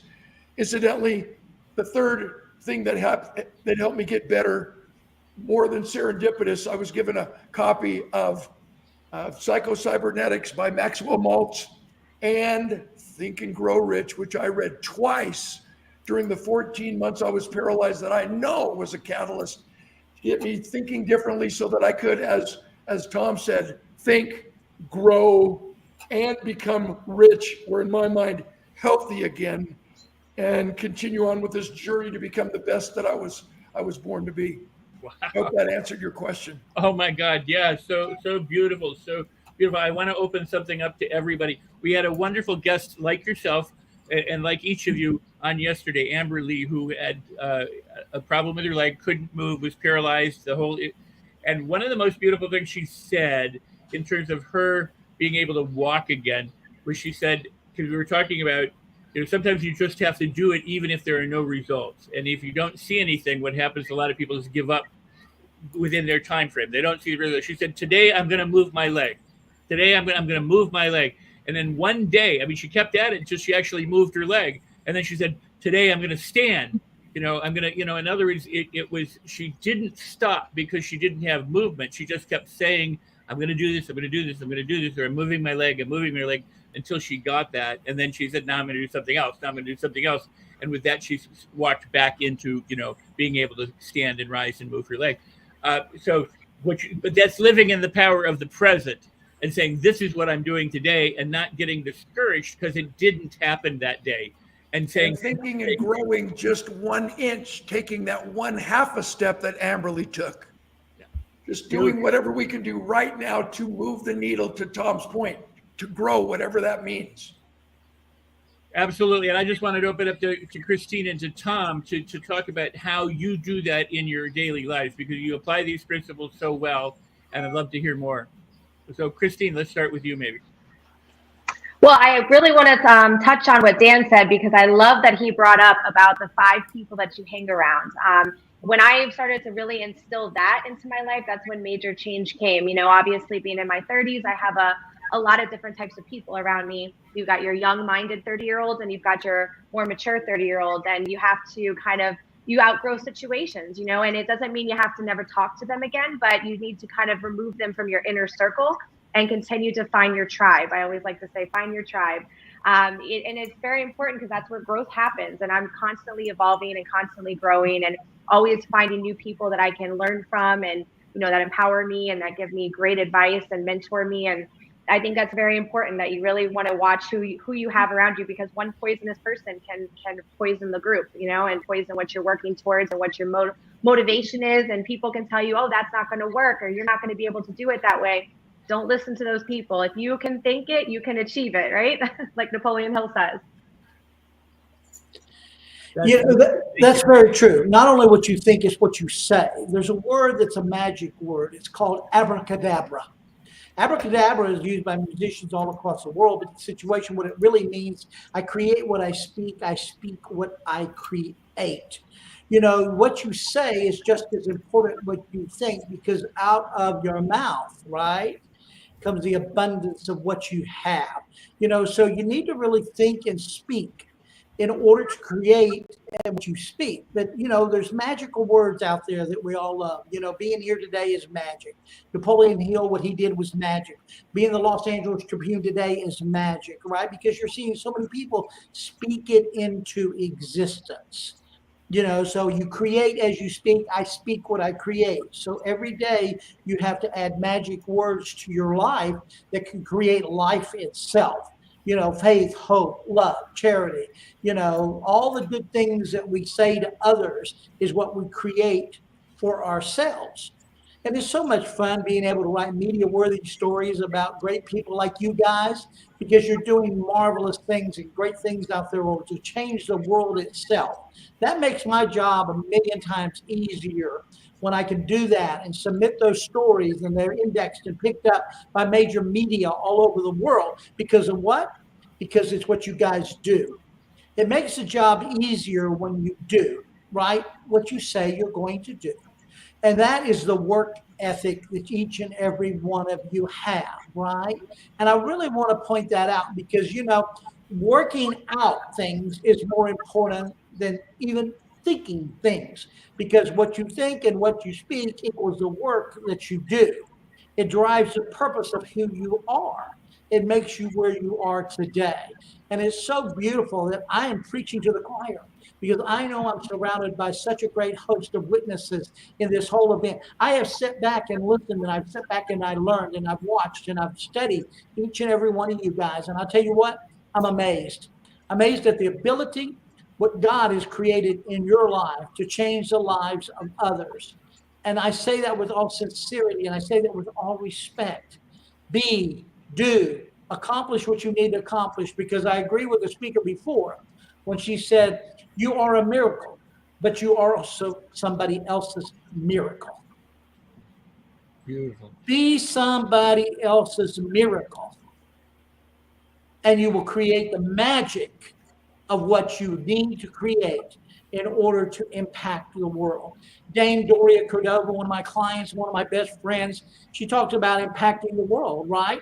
And that's 100% for humanity. It's time for us to be kind to mankind. It's time to look out for each other. We've been shut up, shut down, shut in for so long, we forgot the human touch of what it is to reach out and hug somebody, shake somebody's hand. That's the kind of thing that we need to look forward to. This is a virtual hug for each and every one of you. If I was with you today, I would give you that hug. And I would tell you, you are worthy. You are worthy. And your story and your life matters.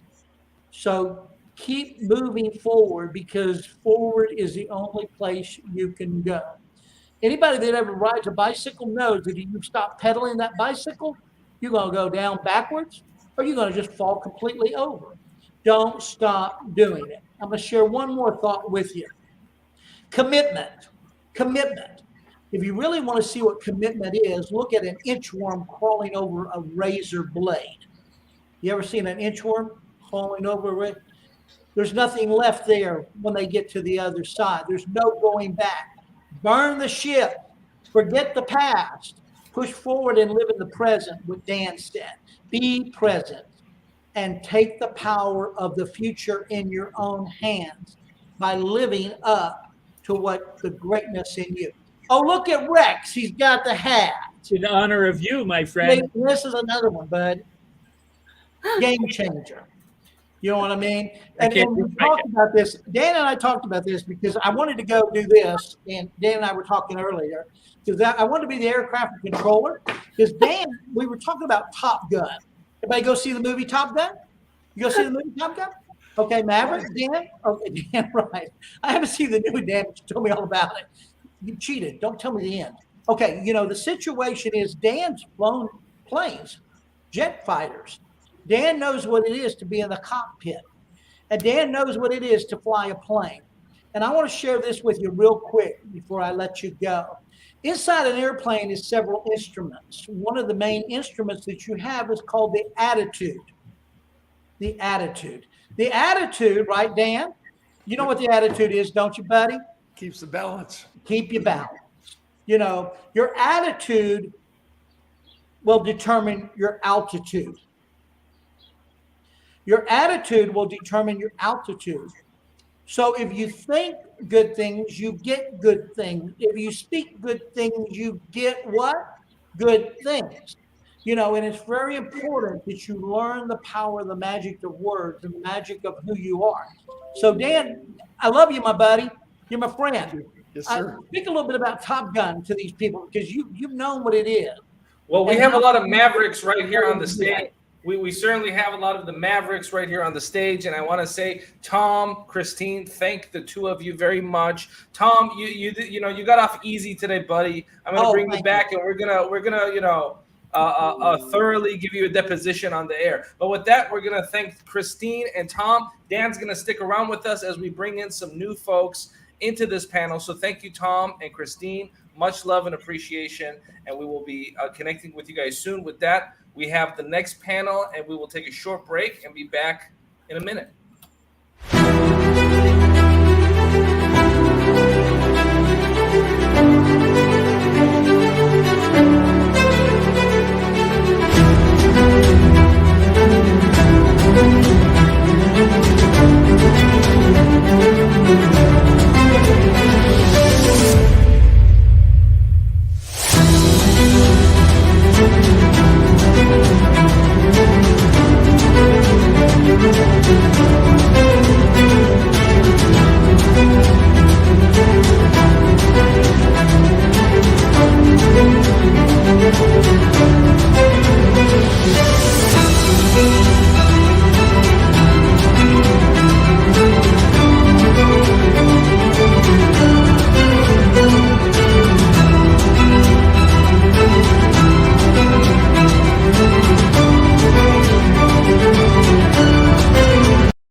Okay, and welcome back to the Can You Really Think and Grow Rich tour alongside Jack Canfield, Les Brown, Dan Clark, Sharon Lecter, some of the biggest names in personal development. And I'm real excited because we're going to have a few people join this conversation because we're going to be practicing virtually using modern day media for the next panel. We're going to be practicing the Mastermind. What would it look like if you take a Dan Clark? What would it look like if you take a Forbes Riley, who's generated over $1 billion gross over her career? What would it look like if you bring a Barry Shore, a Nate Forrest in the mix and create a powerful mastermind? Well, we're about to find out. So Barry Shore, welcome to the mix. How are you, sir? Welcome, Barry. Good day, beautiful, bountiful, beloved, immortal beings, and good-looking people. Now, Dan, how can I make the categorical statement that all the tens and tens of thousands of people all over the world watching are all good-looking? Because by definition, if they tune into Think and Grow Rich Tour, VIP Tour, it means they're always looking for and finding the good. And that's what a good-looking person is, always looking for and finding the good. I am deeply humbled and honored to be in the same room, virtual or otherwise, with Ace, Adora Crystal Evans, Dr. Natalie Forrest, remarkable Rex, and fabulous Dan Clark.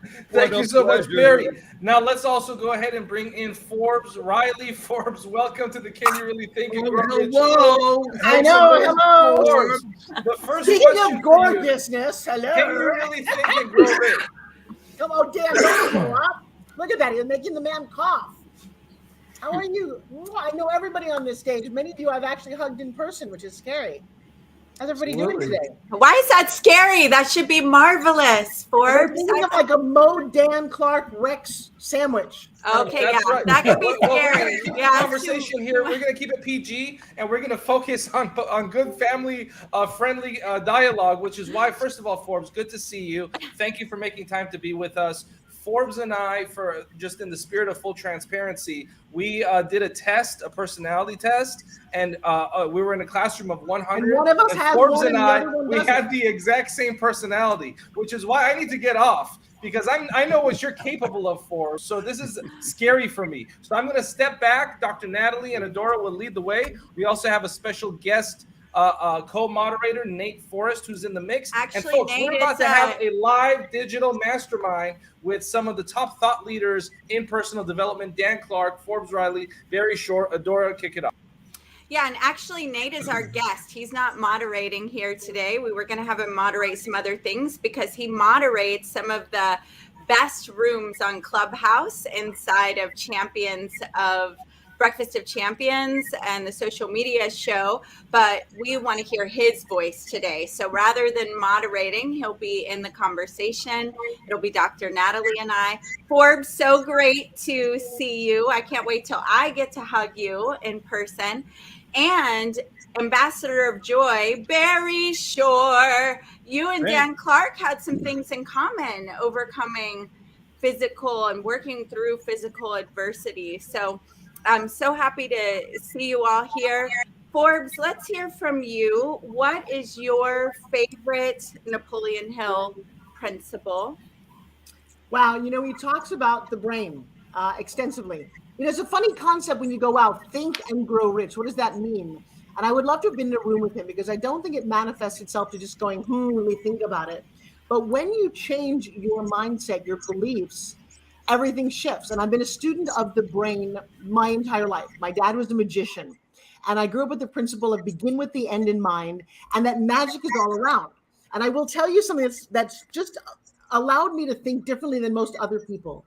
But when I can do something over here and do something here that you're watching, and you're mystified by that, that also translates to how I've made billions. And we call it the art of the pitch, giving people what they want. And also having experiences. So that I don't want to go too far into it, but it's a fascinating concept because as entrepreneurs, we all have something we want to get across to someone else. Well, as a magician, we want to get across the silliest things. For example, we want to show you that we're going to take a woman and cut her in half. Her feet go over there. Her head goes over there. Oh my gosh, we're all applauding when she comes back together, steps out of the box as a whole human being. Now, your brain logically says, what really just happened?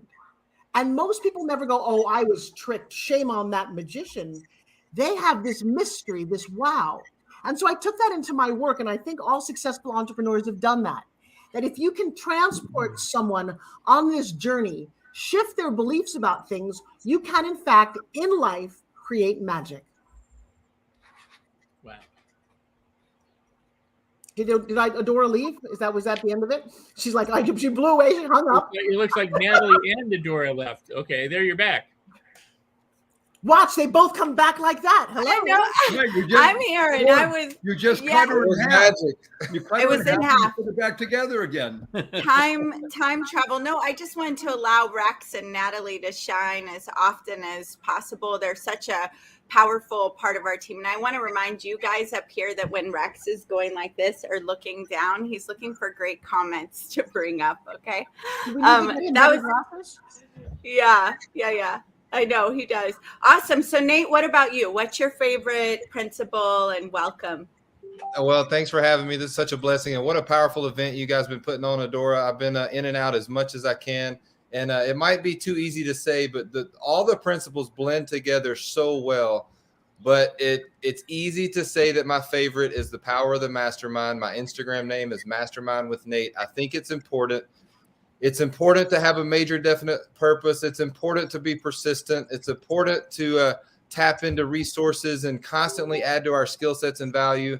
But there's so much power in surrounding ourselves with people that have results that we want, that people that have attitudes that we want, that people that just live life the way we want, people that have results in business we want. And so the power of the mastermind, it's so powerful to surround ourselves in small groups and big groups. Like you said, I keep seeing faces from Breakfast with Champions and from Clubhouse. Forbes Riley is a frequent guest of Breakfast with Champions, and so many. We just had Kim Walsh Phillips, and Dan Clark has been a special guest a couple of times in Breakfast with Champions, and of course you brought in Dennis Waitley. And so the reason why I spend so much time in communities with like Breakfast with Champions, the social media show, and groups, masterminds, is because it's so important to consistently tap into the mindset and figure out what people are thinking that have results that we want. So the power of the mastermind, the principles that Napoleon Hill laid out in the mastermind principle, is definitely my favorite.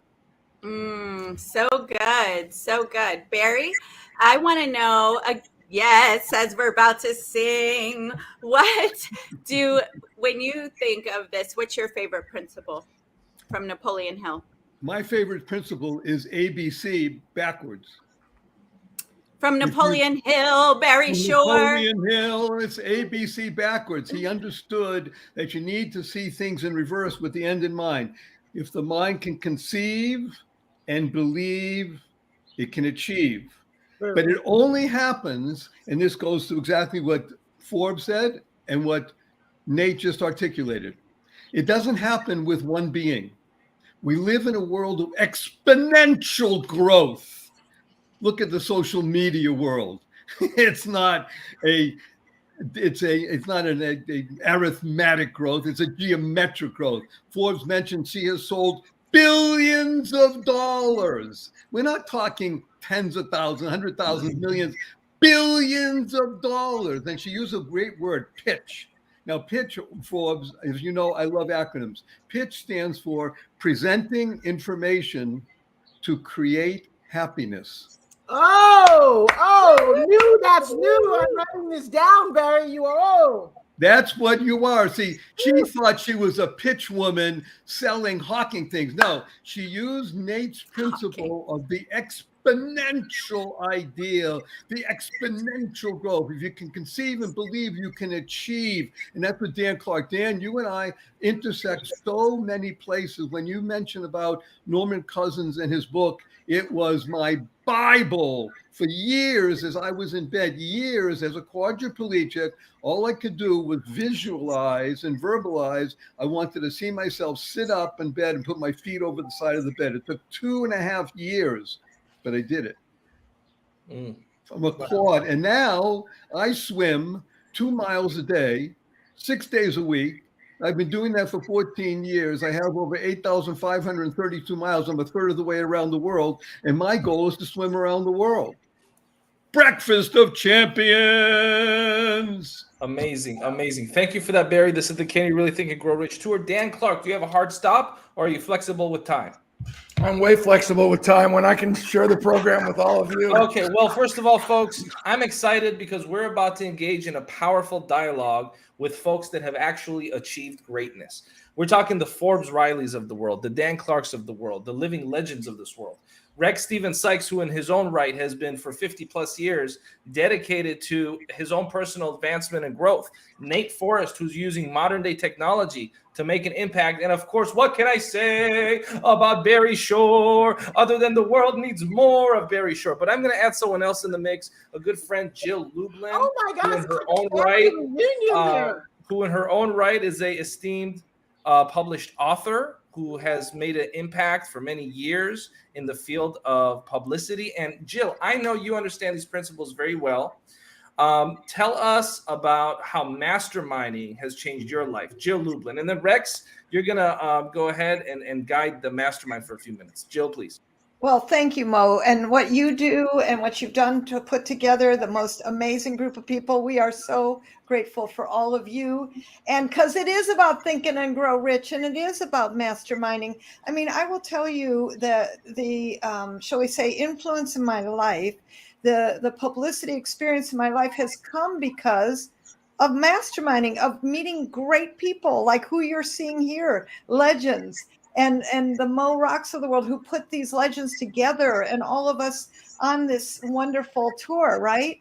It's all about giving of your gifts and creating that visibility factor that helps. And masterminding is one of those amazing contributions that I know that for me has completely changed my world. And I'm so, so grateful for that. Made a huge difference. Jill, Well, welcome, Jill. We're so glad to have you here. Nate, can I call you all in? You can say I'm all in. All in. Forbes, awesome to see you and be with you. Dan, of course, and Barry, my friend. So I want to point out to the people who are watching that there's an illusion. There's a magic show going on right this second. It appears that there are 6 people in front of you, and it's not true. There's only one. That's cosmic consciousness. And to the degree that we can drop our egos and our identities and unite in harmony around the concepts that we want to explore is the degree we have a mastermind here. Otherwise, we're just 6 people sitting around talking stuff. But when we stop being 6 individual people and become one in one mind, we can create and do anything. Would you? Woo! So what say you, my oneness, because we are source and we have different ways of expressing it. We talk about it in different ways. We have different experiences, but we're all the same energy. We're all the same, goodness. And this is what people need to realize is that as long as we walk around, and there's nothing wrong with having a separate identity or having different names to label with, but the more that we understand that we are one and that the power is in this one, the more that we can create together. So who wants to speak? May I weigh in? Yes, please, Mr. Dan. Love all of you, honor you. So I've taught public speaking at the university level for 11 years and crystallized, my 40-year experience as a professional speaker. And to the mastermind, the only masterminds that work are when, to your point, Rex, when each of us shows up with the mindset, seek to bless, not impress. That if you're nervous before you speak, it means you think it's about you. But if you're excited before you speak and share, it means it's about the audience. And so as I teach my students, we shouldn't spend so much time preparing a speech. We should spend all of our time preparing ourselves to speak. And that's why, with Jill, with everyone on this screen whom I know, especially Mo Rock, every time I'm around him or listen to him, every time I hear you on Clubhouse, Nate, never having a chance to go belly to belly yet, we always click off our experience saying, I like me best when I'm with you. I want to see you again. I like me best when I'm with you. I want to see you again. So to your point, Rex, if every person who enters into a mastermind comes with the attitude, not a sales pitch, but a serve pitch, so everybody leaves saying, I like me best when I'm with you. I want to see you again. Then masterminds online, in Zoom, in StreamYard, masterminds in person, all benefit everyone else because when the water in the lake goes up, all the boats rise together.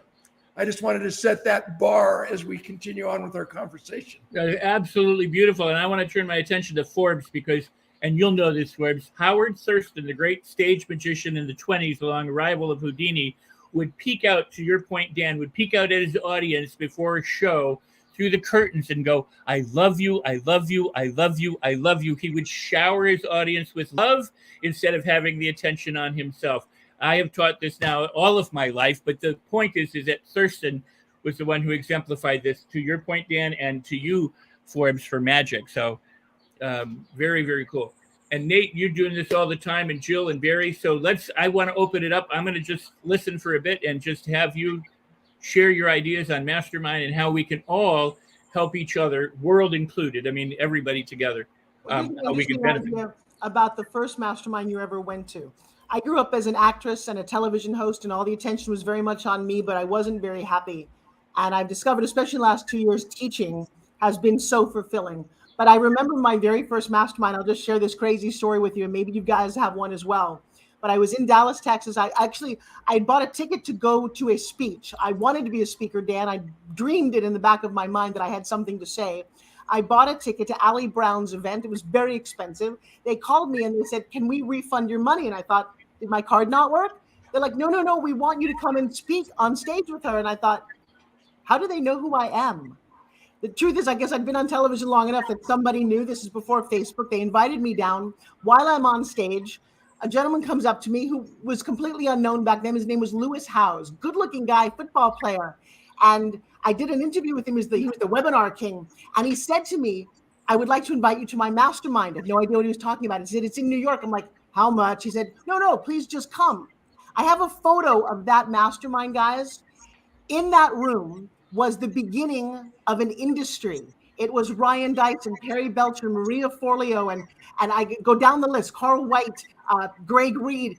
They were all captains of this soon-to-be industry. I guess I was there representing infomercials. But I have this moment. My entire life started and my career online in that room. Every one of them heard stories that I told and said, "Hey, can you come to Secret Knock? Can you come to Traffic and Conversions?" And all of a sudden, the door opened. I am such a fierce proponent of what people can do in a room and how it's definitely positively affected me. And so maybe you guys have a first-time memory that might shed some light on why masterminds are so vital. Well, I want to add something in here. It's not quite that, but I want to say how powerful masterminds have been. Okay, I didn't do this today, but I'm really big on flipping the switch, right? I took it off our bedroom wall, I swear to God, but oh well, we found another one, and now I get to flip the switch in my own masterminds that I lead, and guess what? I still invest constantly in masterminds of other people. Why? Because I think to be successful, you have to be a learner, constantly growing and expanding. And I think that's really important.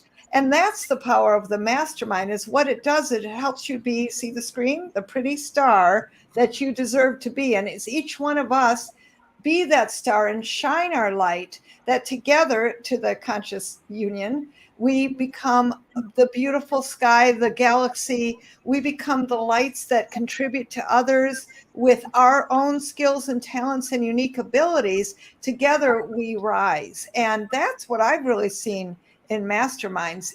And there's also the power of association, right? And to your point, Forbes, yes, in these masterminds are powerful people, each in their own right, in their own fields, in their own industries. And where can we come and learn from so many except in these masterminds? So I know for the masterminds I'm in, that I learned so much from the guy who owns 5 gyms, right? Even though my business is publicity, and I learned so much from the social marketing agency person. And I'm like a sponge, because you get to be a sponge in masterminds. And then when I lead my own publicity masterminds, guess what happens? I get to, shall I say, distribute that information and connect with others and share that wisdom. So I think, as you come to masterminds, and whether you just call up a friend and you mastermind together, and accountability, that is what's so key in it, is the accountability and the support and the connections and the network and the net worth, because that's what you become with your network, is your net worth, right? And so in that, let's rise each other together and keep that support going, and share your wisdom, share your light, share your message. Wow, very beautiful, very beautiful. So thank you, Jill. Hey, I want to come to Nate, but I want to add in a question because of something that you said, Jill, and then of course everybody can address this too, but we'll go from Nate and then to Barry and open it up, and that is, a lot of people come into a mastermind, whether they pay for it or otherwise, with the idea that I'm going to get something from this mastermind, that somehow they're going to add to me and life is going to be better.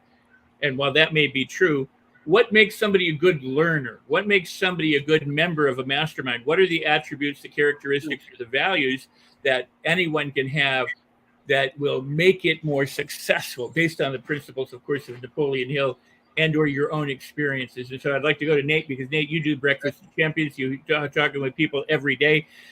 both powerhouses and those well-known and those not so well-known.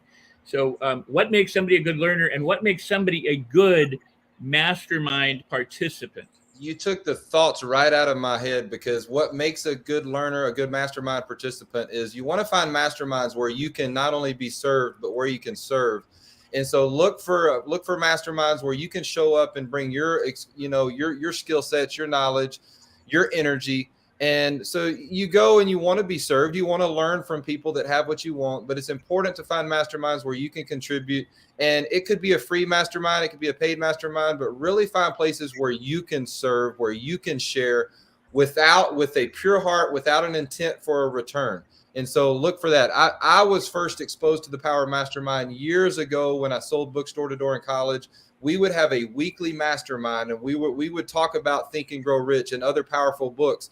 And we would talk about how it's important not to quit, how it's important to decide that you're going to work till the end of the day, and how it's important to learn from others and just take little bitty principles of what's making other people successful and just take it to each door when you knock on the door and sell books. And fast forward all the way to today. I'm a member of a mastermind called the Home Business Academy, where the founders of Paul Hutchings and Mike Hobbs, they've been leading a morning mastermind for free to people of all entrepreneurs and home business owners, network marketers, small business owners. And they teach the principles of Think and Grow Rich every morning. They've been doing this for 7-8 years. And so it's going way back to the power of masterminds on Sundays, learning how to sell things door to door and learning how to sell. Fast forward all the way to today, where we get around masterminds and learn online principles, online marketing principles, social media principles, and mindset principles. But it all starts with finding a place where you can serve. And I think you'll step into your calling, you'll step into your purpose, you'll step into your why a whole lot faster when you find a place where you can serve and feel comfortable helping others, more so than just being served yourself. Wow, that's so very beautiful. And thank you for that. And what an opportunity you have. Now I'm going to do something strange here. I'm going to go, wow, there's 5 people and I make the 6th. So if I'm surrounded by the 5 really cool people and wealthy people in the world, I'm the average of that. What have I just been blessed with? I mean, imagine that. This is the cool part about the mastermind, and having people like Dan and Forbes and Nate and Jill and Barry. And what a joy. So Barry, speaking of joy, what say you? Joy. So here's a wonderful word. Wonderful. Forbes, how do you spell wonderful? That's right. You. ONE-DER-FUL. Wonderful. Part of the issue that we live in today's world is people feel very alienated, right, Dan? People feel like they're outside something. And that's because they mispronounce one of the most interesting words in the world. They think A-L-O-N-E is pronounced alone. And they don't realize that it's pronounced like we're talking here, all one. When your mindset is that you're part of the all one and the world is wonderful, then we can do what we're all doing, which is to share. All In said it. All In's been talking about, Jill mentioned so many times the word share. What does share stand for? You're going to write this one down, Forbes. Spreading happiness and rejuvenating energy. That's what sharing is, spreading happiness and rejuvenating energy. So thank God I am blessed with my podcast, which is called The Joy of Living. Over 3 million downloads in just the past couple of years, hundreds of thousands of people listen every week. And I tell people, though, on the podcast, which has some of the nicest people in the world, Forbes been on, actually, Rex has been on, Dan, you will be, Nate, you will be, Jill, you will be, God willing, soon. And when we talk about, I said, the joy of living can be summed up in one word: giving, giving, giving. That's what makes life worth living. Joy stands for journey of you. Becoming the best you possible makes the world a better place. We need every single one of us. It's not about Dan or Rex or Forbes or Jill or Nate or Mo or even Barry. It's about you, the one who's watching. You are the key, the essence. Go forth, live exuberantly, spread the seeds of joy, happiness, peace, and love. Barry, I think God blessed you with an extra set of lungs, because every time I try to do that, I can do maybe 4 seconds and then I get cut off. So I'm going to go ahead, folks, and give everybody the floor to give your closing final message. Everyone's going to have the full screen because we have about 20 minutes before we wrap up this segment. But wow, this has truly been a historical moment. You have never seen on the air, live, a impromptu mastermind with legends and titans like Dan Clark and Forbes Riley and Jill Lublin and Nate and Barry and Rex live on the air. But this is the Los Angeles Tribune, where we redefine media and change the status quo. Because as I've always said, if you're not changing the status quo of the industry that you're in, then what the hell are you doing in business? So we're going to start with Forbes Riley. Forbes, the floor is yours. Number one, I just want to say how grateful I am for all of you guys. There was a time, talking about being alone, where I didn't realize that I had any power or that anyone would listen to me. What changed was discovering a sense of confidence, clarity, and communication. I know I'm known as the queen of pitch. I will tell you, one of the things about that is that when you can persuade and influence others to get yeses, to help others find their passion, their dream, that's been the greatest joy, especially the last 2 years during COVID.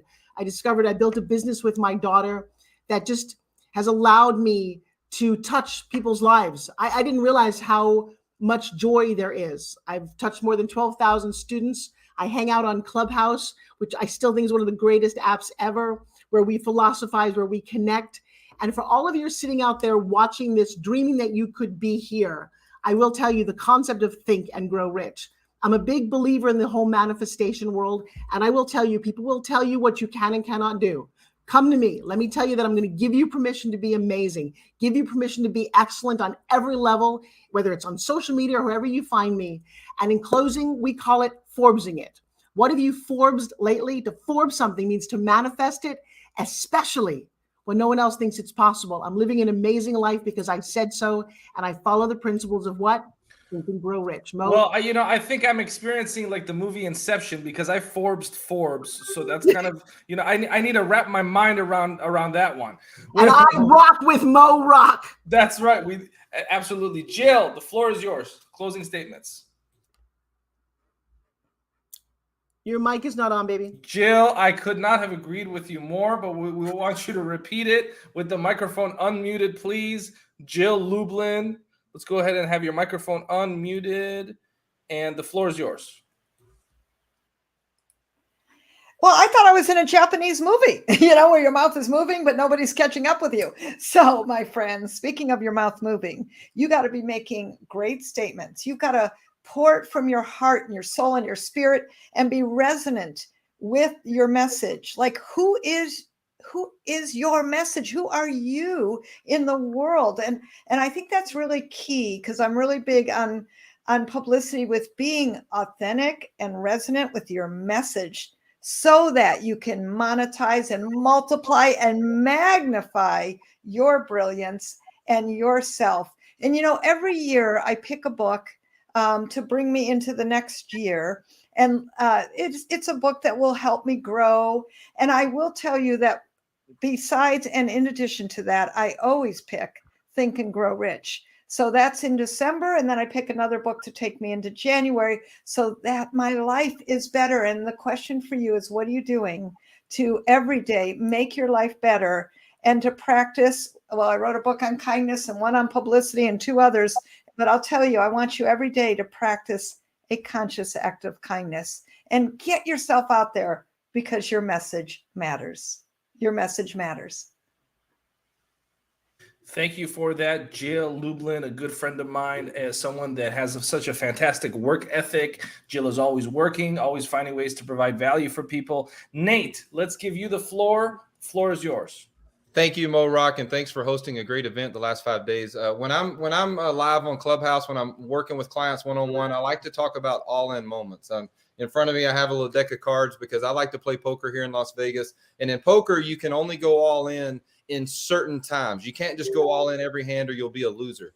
But in business, in masterminds, and the principles that we learn to build our business, we can create all-in moments right now. So we're talking about the principle of the mastermind today. And what does that have to do with all-in moments and poker? Is because we don't have to wait to find a free mastermind, a paid mastermind. We don't have to wait, unlike poker, to create all-in moments right now. Dennis Waitley said something on day one that was really profound to me. I'd never heard this said this way, but he mentioned how Napoleon Hill told Earl Nightingale that there's the far vision and the near look, something like that. The far vision means you want to attach yourselves to people that have a why, that have a purpose.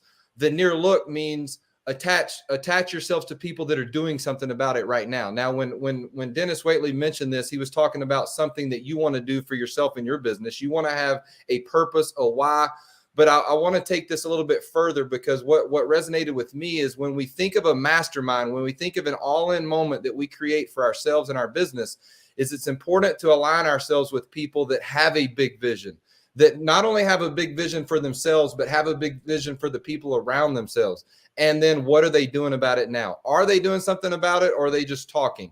Are they creating attitudes and taking the steps forward that you can learn from and you can teach to your circle? So I think the quote was, take the far vision and the near look. And it really had a big impact on me, because I think when we talk about what masterminds we attach ourselves and what all-in moments do we create in our business, now that can be skill sets, that can be social media strategies, but the biggest all-in moments are the people that we align ourselves with and make a decision to learn from, people that have a big vision and people that are doing something about it right now. So we can take little pieces from other people and teach it to our circles.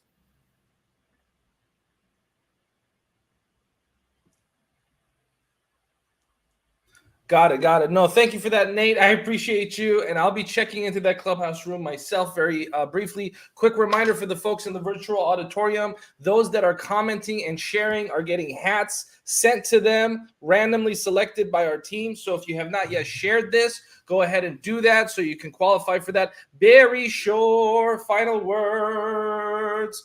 Barry Shore, go ahead. Barry, you're muted. Barry, slow down. You're muted, my friend. I know. How do I'm now I'm unmuted. You're good unmuted. to go. The floor is yours. Okay, here we go. Good day, beautiful, bountiful, beloved, immortal beings. The most powerful equation in the history of the world is E equals MC squared. Everybody knows it, but nobody knows what's behind it. E equals energy equals mass times the speed of light squared. Big deal. Who cares? Well, it enabled us to unlock the power of the atom, to split it and create more energy than has been known in the history of the world. The greatest powerful equation for you is T equals GR. Think equals grow rich. Woo! Think stands for to harness insightful neural connections. Grow stands for generously remarkable ongoing wisdom. And rich stands for rewarding insights, creating happiness. When you use your mind to grow in wisdom, you create happiness for yourself, your family, your friends, and all living beings. There is nothing greater in the world than to live in joy daily. We can all do it. Think and grow rich. Wow. And Dan Armstrong says Mo and Barry should do a duet. It's in the works. The single is going to come out, and I think we'll have Dan Clark do a verse as well. So with that being said, Rex, let's give you the floor before Dan closes us out. Rex, unmute yourself, buddy. No, you're still muted. It's an epidemic. I've been unmuting everybody else, and now I'm muted. So go figure. It is such a blessing to be here among you. You know, when I counted and said, hey, I'm the 6th of the 5, I wasn't kidding. You know, whenever we join a powerful group like the one that you see on the platform of people who are making things happen and giving generously in the world, there's Jill and Nate and Barry and Forbes and Dan, you know, and Mo and the people here. This is why, you know, this is a blessing, and this is why we're here. I always say, if you look at everything as a problem, you'll have a problem. If you look at everything as a blessing, you'll have a blessing. So celebrate everything. And this group of people are certainly a group of people to celebrate, you know, because Barry's had me on his show. He's been on mine. Forbes has had me on her show. I've had her on mine. I still have yet to have Dan on the show. I still have yet to have Jill on the show. I still have yet to have Nate on the show. But that's the thing that, as Forbes mentioned earlier, opportunity presents itself because of the connections you make and the relationships you develop. And the less that we are out to serve ourselves, and the more we are out to serve and edify and uplift each other, the more, and serve the world, the more we can accomplish together. Because you can travel further with somebody else than you can travel alone. And I'm so pleased to be part of this tour and part of this group of people who are assembled on the stage today. I just want to say thank you, and it certainly is worth celebrating. Much love, peace, and blessings all. Thank you so much, Rex. And with that being said, folks, before we go to Dan Clark, just a quick reminder, if you do not have a copy of this book, go to the Napoleon Hill Foundation website, where you can also get other Napoleon Hill Foundation books. We want to give a big shout out to all of our friends at the Napoleon Hill Foundation. And with that, I want to give the floor to Dan Clark to close out. The floor is yours. And Mo, can we do a big hug before we all leave after Dan? Absolutely. Okay. I honor you, Mo. I want everybody to just think about why we would tune in and follow and subscribe to the Los Angeles Tribune. Why would we follow anyone on the screen or anyone who's participated, who was brought up on stage during this magnificent broadcast? Why do people go to masterminds? It's because we're still in search of the formula to become the best version of ourselves. I love masterminds. I go to so many masterminds. I have masterminds on speaker boot camps and story selling master classes, but it's all grounded in the answer to why we are all gathered here today, right now, and for the last few days. It started with the conversation I had with one of my football teammates. He was drafted into the National Football League in the second round by the Philadelphia Eagles. And after 2 years in the league with the Eagles, he's traded to my Oakland Raiders. After 4 years in the league, playing at a highest level Pro Bowl status, one day he walks out of practice, quits, never to play again.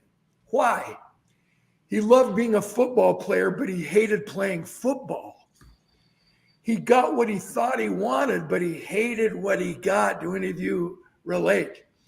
My buddy loved the celebrity perks and the fame and fortune that allowed him to live this life we call successful, competing against others. Nice house, nice income, nice car, nice holiday, nice toy, nice title. But because his inner voice and his true purpose in life was misaligned with who he was and what he was doing, he would never enjoy a life of significance. He would never live a life of significance, and he would die with his dreams, his goals, and his music still in him. So successful people get what we think we want at the moment. And those of us who sign up for masterclasses, those of us who subscribe to the Los Angeles Tribune, who follow all of us on this screen and everyone who's participated, those who are seeking the wisdom and the camaraderie and the relationships that will inspire us and teach us to take it to the next level so we can live a life of significance. That's what this meeting, that's what this podcast, that's what this broadcast, that's what masterminds are all about. And isn't it interesting that just by reading a book, Think and Grow Rich, that's been around for decades, that we can actually quantify what success is, pat ourselves on the back, good job, but then inspire ourselves following the chapter titles and the wisdom found in those pages to take it to the next level and actually live a life of significance so we don't die with our music still in us. So I would hope and pray that all of us will follow each other and that we'll keep in touch so that this few days together was not just a flash in the pan, focused in on how we can become the best we can be right now, but to enjoy the journey, beginning with the why in mind, which allows us to enjoy a journey that's important, do our best to manage expectations and reward effort, which means there's never a destination. There's always a reason to tune into the next program, always a reason to jump on Clubhouse, always a reason to follow Forbes Riley, one of my mentors, one of my heroes. One of the reasons why we should just follow everyone on the screen. Back to you, Mo. I honor you because you're using your platform to bring us together to have these amazing conversations. So when we click off the screen today, we really do leave saying, I like me best when I'm with you. I want to see you again. New York Times bestselling author Dan Clark, ladies and gentlemen. Now, before we do our group hug with Barry Shore, I want to ask the co-executive producer of this event to join us, Adora Crystal Evans. Adora, please join us so we can do a group hug led by Barry Shore. Barry, take it off and close us out. Okay, hug, everybody, stands for heartfelt, unlimited giving. Heartfelt, unlimited giving. On the count of three. 1, 2, 3.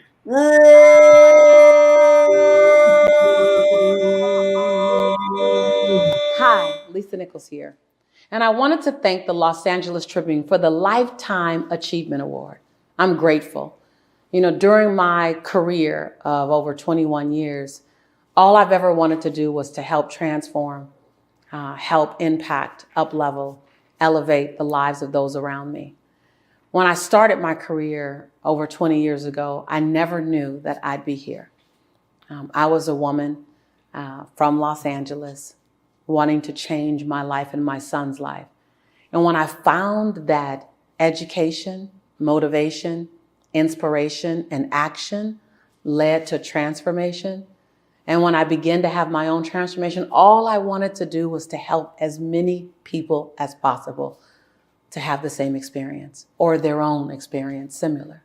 I know that 2020 was a year of uncertainty, unexpected and unwanted change. 2020 was a year of unacceptable made polarized. 2020 was a year of release, relinquish, reset, recharge. 2020 was a year that we all navigated through, but we made it to 2021. We made it to 2021 still with hope, with dreams, with belief. In spite of global and national upheaval, we've pushed through it and we're here today. I'm honored by this award because it's an award that's acknowledging resiliency as well as commitment. And each and every one of us have that. I'm grateful that I can inspire someone else to keep getting up. I say oftentimes, I didn't avoid being knocked down. I simply was always committed to getting back up. And as I kept getting back up, I continued to have more faith in my ability to get up.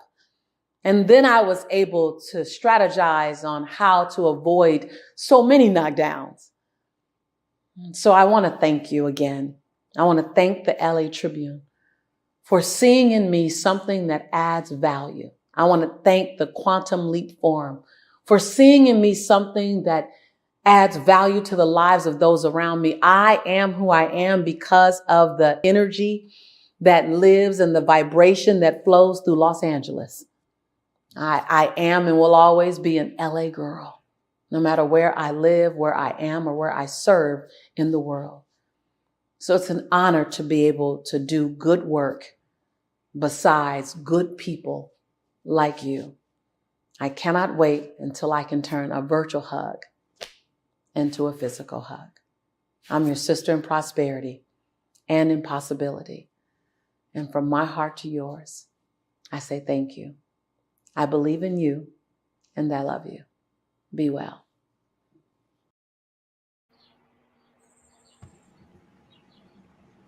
Yeah, I love you too. And Rex on the comments again. Awesome. It's really weird. I'm looking at you, but my picture's frozen. It is. Okay, that's good. Well, at least, oh, there we go. So everybody, wasn't that phenomenal? The actual experience of the Mastermind. And so I have a really great announcement. Some of you know that we have been running a campaign in the background for the people who shared this event, and there were some elite tickets available. So I want to talk about what the elite ticket is, and I got to pull up the winners because we're about to announce the winners. So an elite ticket was the opportunity to go to Ramy Albatrawi's home in Hollywood Hills, the billionaire Ramy, for a mastermind where you get to bring up your thoughts, your ideas, spend time. And it's gotten even better because now this also includes, there's a show in Vegas called the 27 Show. It's an in-person, 27 different, artists they're impersonating. It sells out all the time. And Ramy owns that show. So there's going to be a private viewing of that show in the courtyard in his home. So we have 2 different ticket winners. You heard these guys talk about how, leaders in life, they get in the room, get access. So these people earn their access into the room by sharing the most. And one has been checking in, Christy Maggio. You're our first winner of the elite ticket to this mastermind. And our second one, I'm going to butcher the name. I'm sorry, Rich Osiguera. There we go. That's my best Latin accent, which I don't have.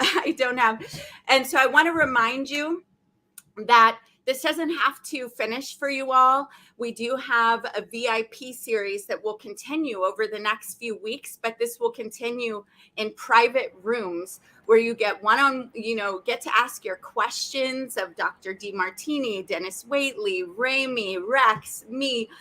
We have these different workshops. Christy, look, pull up her comment. That's so exciting.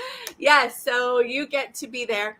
And for those of you that I'm going to say a little bit more about the live mastermind and about the VIP. I'm going to drop the VIP link in there. I'll drop the live mastermind link in there in a moment. You'll get it in your email.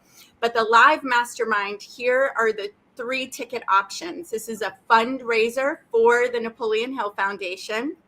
The first one is that you get to come and be there for a mastermind experience at Ramy's home. Then we get to have this show. And so you're going to make connections you will never make. You're going to be in the experience and the actual energy inside the space that a billionaire lives in. Plus, the only people who are going to show up at this are dedicated to the betterment of humanity, to transformation. You never know who you're going to meet there. So that's one thing. That ticket is $550. The second ticket is the opportunity to go to a longer version of the mastermind. So we have a mastermind all day, July 9th. Then we go to lunch. Go to look at the jet, then go to lunch. So we get to go take pictures. It's one of 2 jets. Come back, more masterminding, and then the 27 show. Then you come back the next day for brunch, where you have the opportunity to pitch your business idea, kind of like Shark Tank.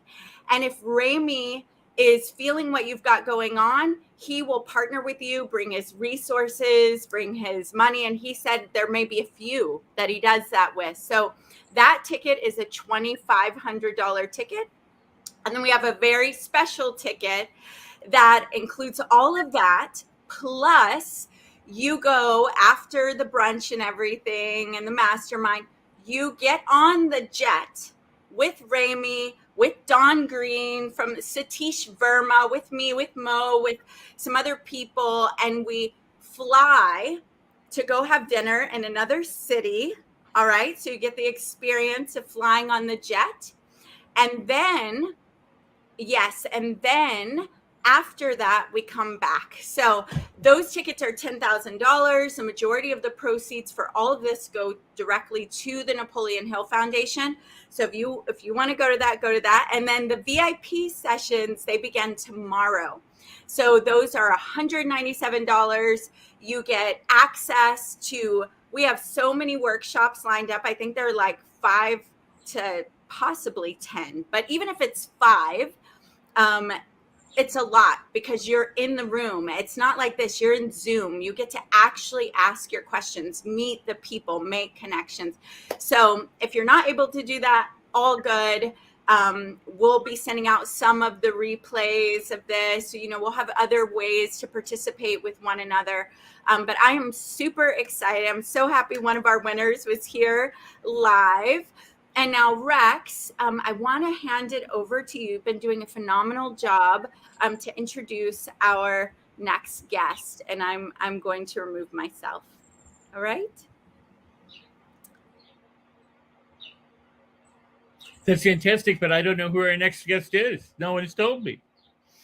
Well, thank you for that, Rex. And I think that you have some technical difficulties because the producers have been saying it in my ear. And I'll pop in here because you know what it is, Adora. I'm excited for this next guest. Yesterday, we got a sample of her. And today we get the full enchilada of her. So I'm so excited. And, you know, Jasmine is doing incredible things around the world. And I think it was actually perhaps even meant to be that she speaks on our final public day, because this was the day that had Jack Canfield and Les Brown. And this was the day that so many people were waiting for. And so I think it actually worked out best for her because she has so many people out there that are now excited to hear her. And some anticipation has been built. So we're going to bring her in. I'm going to step back, Rex. You and Jasmine are going to have a powerful conversation. Can I say something? Are we all on? Can you hear me? Yes. Do you know that more and more people from around the world are joining us as we speak? The numbers continue to grow. I mean, what a wonderful event. So Jasmine's primed to speak to even more people as we continue to serve. Hi, there Jasmine. we go. And Rex, how are you today? Hello. Oh, I am amazing. I am blessed and highly favored. I'm so excited and grateful to have the opportunity to come back. Thank you so much from the bottom of my heart and all of my essence. And so good to have you back. And one of the things you were talking about, you know, we started yesterday, but what I'd like you to talk about today is the notion of being able to put something together that reaches lots of people, that you go out, you know, whether it's a product or service, you know, or you know, some people are authors, some people are entertainers, some people have, you know, home businesses, some people have nothing, they just work for somebody. But you are someone who's managed to put something together, you offer it to the world, you know, from idea to tangible reality is part of what Hill talks about. You know, it starts with an idea, then you develop the plan, and then ultimately you transmute it actually from energy to tangible. So can you describe the process that you go through or have you used in terms of the principles of Napoleon Hill to do just that? Yes. May I say that I think the strongest aspect of the principles that I resonate with is perseverance, and I got a chance to prove that with a tour, and I again am just so grateful. So what my mission is to be able to have people tap into their creative side while making the soap industry more sustainable and being able to make the planet able to give back to us for a longer period. So my message isn't one of scarcity, but of abundance. And so what my product does is it takes the small slivers of your soap that would otherwise be washed down the drain away with the money that you've invested in the product, or tossed away in the trash and burned off in the landfill. Instead of doing that, now you can take those slivers of soap, put them in a funnel, add essential oils that come from wonderful medicinal plants from all over the world that heal, that you can self-heal. And I heard so many other people speak today, and it was just magical hearing that, how you could heal yourself from within, and also with your mindset, and also with different holistic remedies. So incorporating them into this soap that would otherwise be wasted away, you're not only healing yourself with your inner doctor, but you're also helping to make the world more sustainable overall.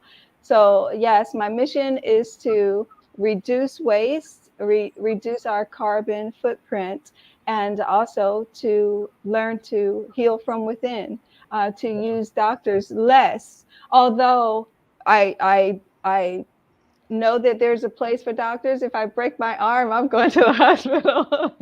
But there's also a place for us to be able to heal from within. And as a matter of fact, I just only recently remembered hearing other people's stories of their journeys, how I myself overcame something in my early 20s I had placed in the back of my mind altogether. And maybe that's why plant life and holistic healing, aromatherapies all resonate so vibrantly with me, is because I didn't even realize that I overcame something that actually had me paralyzed from the neck down for over a week. And I had just given birth to my first child. And one morning I woke up and I couldn't move my legs. I called to my husband. He took me to the hospital. By the time we got there, I couldn't move from my neck down. And my family was called in, and they literally started praying over me as if I wasn't going to make it till tomorrow. And I'm thinking, what are these people doing? I want to see my baby grow up. And so I think it was with that thought, that mind power, that I like to think that it helped in overcoming that. So Wow. I'm not sure if that was the long answer, but I'm just so happy to It be was here. perfect. It was perfect, and I'm glad that you started that way, because I realized that after I asked you to speak, we didn't tell the audience maybe what it is that you do. You know, you were here yesterday, but for those people who weren't, you know, they needed a bit of an introduction to who you are and what you've accomplished and what you do. You know, it's an interesting thing because, you know, I don't want anything ever to be lost on anybody if prevent it. And that is this, that you look around the house and you go, gee, oh, I got all these slivers of soap that are going down the drain, and the money that I spent, you know, and so, you know, at some point, I mean, that idea occurred to you is something that I go, well, that's really wild. I mean, it didn't occur to me, you know, but it did occur to you, right? And then you did something about it, you know. Now at one point, it's about, you know, I can save my money, I can recycle my soap, but not just recycle it, I can make it better, you know.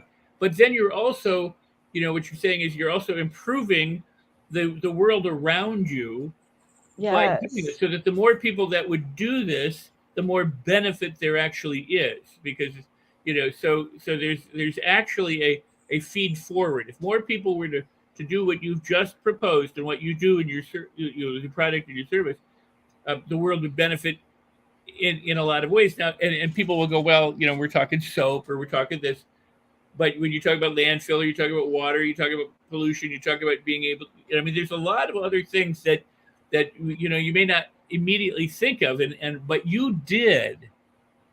And that's the point. And that's what Napoleon Hill says. He goes, one idea can transform the world. So, you know, people could look around their home, and if they go, what problem or issue could I solve, or how can I make it easier for someone, or better for someone, or more comfortable, you know, whatever that might be, you know, the world is ready for it, you know. I mean, you know, and Right. So you did it though, and this is really wonderful. It didn't start out as an invention, as a matter of fact. And just to make a point, you might think it's just a little bit of soap here and there, but somehow they're able to calculate how much that actually translates to once it reaches the landfills.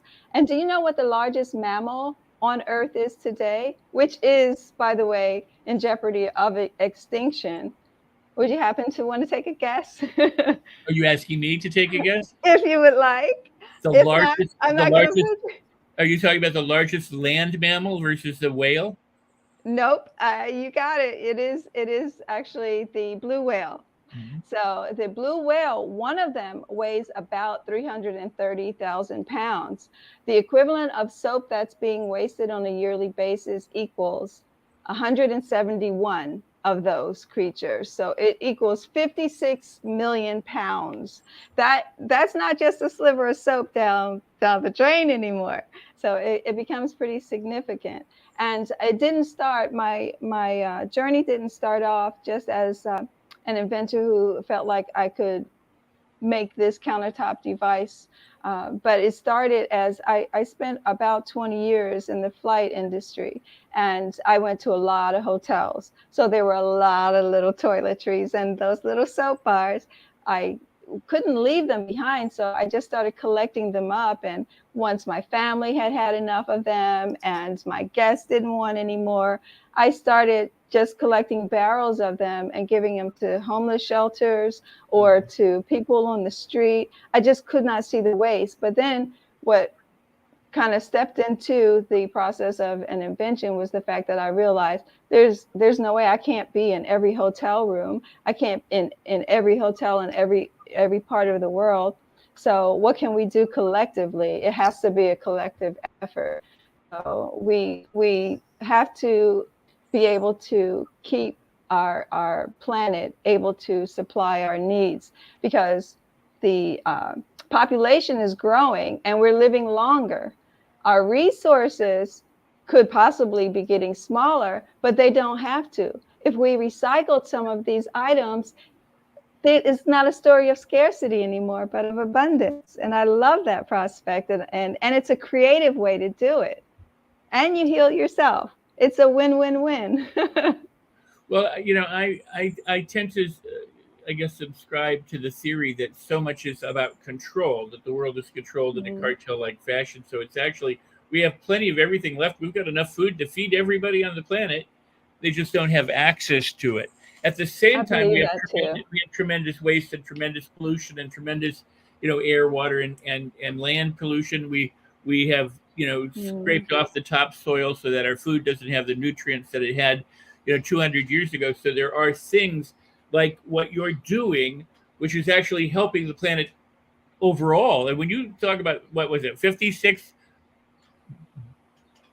million 56 million tons. I mean, that's it's pounds. Huh? It's not it's 56 million pounds, but yes, that's quite a lot. It's quite a lot. Wow. And so we can reduce that. So you went from collecting and donating soap to shelters. How did you come up with, I'm going to now melt my soap down and add oils and recycle and how did you come to this? Oh, because, when your soap does get smaller, it also starts to lose some of its fragrance, and you start to think, well, is it as potent as it was? And as I learned more about what the cold process in soap making was versus the rebatching of it, I realized that yes, the cold process is the long, and I guess it had a little to do with being a little lazy too. The cold process is a very long, tedious, almost scientific approach to making soap at home.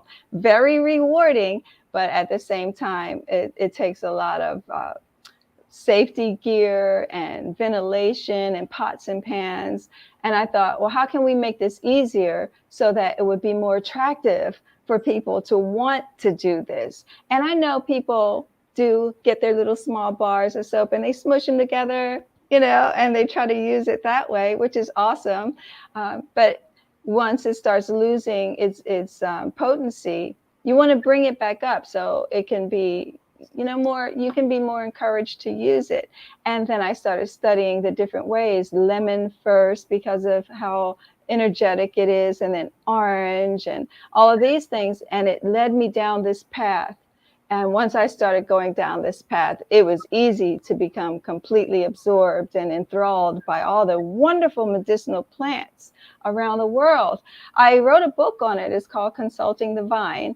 And it has, in the back, it has a reference where you can, if you have a condition like eczema, all the way up to Alzheimer's, believe it or not, there are plants that you can incorporate into your soap or into a tea or a tincture cream, and it can help you to revitalize or reduce the symptoms of some of these conditions. Wow. So, yes. So now you have this product, I'm maybe leaping ahead, but now you have this product. As with anything, the greatest thing in the world can, if nobody knows about it, it can sit on your shelf forever. I say that because when Edison, created the light bulb, or had the light bulb made, in his warehouse or factory, he had to sell the country on the idea of electric light because they had kerosene lamps. They were like, we don't need electric light. Why do we want to do that? Same thing with the phone and wiring up the city so that people could make phone calls. Same thing with the steam. In fact, the steam engine or the steam was considered of the devil at the time. I mean, you know, not even a good thing, but of a bad thing. You know, so there's so many different things that people have introduced that Right. you would think. I mean, when I heard Edison, you know, invented a light bulb, I thought, well, then they just went from to light, but that wasn't true. They had to have a marketing plan, and they had to convince people. The same thing with Yes. same thing with the car, the automobile. People said, "What do I need an iron horse for when I got a horse?" So, how did you go from I now have this to market it and a method of distribution that you get the word out so that people go, wow, this is something that I want. Well, I do consider myself more of an activist for social change than I do like a wellness coach, although I do wear that hat as well because I am trying to help people tap into their inner doctor. But I think my main platform is to try to evoke people to start thinking even more about what can we not waste, what is in abundance that we want to keep that way. And so it's a slow process, sort of, because it's like you said, it's not easy to get people in general to change a path or a direction when something is maybe comfortable as it is. So it is an uphill climb. I've actually been working on this for 6 years. And I'm starting to get some traction now. And I love the fact that both Mo and Adora, the first conversations that I had with them, my mission just kind of resonated with them.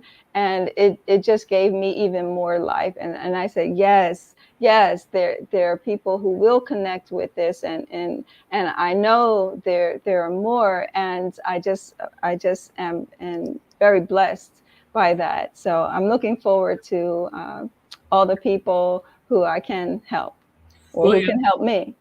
Well, very cool. But you in terms of the principles, you have to have a definite purpose, which you do. You got to be passionate enough about it to want to keep doing it, and be committed to that and have the faith or the belief in yourself that you're going to prevail. And I think you said perseverance. Did you say perseverance was your? Perseverance is the one that I fall back to mostly. But if the question was asked of me, can you really think and grow rich? I think my answer would be, I do believe that you can think and grow rich.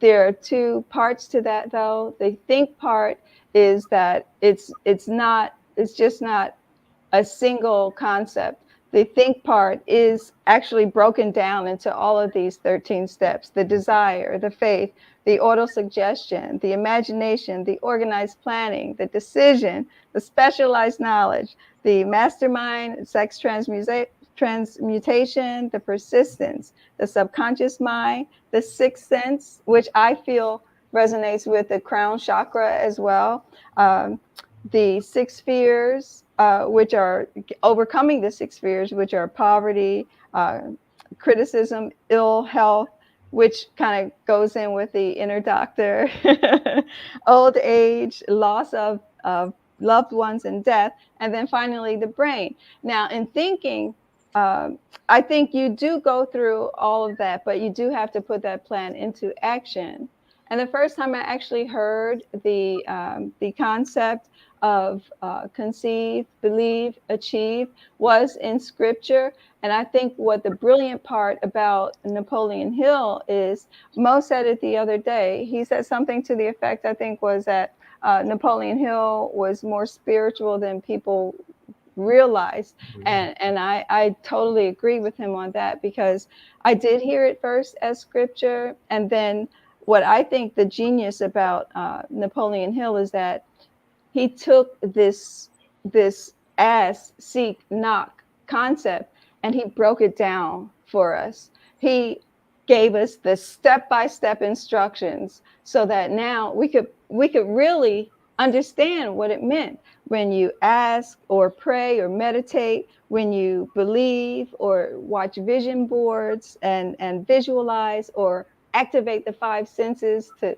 see what you want, to taste what you want, to know what it's going to smell like when you have it, and then to receive it in abundance, and always to be gracious and show gratitude along the way. Wow, I'm so glad you said that, because it really resonates with me. I think that one, Hill said, you got to know all of the principles. It's not one versus the other. The other thing is, you're so correct, when you say the scriptures, and it says, ask, believing you shall receive, and you will receive, or everyone who asks will receive, and everybody who knocks the door will be opened, and everybody who seeks shall find. But so many people have learned to pray as if it's begging for something to change, as opposed to, even the Our Father starts with hallowed be thy name. It starts with praise and with thanksgiving, and supplication, and he says, command ye me, and then let there be light. There's no begging that I can see anywhere in the Bible or in most scripture in any religious, whether it's the Upanishads or the Quran or the Torah or Exactly. all these are principles. So I'm really glad that you said that, and that you point that out, because so many people are going, well, God, just let me break through, or make me famous, or help me with my business, or they're asking, but they're begging, but they're not doing the belief part. It's this story that a lot of people use or hear about the lady who went and said, God, tomorrow I need a sunny day so that I can go out and do all these things. And then the next day it gets Right. up and it's raining, and she goes, well, I knew it's going to be raining. So that's not believing, that's hoping and wishing. I asked Les Brown the same question. Do you think you can grow? And he went, no. And I think it probably blew a lot of people away. But essentially, he's saying the same thing that you are. He's saying, if you're hoping and wishing and sitting in your room, like what people think The Secret advocated, and I don't think it advocated that, but that's how a lot of people understood it. It's that you don't have to do anything; you just wish and hope and want, and magically things. There's a system, a formula that Hill and the ancients have done, and you were talking about that, and so please continue, because that's really very important. And hi, Adora. Well, hi, Dora. Hi. And I definitely appreciate Les Brown. He is like my favorite mentor.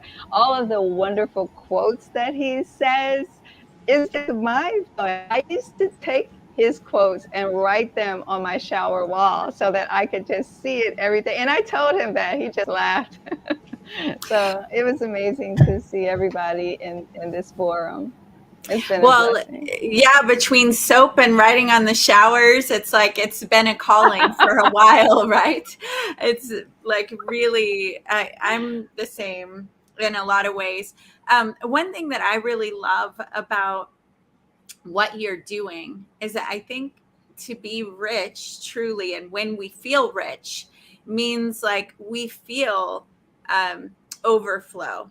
Like when people are just in survival, they're often don't have the mental capacity or the emotional capacity to really think about how to give back to the world. And so it's very rich to consider, what can I do for the whole planet? What can I do for humanity here? And it's very rich in spirit to even be in that conversation, because most people are thinking, what am I going to watch? Not most, I don't want to say that, because the people here are freaking epic. You're like, some of you have been with us since we started, like 5 days. But, to really, instead of thinking about just what am I going to watch on TV tonight, you're thinking about how can I make a difference? And you've come up with a very unique perspective. But what I love is that you're solution oriented, and that you're applying that, like Rex said, believe, achieve, believe, conceive, achieve. Thank you, Juliet. Yeah, it's pretty powerful, because we all have that opportunity, and really sitting in the space of how can I serve? What can I do? That's going the extra mile as well. And You've actually. And I'm glad you. I'm sorry. No, it's you're Glad the you star. said what you said about. Oh, thanks. I think we all are stars and we all shine and we all have something to contribute. And I'm glad that you said that part about not everyone being in a position to maybe even fully live out what their calling might be. And I think about that a lot as well. I think it's really important that you do give back if you are able to, because there are places where people are quite impoverished. They don't have clean water. There's actually only 1% of the water in all of the world that's actually fresh. And 46% of that is polluted to a point where we can't fish or swim in it. But it's there's this one organization I've heard of. Am I okay to say it, or is that okay? It's okay, it's called 1% for the Planet. And if you don't have an organization or charity that you contribute to already, they connect you with someone that resonates with you, and they give 1% back for that cause. So I do think it's really important to give back. Yeah, it's so awesome. And, you know, you bring up such a great point, because the reality is no matter where we are, we can all contribute. I mean, it may not be monetarily. You can contribute a smile. Exactly. You can contribute, you know, a helping hand. Wow. You can volunteer. You can go to a shelter and walk a dog. You can, you could go visit someone now that we're opening up again, you know, in a nursing home. There are just so many places where there just are not enough hands, you know. Like, I love so much when Livia was on the other day, and she came from a very different perspective. Like, all of our speakers are so unique, but I love that she basically was saying, as long as I can see suffering, someone's depressed, someone's upset, someone's hungry, I can't stop. Like, I can't stop. I will work and work and work. And so when we step into that generosity, there is not only what happens in our own body, but there's like universally, again and again, Rhonda talked about it. We've talked about it with lots of speakers where they chose to give even when they weren't feeling that they had so much. And the karma started flowing. Infinite intelligence, God, spirit, whatever you want to call it, started flowing. So I really believe that the world, because of first the generosity of your spirit, Jasmine, I really think a lot's going to open up for you, and we're so glad and grateful to have you on here for part 2. I know Mo wants to come in and say something before we move on to our next segment, but you truly are a blessing, and I just we're so grateful to have you. And I know you're going to be at our event and giving some soap there so people can try it. Absolutely. I actually made some for this event. And I talk a little bit about the Think and Grow before we let you go, Jasmine. Talk about the Think and Grow Rich soap bars that you made specifically for this event. Here they are right here. So these are specifically made for the tour. It is green for not only the richness of money, but also of the earth. And I have just a little white line of purity in there, as well as the gold top for all of the abundance that is wished to you. And it's lemon scented for uplifting, energizing spirit. So how many of those do we have, Jasmine? How many of those do we have to give away to the community? How many? We have 50. Okay, so let's do this. The next 10 people who write a comment that says, I am clean and I am rich, you will be sent one of those bars of soap. So the next 10 people in the virtual auditorium, the first 10 people that say, I am clean and I am rich, We're supporting hygiene around the world. That's We're right. elevating the cleanliness. You will be getting a bar of soap sent to you. So I am clean and I am rich. Okay, I'm clean, I'm rich. 2, Amy 3. Jacobs, Louise. Okay, 3 people. Barbie. The first 3. Barbie's gonna get a bar of soap. Amy's gonna get a bar of soap. Luis is Yay, gonna get a bar of Barbie. soap. Lori's Go, gonna get a Amy. bar of soap. Woo! Juliet is gonna get a bar of I soap. am 1, 2, clean 3, and 4, I'm 5. rich. Yes. Okay, Luis, you can't get 2 bars of soap, my friend. I love you, brother. And you said him, oh, I'm rich. He was like, let me. So those folks, That's wonderful. Jasmine Brandon's Wardlaw. laughing with us. He's celebrating the cleanliness. Jasmine is going to get in touch with you, or you will get in touch with Jasmine. We'll make that work. And Jasmine is going to be sending those 10 people bars of soap. Thank you for contributing. Marvin I is am clean I am and rich. And wasn't that fun to laugh together? I mean, come on. Yes, Jasmine. Beautiful. May I Thank just you say so one much, last thing, Jasmine. Party? Yes, you can I say one recommend last something? thing. May I recommend something? That the people who get the bars of soap tell their friends Yeah. about the bars of soap and push it forward. Yeah, so I would Jasmine love to wanted know to say their one story last so I can thing. put it on my newsletter. Yeah. Yes, I wanted to say that discipline weighs an ounce, but regret weighs a ton. So let's recycle now and go green, save green, and enjoy the journey. And Don't forget Jasmine, to be give us. amazing. Yes. Is it okay, Dora, if we have Jasmine provide her email address so that these people that won the bar of soap can contact her? Would that be appropriate?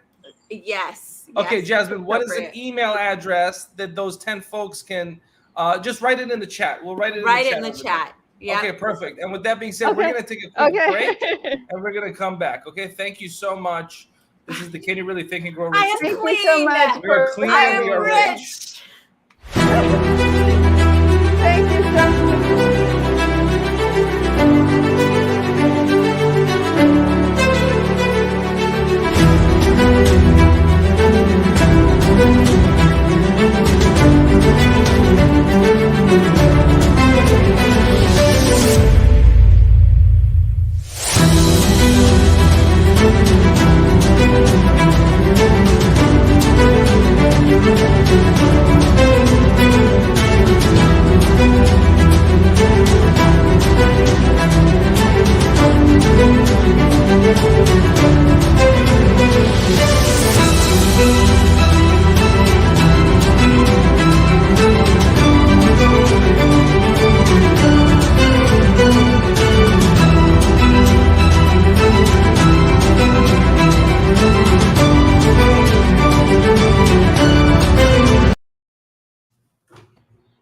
And Hey, welcome guys. back. Hi. That was a lovely, delightful opportunity to listen to Jasmine. What a powerful speaker. And thank you, Adora and Rex, for guiding that. And I want to address something in the virtual auditorium, something that stood out to our team here. And Marvin said, I have been here all 5 days. And on the first day, I deleted apps on my iPhone that take me to news. I'm finally news free.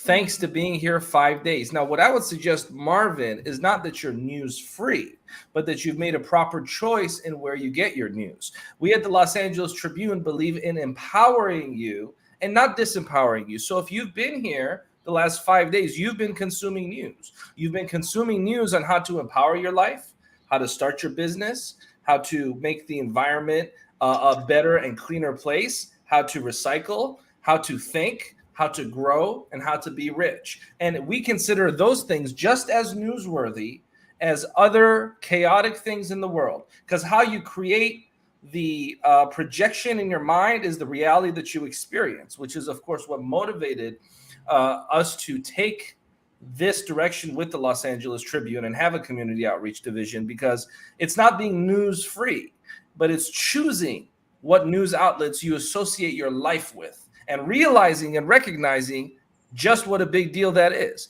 If you casually choose what news you consume, you're going to have a casual life. But if you are methodical about the information that you put in yourself, you will have a very successful life that's by design.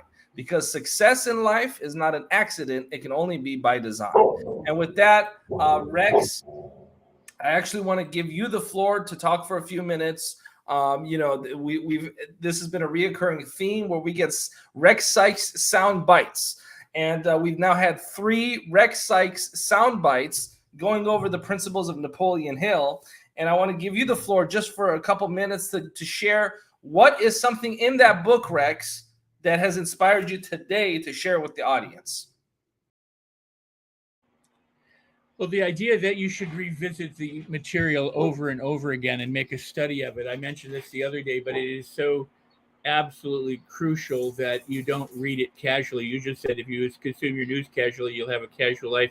If you consume Napoleon Hill casually, you'll have a casual life. It's the application. It's the proper fruit of knowledge is the application. The only reason we get fruit from a tree is that the roots go down deep, it grows up, the seeds convert to the tree, and then it fruits, right? It gives fruit. Well, that fruit can drop on the ground and rot, or that fruit can drop and be harvested.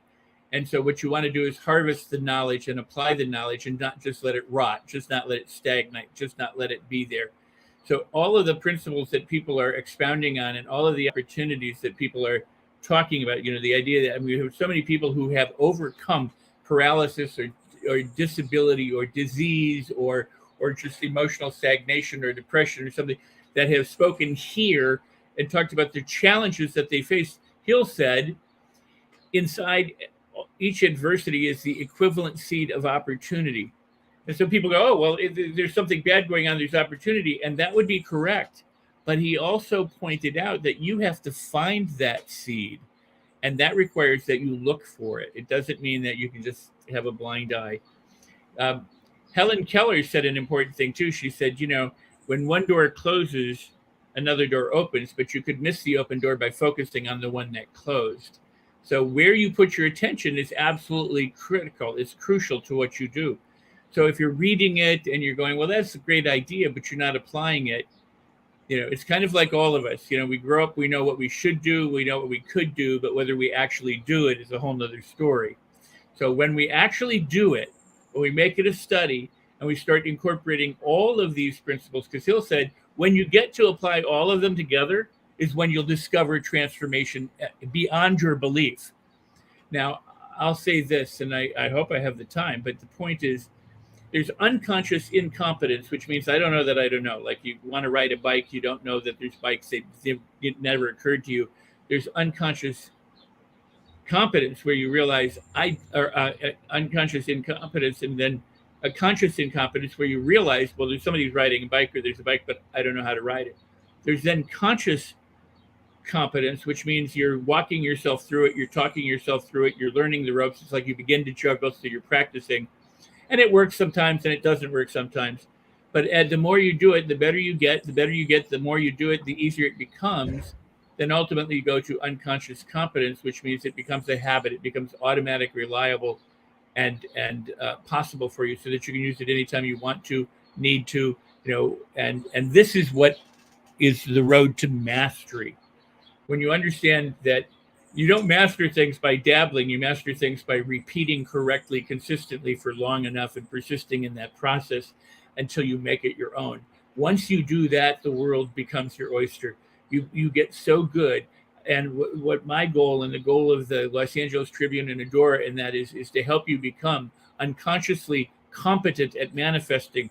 So instead of struggling to manifest, you just naturally manifest. It becomes easy for you to manifest so that you create the things you want instead of perpetuating the things you do. Rex, I'm going to step back and let the two of you guide and facilitate the remainder of the final day. So with that being said, I may pop back in the very end, but I want to get you to have Adora's involvement in this conversation. Now, Adora, I remember reading her book, which talks about the art of manifesting, and talks about the power of the mind. And although that book, the publishing company marketed for a different demographic than what I happen to be, I still had a lot of takeaways from it. And what I want to do, though, Rex, is I want to actually have Adora talk about some of the tools that she has used to manifest, to use the principles of Napoleon Hill. We had an opportunity to hear from her She gave a very powerful speech during her correlated time as a speaker when she has not been producing, facilitating, etc. But I want to make sure that we also get Adora's ideas on some of these principles in the remainder time that we have here, and then the two of you will lead the way for the remainder of the closing day. Adora, please. Oh, thank you so much. And those of you watching, I want you to know we still have some powerful speakers coming after this, in addition to the powerful speakers right here, right now, Rex, right? Our voices are empowered, just like you all are as well. So hang on for that. And we're going to have one more elite ticket giveaway. All right. So it'll be who's commenting the most in the comments right now. So we'll be watching those comments, and we're going to bring up some co-hosts as well a little early. We'll bring Nate back, and we'll bring in Ali Madawi with us before to help us introduce our final people. But yeah, so I'll kick it back to you as well, Rex, in a bit. But I want you to take, I really want to say this first before. You are a master manifester. You've written a book on it. You're helping women, empowering them. You've helped create this event. So take it away, and then I'll come back in a little bit. Oh, oh, it's so funny. Okay, awesome. And I'll bring Nate in when I see him in the back room. All right. So how's everyone doing? Oh boy, there's so much to say that's positive. Oh, thank you, Lori. Yeah, so some of you may have heard my story already, and some of it. And you know that pretty early on, I started paying attention to what it takes to create reality. I became pretty obsessed with it. I feel like a lot of these speakers, teachers, that they're in my DNA. I remember one of the most heartbreaking things I ever chose to do at the time was to get rid of my library when I moved out of the country, because I felt like I was giving up the people and like thankfully there's so much that's digital now, but it was really very challenging for me to do that. And so one of the things for manifesting that people call on me a lot for is connection. The Napoleon Hill Foundation had me open a few different books and the chapters around the topic of pleasing personality. So I think I'm going to go into that a little bit. So, you know, in high school, I got most courteous and most friendly. I was the girl that said hi to everyone. I still am that woman. And for a period of time, I think I misunderstood the topic of pleasing personality. You have to really read this stuff again, because Napoleon Hill, when he was talking about pleasing personality, he was not talking about being a people pleaser. How many of you have been a people pleaser at some point? I want to see some comments. And how many of you may be thinking that that principle, pleasing personality, is about being a people pleaser? It's actually not. Napoleon Hill talks about pleasing personality, and he says that if you're too pleasing and you're always agreeable and you don't stand for anything and you're always, you know, just basically the doormat, that it's actually not very pleasing, you know, that people don't actually hear you and listen. That's not the winning formula. And so I remember going from people pleaser to, oh, I see some, like, this one's really great by Jessica. I got to put it up. Does anyone feel this?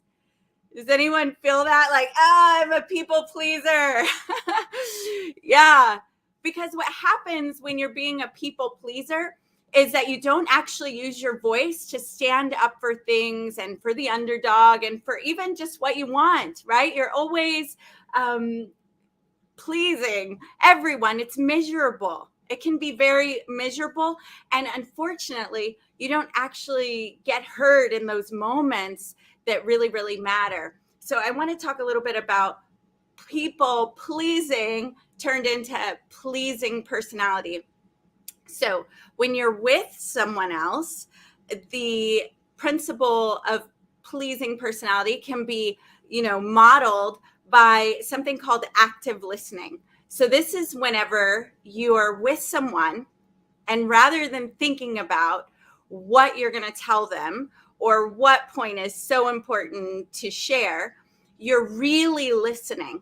and you're listening to what they're saying, also watching their body language, noticing if you're really listening and you're really paying attention. I'll give you an example because this changed my life. I went to a workshop once when I was like 24. I think it was for Mary Kay or something like that. And they had us sit on like day 3. So we were already pretty open. We had to sit and 2 people were together they told you to choose someone that you normally would not choose, that would not be your soul tribe, right? Or would not be someone you'd normally be attracted to. And to go pick that person. And then one person had to pick either the best or the worst moment in their life and just really go there, like 100% go there. And then the other person, their job was to mirror them completely, to breathe like them, to just really, and there were about 300 to 400 women in the room, right? And as it was going, I ended up being the person who was modeling the other person. And so we're breathing together, and I'm starting to tighten up. And before I know it, I'm sobbing. She's sobbing. I'm sobbing. We haven't talked to each other. We haven't spent any time together in this event. And she was much older than me. And so they called us up on the stage because they said, you two are a pair that we cannot tell who is who in this moment, like which one is having the actual experience and which one is modeling. And so I was like the second or third. They had a line of, I don't know, about 10 different pairs of women. And so with the first pair, they said, what do you think she was thinking about? And one of them said, oh, the birth of a baby. And my heart kind of sped up then because I realized they're going to ask me and I have no clue. And I'm like totally insecure. I'm like 23. I'm like, oh, this is a lot of pressure. I'm not a psychic. I'm kind of like freaking out. And then the next couple, they ask and they say, oh, she got married, right? And so they come to me and they say, what do you think she was thinking about? And it just pops out of my mouth, the death of her mother. And we both she said, yes. And we grab each other. And I could feel our stomachs, like we're belly to belly, and our stomachs are like sobbing in synchronicity. And now it's of like recognition. And that taught me something so powerful. And it's that we really are way more connected than we think. And that there's a lot more communication that is available and happening in between the lines. And so what I find is that most of the time when people are listening to each other, we're thinking about what we're going to say next, or our agenda, or how do I look, or how you're going to get out of this conversation. Where if you actually just stop and listen with yourself and really tune in, be present. And then when the person shares whatever they're sharing with you, and they're complete, reflect back what you heard. This is going to be magic for some of you all. And I know we're going to bring up our co-host, but if you will just simply reflect back what you heard, almost word for word, but rephrased in your words, that often is one of the most healing things that you can give someone, because people don't get heard very much. They just don't. I mean, you try it out and tell me what happens. I'm going to tell you, I've had clients that pay me $1,000 an hour. I have had clients that pay me $1,000 an hour, 40-hour contracts. And, with those clients, I felt pressure to perform and to make sure I'm adding incredible value. And because that's what we ought to do, right? You're not just paid to be paid. You're paid because you're bringing value. But you know what is funny? Is the things and the moments that they said were the most valuable for them were when I was actually listening, and then I reflected back what they said, and they got to be seen. It does something for the system where they actually get their own insights, their own feeling loved, heard, seen. And this is one of the simplest ways, if you want to exercise the principle of pleasing personality, is in order to tap into that, is like actually be with people, receive, be in the receptive mode of who is this person, and then reflect back what you're receiving. Because often, and for me, most of the time, I'm committed to receiving the highest and greatest version of that person. So people love to be in my orbit when I'm holding that kind of space, because guess what else doesn't happen often?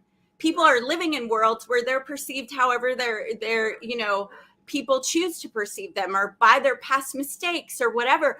But when you hold people and with the intention that we talked about in their highest vibration, and then you're receiving them, it's a magnificent gift. And now back to manifesting before I bring on our co-host, that this is a way, because we receive not just on our own, we receive through relationships, we receive through access. Like even being, if you want to be a best-selling author, or you want to, have an incredible moment, it's going to happen because people receive your message and they hear you and they resonate with it. It's got to take people. All right. So I think it's time to go. I see Mo in the background kind of. All right. So anyway, I hope that was valuable to you. Rex, is there something you wanted to say about that before we bring on our co-host? Oh, you're muted. No more mugs. I feel the authenticity.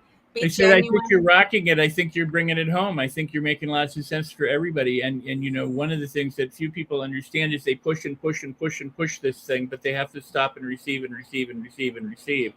It's as important to be able to push as it is as important to allow. And this is what's so wonderful about how you demonstrate who you are and what you do. Awesome. So I'm going to bring in another, because as I'm on, and I didn't receive that very well because I was conscious of time. Rex, thank you very much for that acknowledgement. I receive it in my heart. All right. So I'm going to bring up a couple of people to help co-host this next part and give you a break for a little bit, Rex, and then we'll bring you back, because I know you've been on for us for about 5 days, and I'm super grateful. So another way that I've been able to receive wealth and I hear, we all have an area of wealth. And when we tap into that, the world will exchange it. And one of the areas that I'm wealthy is in my ability to connect and to create high level connections and to see, when people collaborate together, like this tour, what's possible. And so I have another friend who's really awesome at that and is like a brother from another mother. I don't think I've said that in a really long time. And that's my friend Ali Madawi. And yeah, and a lot of you heard from Ali earlier, and we're going to bring Nate in a little bit too. But Ali, I'd love for you to help me introduce and thank you for all that you are, the connector that you are. We wouldn't have Driven as a sponsor and all of this great information if you hadn't connected with me and we didn't have our relationship. So I'd love for you to help me bring on and introduce our next speakers. Yeah, definitely. First of all, thank you so much for having me in here. And it is a mutual feeling. You said brother from another mother. You are definitely a sister from another mister. And I love working with you. I love collaborating and co-creating with you every single day. And yes, I do have the privilege to introduce to the world two gentlemen that I've had the opportunity and the privilege to collaborate with, to work with, to co-create with, to just have an opportunity to see magic happen right before my eyes. There are two men that are parents, they're fathers. They're amazing human beings in every single way. And the very first one is actually the COO of Driven Trading, the premier sponsor for the Can You Think and Grow Rich Tour 2022. And he goes by the name of Gary Angles. And I do want to just appropriately introduce him to you, because though I love who he is and what he stands for as a human being, he has over 18 years experience in teaching leadership, education, coaching, and mentoring, specifically not only in marketing, martial arts, but in entrepreneurship as well. He specializes in developing leaders through mastery mindsets. Talk about the perfect topic for this tour, and personal development. He has 15 plus years experience in marketing and design, and specializing in assisting companies in developing lead generation and conversion systems. He has an extensive knowledge and experience in martial arts with 35 years training and 20 years teaching experience, known for establishing a leadership culture among teams and helping someone develop a mindset of a champion through stacking micro wins together to create macro wins. So ladies and gentlemen, he goes by the name of Gary Angles. I know him as Mr. E. He's an amazing father and a rock star, and I could not be more excited to see him in here with us. What's up, Gary? Hey guys, hey hello. Ali, thank you very much. I appreciate it. You guys are amazing. Dora, this is such an incredible event. So I'm proud to be here, guys. Right on. And the second gentleman that I want to bring before you, he is one of the low-key, emotional, intelligent guru that you can ever have. At least I see him that way every time. Perfect, humble, calm smile. But he too comes with an incredible amount of experience, 20 years in executive management, 15 plus years in home-based business consulting, specializing in leadership development systems and mastery coaching. He is responsible for generating over $100 million in revenue for one of the largest specialty fitness retailers in the world within a few short years. And he has also implemented some of the most successful management training styles, programs, and sales techniques in North America for multiple billion-plus-dollar companies, emphasizing on building strong relationships and putting personal growth and development strategies on the forefront for all of his coaching. He goes by the name of Jared Gaze. So give it up to these two incredible men. What's up, gentlemen? Yes, how we doing, guys? How's everybody doing out there today? Amazing. Awesome. Adora, I'll let you have the stage. Awesome. Thank you so much. And Ali will pop you in and out here because we're going to bring in Nate Forrest in a bit. I want to introduce Nate. He's going to help me mod. Some of you may have heard him earlier. He's on Clubhouse with the Breakfast of Champions show. He has all kinds of leaders, speakers, teachers. He's had Grant Cardone in there, like so many incredible people. And so I felt he had to know you, and what better place to make the connection than right here. So Nate, thank you and welcome to the stage. Thanks for bringing me out, and it's great to meet Gary, Jared, and Ali. And I love that quote behind Ali. It says, the more you give back, the more comes back to you. That's powerful. Yes, sir. Yeah. So Gary, I want to start with you. Do you believe, can you really think and grow rich?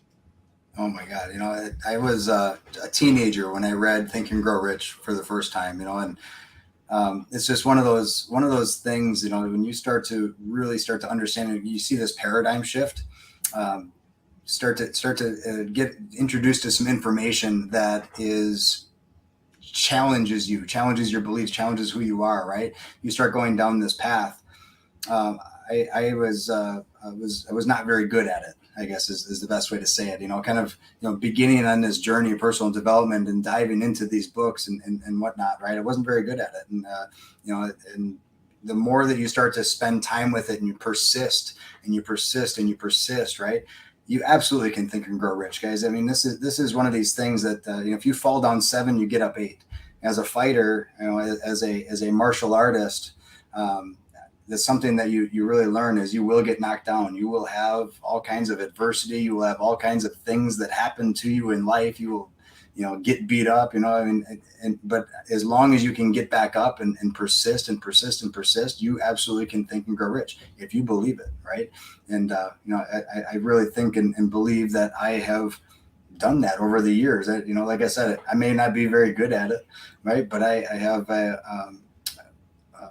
always persisted to the point where it's like nobody can beat me, right? As long as you can get back up, you will always succeed. That's so powerful. Cosmic habit force is the principle that part reminds me of. And the persistence, the getting back up. And you're an athlete. I was not an athlete. So it took me a little longer to get that whole get back up metaphor. Instead, I kept restarting on Monday, the diets, you know, restarting. But even that is a form of getting up. It's like just stay on the path. As long as you keep re-entering, you eventually will become what you are looking to become. And I'd like for you to say a little bit more about that before we pass this question to Jared, because this is one that in the manifestation world and in the space of all the feel good and feel great and follow the high vibes, and if it ain't, if it's not flowing, then cut it. I think there's something really important to this. I'd also like to know how you shift your perspective to enjoy that. Like, I enjoy my gym workout. I enjoy the pain now, right? But how'd you do that? There's one word that I built my career around, and that is leadership. And the reason that I built my career around that is because it was something that I recognized in myself as if I put myself in a leadership role where I am responsible for other people that are looking up to me, right? They keep me accountable, and it doesn't matter, man, how many times you pick up that chocolate chip cookie when you know you're not supposed to or whatever, right? I know somebody else is watching me now, because I put myself in a leadership role where it's like, my kids are watching, right? My wife is watching, right? But all the people that I'm teaching and coaching and working with all the time, I know that they're counting on me to be the best version of myself. And so when you talk about persistence, when you talk about that motivation, right? I believe that leadership is the most sought after skill on earth. It's the most precious commodity on the planet. Everybody's looking for real leaders, right? Well, why not be that person? Why not take that leadership role and be that person that you want to become, right? What was it? Fred Astaire, I believe, said that, I acted like Fred Astaire so often that I became him, right? So be that leader first, right? In your mind, right? Believe, right? If you are being that person first inside, right? Being that leader and having a environment where everybody else is looking for you to be that person, you can't fail. The failure is not an option, right? You'll fall down, but you can't fail. So powerful. All right, we're going to take this to Jared, and then Nate, I'll give you opportunity to ask some questions, and then Ali. All right, Jared. So what say you? Can you really think and grow rich? Yeah, so absolutely. First of all, I just want to say thank you for allowing me to be here with you guys. It's been incredible being able to listen in and see all of you put this together in the short period of time that I've known all of you. It's only been literally a few months. So to be able to get on here with you guys and share a message on leadership and can you really think and grow rich? And absolutely the answer is yes, because it starts 100% with your mindset and your own belief in yourself. And if you don't think that you can do it, you're absolutely right. You'll never do it. And so I always thought, hey, what do I need to do to actually get the things that I want? And Gary hit it right on the head. I need to start visualizing who I am in the future. Who do I want to be? And start being that person today. Start thinking as that person today so that I become that person, right? The person that I want to be. And so the answer is 100% yes, you can really think and grow rich. It starts with your mindset. It starts with daily disciplined decisions on a regular basis. It starts with the decision that you actually want to be better, that you actually want to change the results in your life, and that 100% with 100% conviction, you believe that you can do it. Because if you believe you can do it, it not only opens a door for yourself, but it opens a door for other people to see the belief, and they can borrow from your belief in their own, path, their own struggles, their own course of whatever destination they're trying to get to. And so, yes, absolutely, you can think and grow rich. Jared, you're reminding me, I shared that I was in a boarded up home with no electricity when instead of paying for electricity, I invested in a distributor kit. And I met Jim Rohn and a cassette tape on a Walkman radio. And what he said, one of his lines was, look, if you don't believe in yourself, but you believe in me, then believe in my belief in you. Believe it. And I borrowed that. I held on to that. And I just heard you say it in a different way. As leaders, that ability to lead and hold the belief, like Jared was talking about, that there are people watching, but you can impart the gift of belief, of hope, and that's super powerful. Anything else you want to say about that before I hand it to Nate? Yeah, I mean, the power of belief is so far beyond what anyone can really comprehend. I remember sitting in my college philosophy class when it first clicked in my head, and I'm going, holy smokes, you're telling me that I've been programmed my whole life and that I can actually think a different way, and there's different ways to get different results out there. And then you start diving into all these different books and you start getting knowledge out there, and like Think and Grow Rich, and it's the belief system in there and the auto suggestion out there, and putting these ideas in your head, right? You have to put the ideas in your head first before they'll ever come to fruition. And so if you can't picture it, if you can't visualize it, if you're not looking at your goals every single day, guess what? There's probably a chance that you're not going to get to those goals. If you don't believe that you're going to get those goals, if you don't go to that house that you want to get, if you don't see yourself in that car, if you don't see yourself taking that trip, whatever it is that gives you purpose and passion in your life, you have to believe it 100% first. And then you can start to see it come into fruition, because the subconscious mind and the conscious mind, they can't differentiate reality and actuality, right? It wants to know what it is that you want. And when you demand it from the universe, guess what? You're going to get it. Yeah. Well, in the mastermind, talking about masterminding, Nate loves masterminding so much. And when you're with other people and you start to see like, wow, that person, you know, they're at first it can feel like, wow, they're so amazing. They have this, they have that, they have whatever you're crushing on, the fit body, the house, the books, the home, or whatever. But eventually, if you hang out there enough, you go, his hair looked really weird today. She doesn't know how to, you know, and I don't mean that in the negative way. What I mean is they become. I hope they can say that about me. Right. Instead of the pedestal, they move into what DeMartini calls into your heart. He always says you either have them in the pits or the pedestal, and that's neither of those are good. It's in our heart. And so you start to go, they're just normal people. If they can do it, I can do it. So borrow the belief, get in the rooms, and then Nate, what are your questions? Ooh, this is so good. And I want to take it back a little bit to the beginning when they talked about how it's important that we get back up when we're knocked down, that we get back up, that we do things. And I think there's probably some people watching right now that they're thinking right now, but you don't understand what I'm going through. You don't understand how tough it is. You don't understand the challenge I'm going through. I feel stuck. And so one of the answers to the question that I'm about to ask is, you can borrow the belief from people like myself and Jared and Gary and Rex and Adora that believe in you guys watching. But my question is what do you do when you feel stuck? Was there a pivotal moment, Jared and Gary, when you just were stuck? You were going through a major challenge. What did you do to get back up? Did you plug into the Think and Grow Rich principles? Did you get around people? Is there anything specific that can help the audience that if they feel stuck right now, they feel like they're going through that challenge, their business is flatlining, or they're in a bad personal situation, what things can they do to get back up, to get unstuck, to borrow our belief in them? Is there anything that you've done in the past that could help the audience? Yeah, I can speak to that. Everybody's got a story. Everybody's got some big time that they got knocked down, right? One of the things that jumped out at me, you know, when you talk about getting knocked down, was our house fire, right? My son was just born. He was 2 months old. I had 3 kids at the time. It was my 3rd child.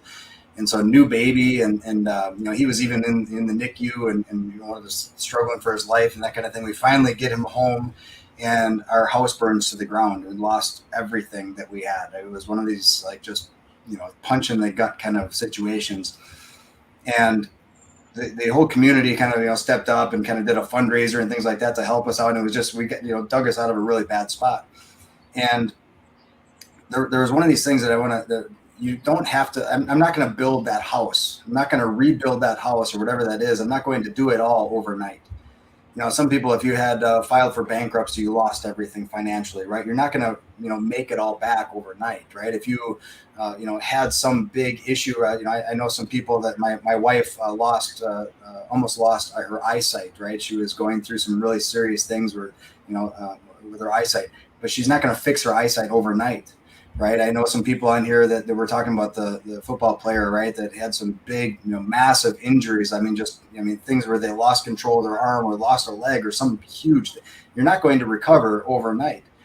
And so the one thing that I always kind of got from this, right, was just what's that next step, right? What's next? What's that first thing that you can do towards your goal, right? You don't have to fix everything now, right? But is that idea of persistence? It's so powerful to me. It's something I teach in my classes every night. We talk about this stuff all the time, is persistence, right? If you know that you can't fail, if you know that nobody can knock you down to the point where you can't get back up, you're always going to get back up. Well, when you get back up, take that next step, right? Take that next step. What is that first thing? And the idea of just growing just 1% better every day, right? 1% better. I don't have to fix it all overnight. What's that 1% better, right? And so my 1% better, you guys will love this. I went back to the house right after the fire department put it out, right? It's just rubble. And down in the basement was my office. In my office, I had a library of books that I've been collecting, and I was, my computer and like all of my work was down in this office. And it's now buried, underneath all the rubble and everything from the house. And so I went in with a friend and we started digging around and seeing what could we salvage from the house, right? And one of the things that I found in my library was my book, Think and Grow Rich. Wow. And you can still see the soot on it, right? All the black. This is the original, right? The other side, but this is the side that had all the soot. And it was soaked from the water, but it was protected by some of the other books around it and whatnot. But anyway, I found the book. But this was one of these moments where I just knew it was like, we're going to be okay. It just, what's that first step? That first step for me was going in and digging out, and I happened to find this book and some others, that just kind of reignited that. It's like, okay, we can do this. We can get out of this. We can climb out of this hole, and we can become so much more. And since that day, it's just been an upward trajectory in all areas of life, right? Health, wealth, freedom, family time. And it's like, just getting better and better and better from the depths of, there's a quote, and I was telling Corey about this because Corey, our CEO, right? He's got a crazy past, and he's gone through way worse and deeper holes than I've been in. And I was telling him this, and I actually can't come up with where the quote came from, but essentially it was, "Don't praise me for the height of my accomplishments. Instead, praise me for the depths from which I've come." And that's such an important thing. It was like, where I don't care how far, how low you feel like you are, there's always that next step forward toward your goals. And it's so hard to see that when you're in it. It's so hard to see that when you're in it. You need people around you that can help you see the light, right? They can, people that are there to kind of help you see what is that next step, because it's really hard to see, when everything is dark and, you're in these really bad places. But just understand, you don't have to fix it all overnight, right? It's not going to be fixed overnight. It's 1% better. That's powerful, Gary, because the story that you just told, we lost our family home that I grew up in 3 years ago in a house fire as well. And I'm in Las Vegas now, so most of my books that have burned soot, you just showed me, and it brought back most of my books that have burned out soot are back in Nashville at my home in Nashville. But I do have my Bible with me upstairs that belonged to my granddad that has black charred pages on it. And so that story was powerful. It reminded me of one thing that most of you, everybody watching, everybody listening, the story that Gary just told, you can get through more than you think you can, whether it's a house fire or a physical challenge or whatever. I promise you can get through more than you think you can if you just pay attention to stories like Gary just told you, get around people that have what you want, ask them questions, follow the Napoleon Hill principles, just take that one step. That was powerful, Gary. I appreciate that. I need to jump in. I didn't know you might. I have a dog that rings the bell. Corey has a dog like that too. So I was not being disrespectful, Amelia. I was honoring my dog so that you all didn't hear the bell in the background. But this is very powerful. And Nate, it's always wild how the synchronicity unfolds, right? And this flow that you're on when he's on, and you have a shared experience together. I know you were still going with this question with Jared. So, and Gary's, if you want to complete that before Rex asks a question. Sure. Yeah, definitely. So I think, again, when you're getting to that point where you're sort of at rock bottom, you've got to find things that make you feel good, right? And so you got to set little reminders. I know one of the things that I did when I was just a nobody, so to speak, right? And I'm nothing special today either, but I do believe that making the right decisions definitely helped me. and I put it in front of me everywhere, right? And so I remember I would listen to an audio and it was talking about, you know, putting your goals on note cards and putting it in front of your face, and gratitude and things you were thankful for every single day. And I used to have note cards everywhere, right? Like Corey and I put a dream board together. It was the first thing I looked at when I woke up in the morning. People thought I was crazy. What is that dreamy weemy stuff that he's talking about? And I had a note card on the steering wheel of my car, so I saw it everywhere that I drove, right? Like, I am so happy and grateful now that I am a multi-millionaire and successful in multiple endeavors. And whatever it was, I'm so happy and grateful and blessed to have such a healthy family. I'm so happy that I'm able to provide food on my table. But I had constant reminders everywhere. First thing when I woke up in the morning, I've got an index card on the mirror in my bathroom reminding me of things to be thankful for, whether it's, you know, going on YouTube and finding an audio that motivates you. If you can convince yourself that you just have to get started, right? If you can just press the play button on something that motivates you, if you can just get yourself to the gym and start the workout, if you can just get out of bed and start reading that book for 15 minutes a day, right? Every day eventually becomes an extended period of time that you're growing, right? Gary's talking about that 1% every day. You've got to engulf yourself with what it is that you want. You've got to surround yourself with it. You've got to see it everywhere. I'm such a big believer in visualization. You have to be able to see it in order for it to ever come true. You'll hear me say it over and over again. And I know when I was sitting, you know, I don't share this story with a lot of people, but I was sitting in an empty apartment. My roommates had all moved out. I was broke. I was broken. And I was down to my last can of raviolis, right? It was the last can of raviolis. That's all I had to eat. It's all I could afford. And I remember that, like a lot of us need to do, you need to have a conversation with yourself, and you need to get real with yourself.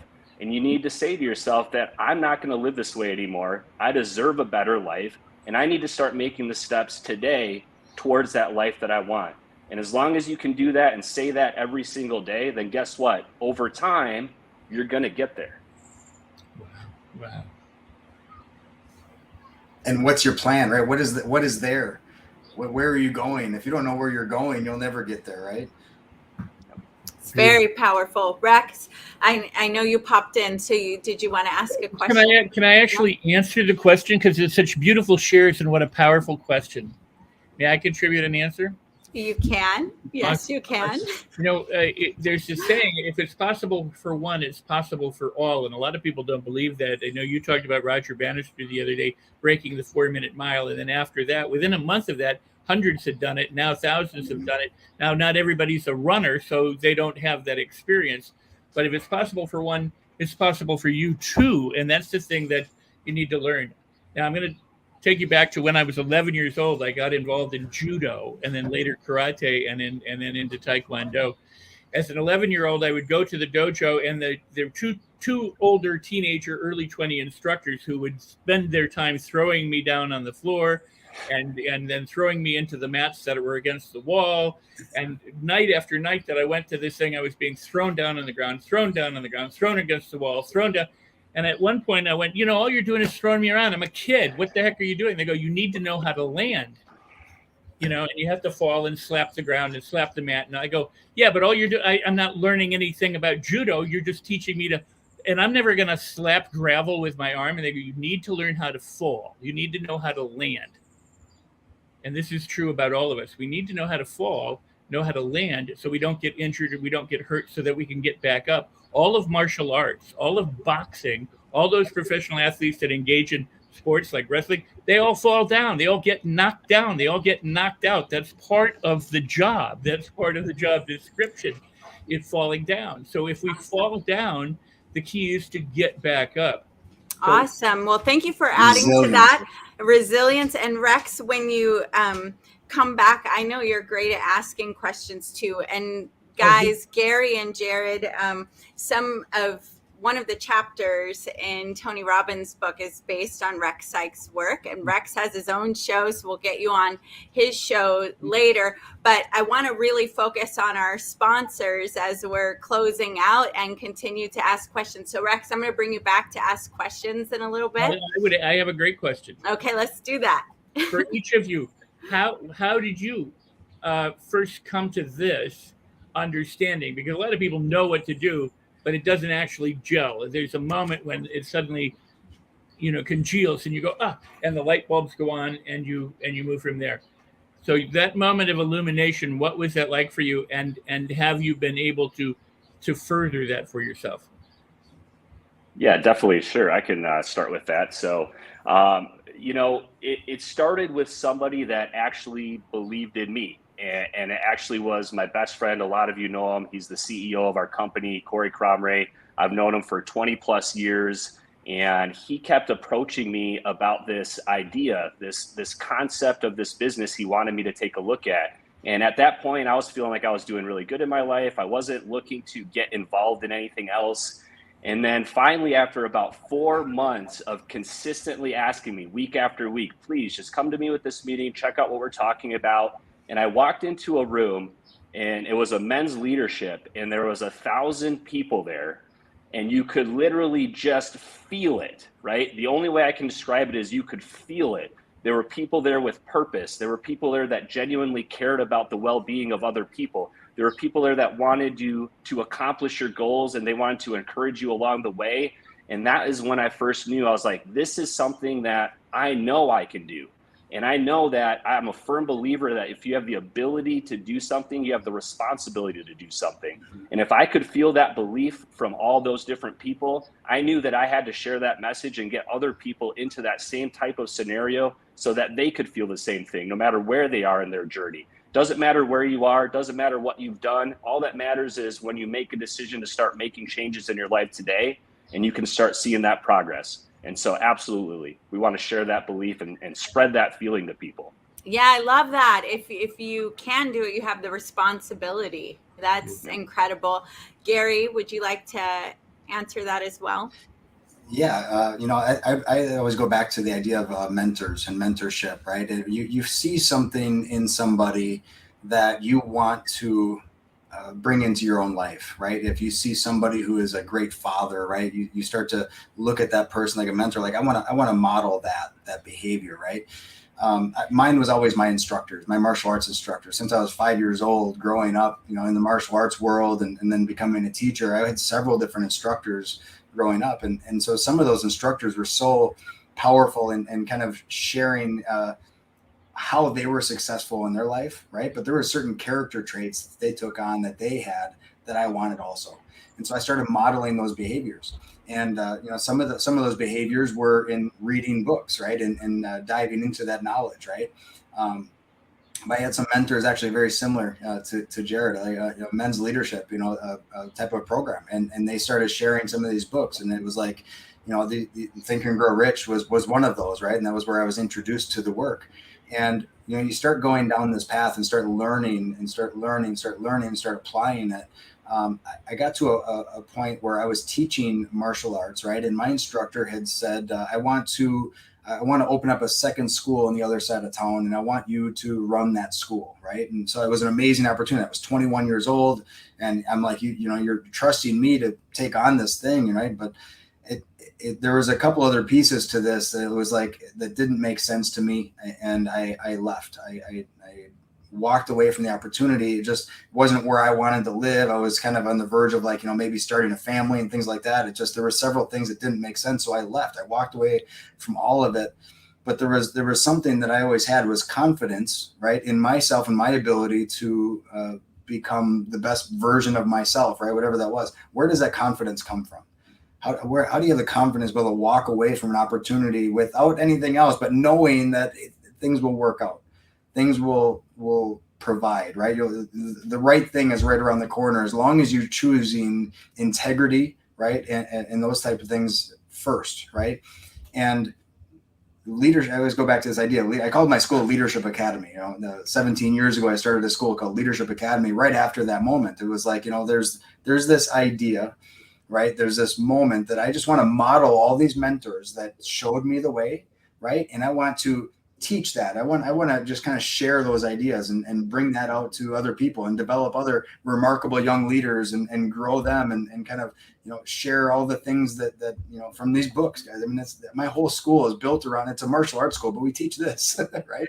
We teach this. That's a beautiful thing about it. But yeah, it's very powerful what you're talking about, building leaders, bringing what you have and giving it to others. It has contribution written in it. And what you brought up about the whole world faced what you're talking about, where you have decisions to make and the future is unknown, right? I mean, COVID did that for a lot of people. There was so much uncertainty, but those moments when you have to take a next step, you're called to step towards something or leave something behind, and it, but you don't know what's next. I love that you said integrity. And what else for that? When people are stepping, my dog's playing with his toy back there. I'm going to mute. Yeah. No, I mean, when you don't have to know the next step. You just have to know where you're going, right? What is that destination? Where are you headed, right? What is that life that you really want? And I think I can add to this and say that when I first started Leadership Academy, I started dating my now wife within the same couple of weeks, and I developed my schedule around being able to go up and visit her at college. So I still to this day only teach Monday through Thursday, and I don't have Friday, Saturday, Sunday classes because it was around that.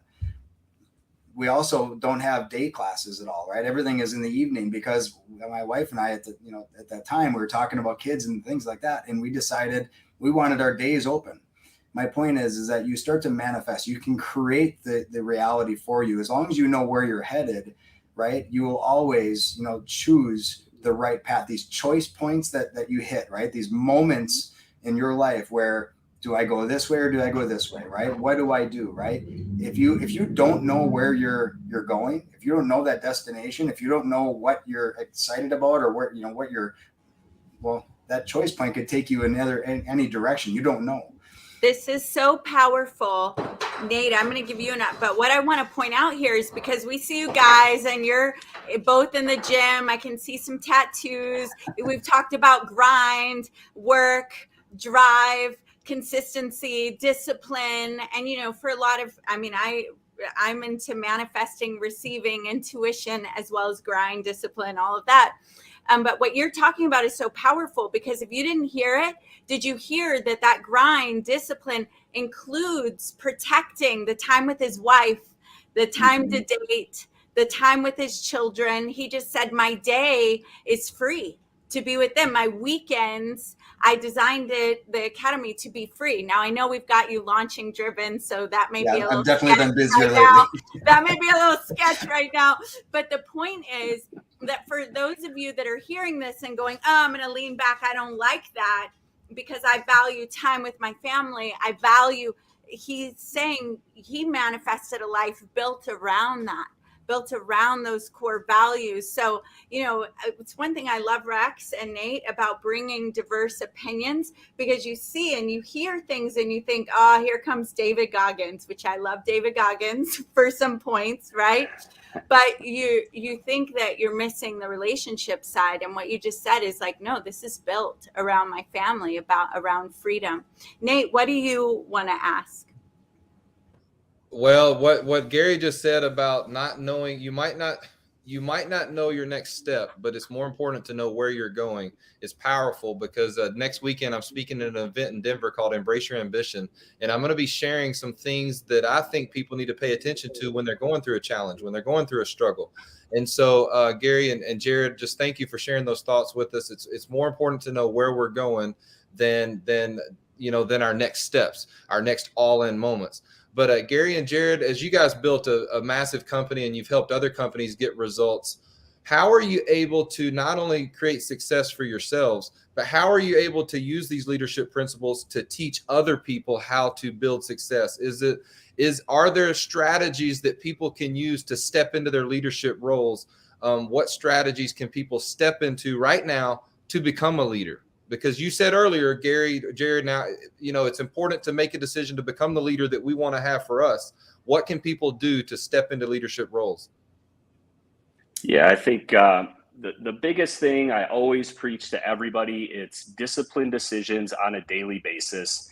And as long as you're disciplined on a daily basis and you have the end picture in mind, you're going to get there eventually, right? And there is no choice that takes you, basically it's like this, right? You're faced with opportunities, questions, scenarios every single day. And every decision you make doesn't just send you into this limbo and it doesn't matter. It literally affects everything else that's going to happen in your life, right? So every decision you make either takes you closer to or further away from your goal, right? And so if we're starting at the same point and I'm making the right decisions over time, I'm going to get there. But if I'm making the wrong decisions over time, it's taking me further and further away from it, right?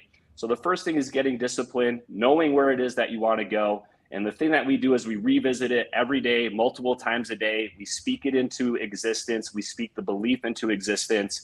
If I was just getting started today, the first thing I would do is start reading.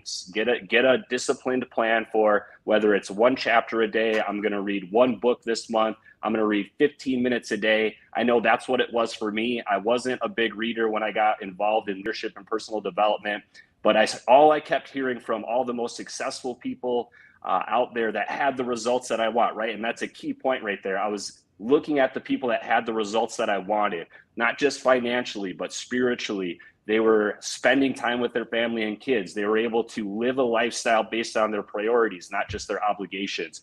And so it started with making that decision. Okay, I'm going to take 15 minutes each day and I'm going to read. And guess what? I had no choice. If I did that 15 minutes of reading, inevitably, guess what? I was learning. I had no choice but to start learning and start thinking about different information.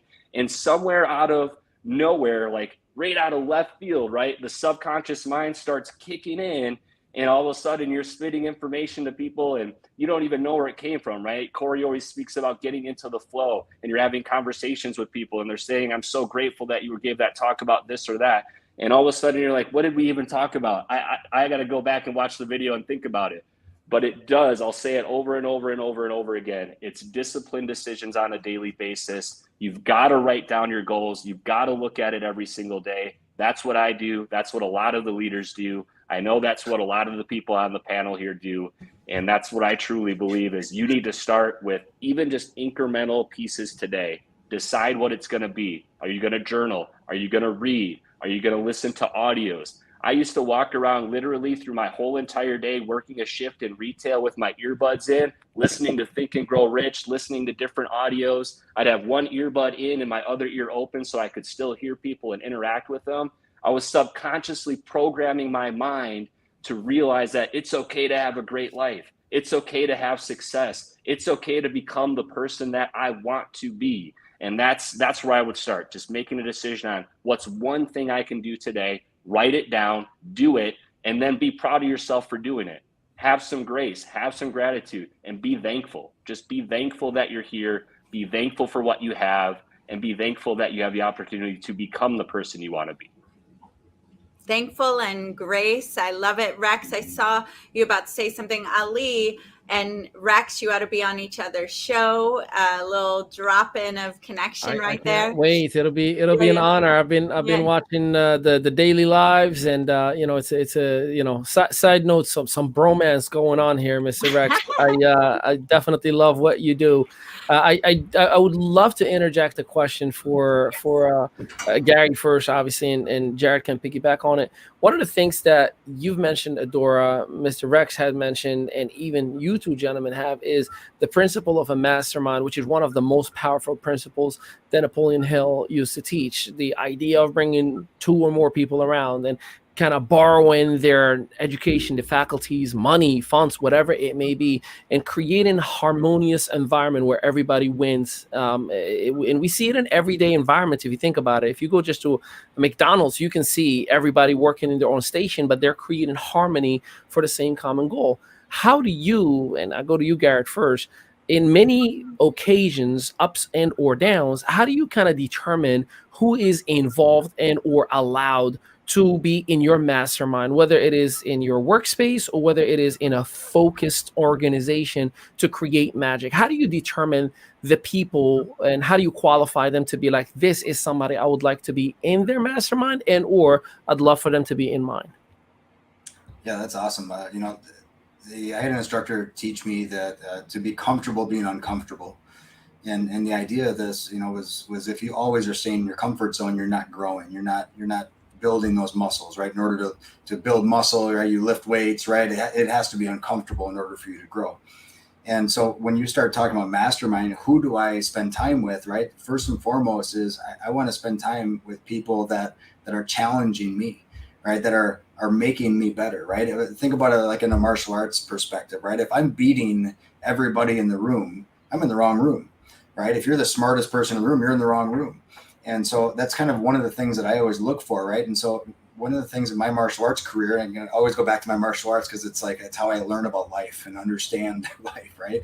Is I was in a place where I was getting comfortable in my training, right? I was, 4th degree black belt and kind of going down, this path of, this art and whatnot.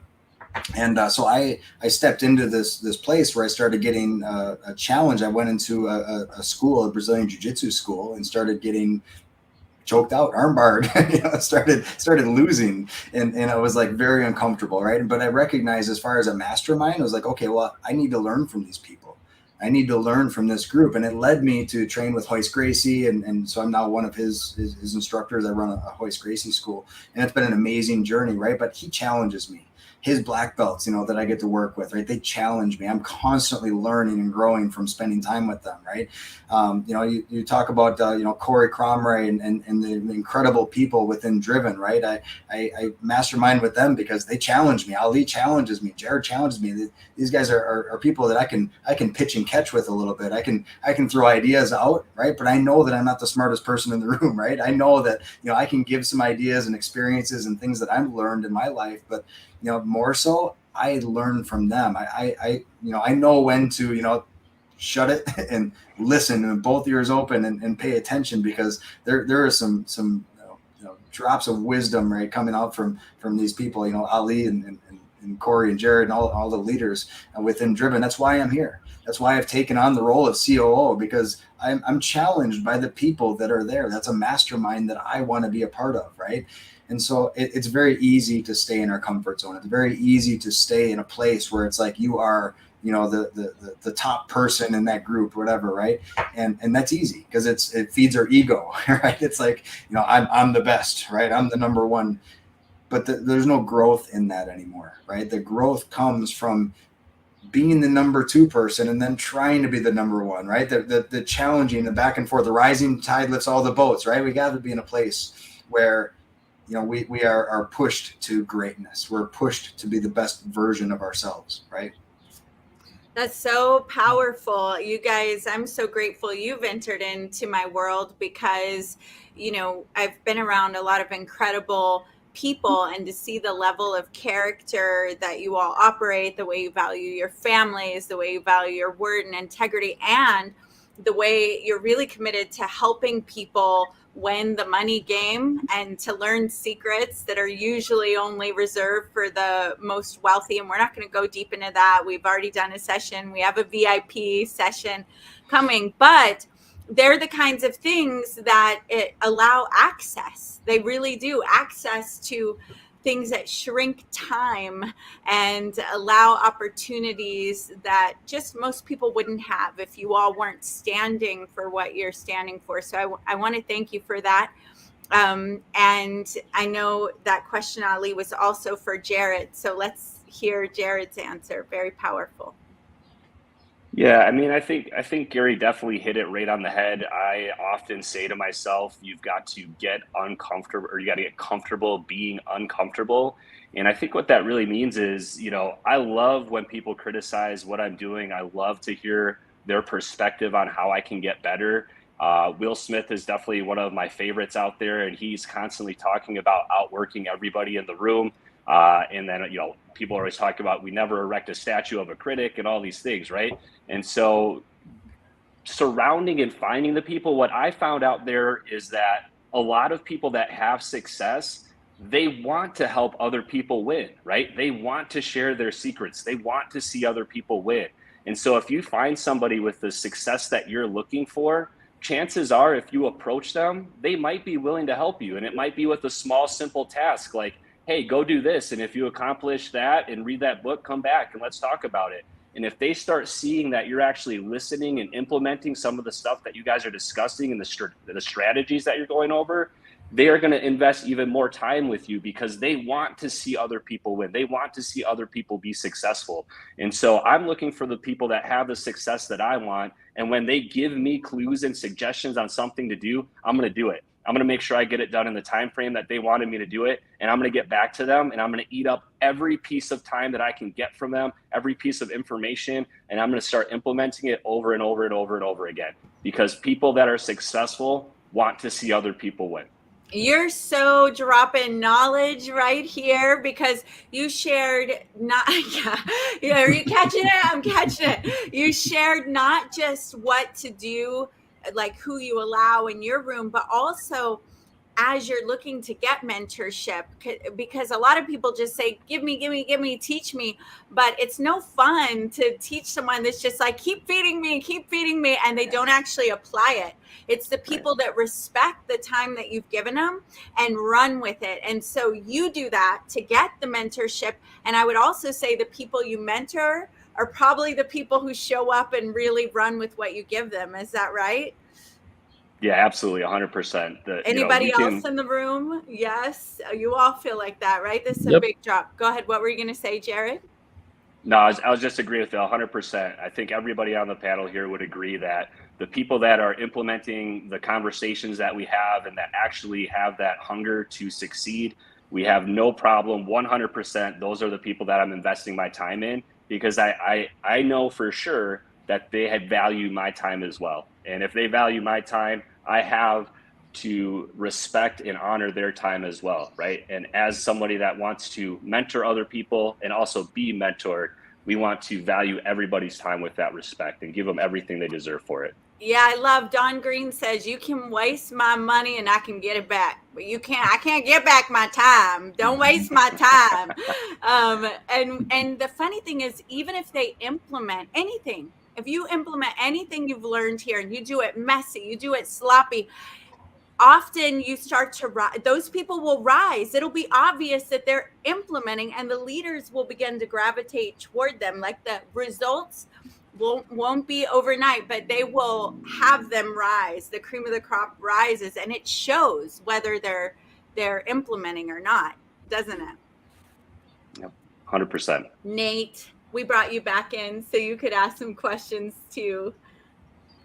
Man, I'm sitting here taking notes. This is absolute fire. I feel like, I'm in the audience just watching. And one takeaway that I've taken out of this is it's okay to not know your next step, but as long as you know where you're going, you'll figure out the next steps. And how do you do that? By being in masterminds, being around people that have what you want, people like Jared, people like Gary, and people that just want to see you succeed, because the most successful, they don't want to just always compete with you. Although Jared says it's important to get around people that can help you compete. But I had a thought, because sometimes we talk about collaboration, competition. What if you can collaborate with your competition? That can help us rise to the next level. So I don't really have another question right now, because I'm just sitting here taking notes, soaking this in, and I appreciate the time that Gary and Jared have. Well, that's a good one, though. What if you could collaborate with your competition? What does that look like? Let's imagine a world together in this mastermind session.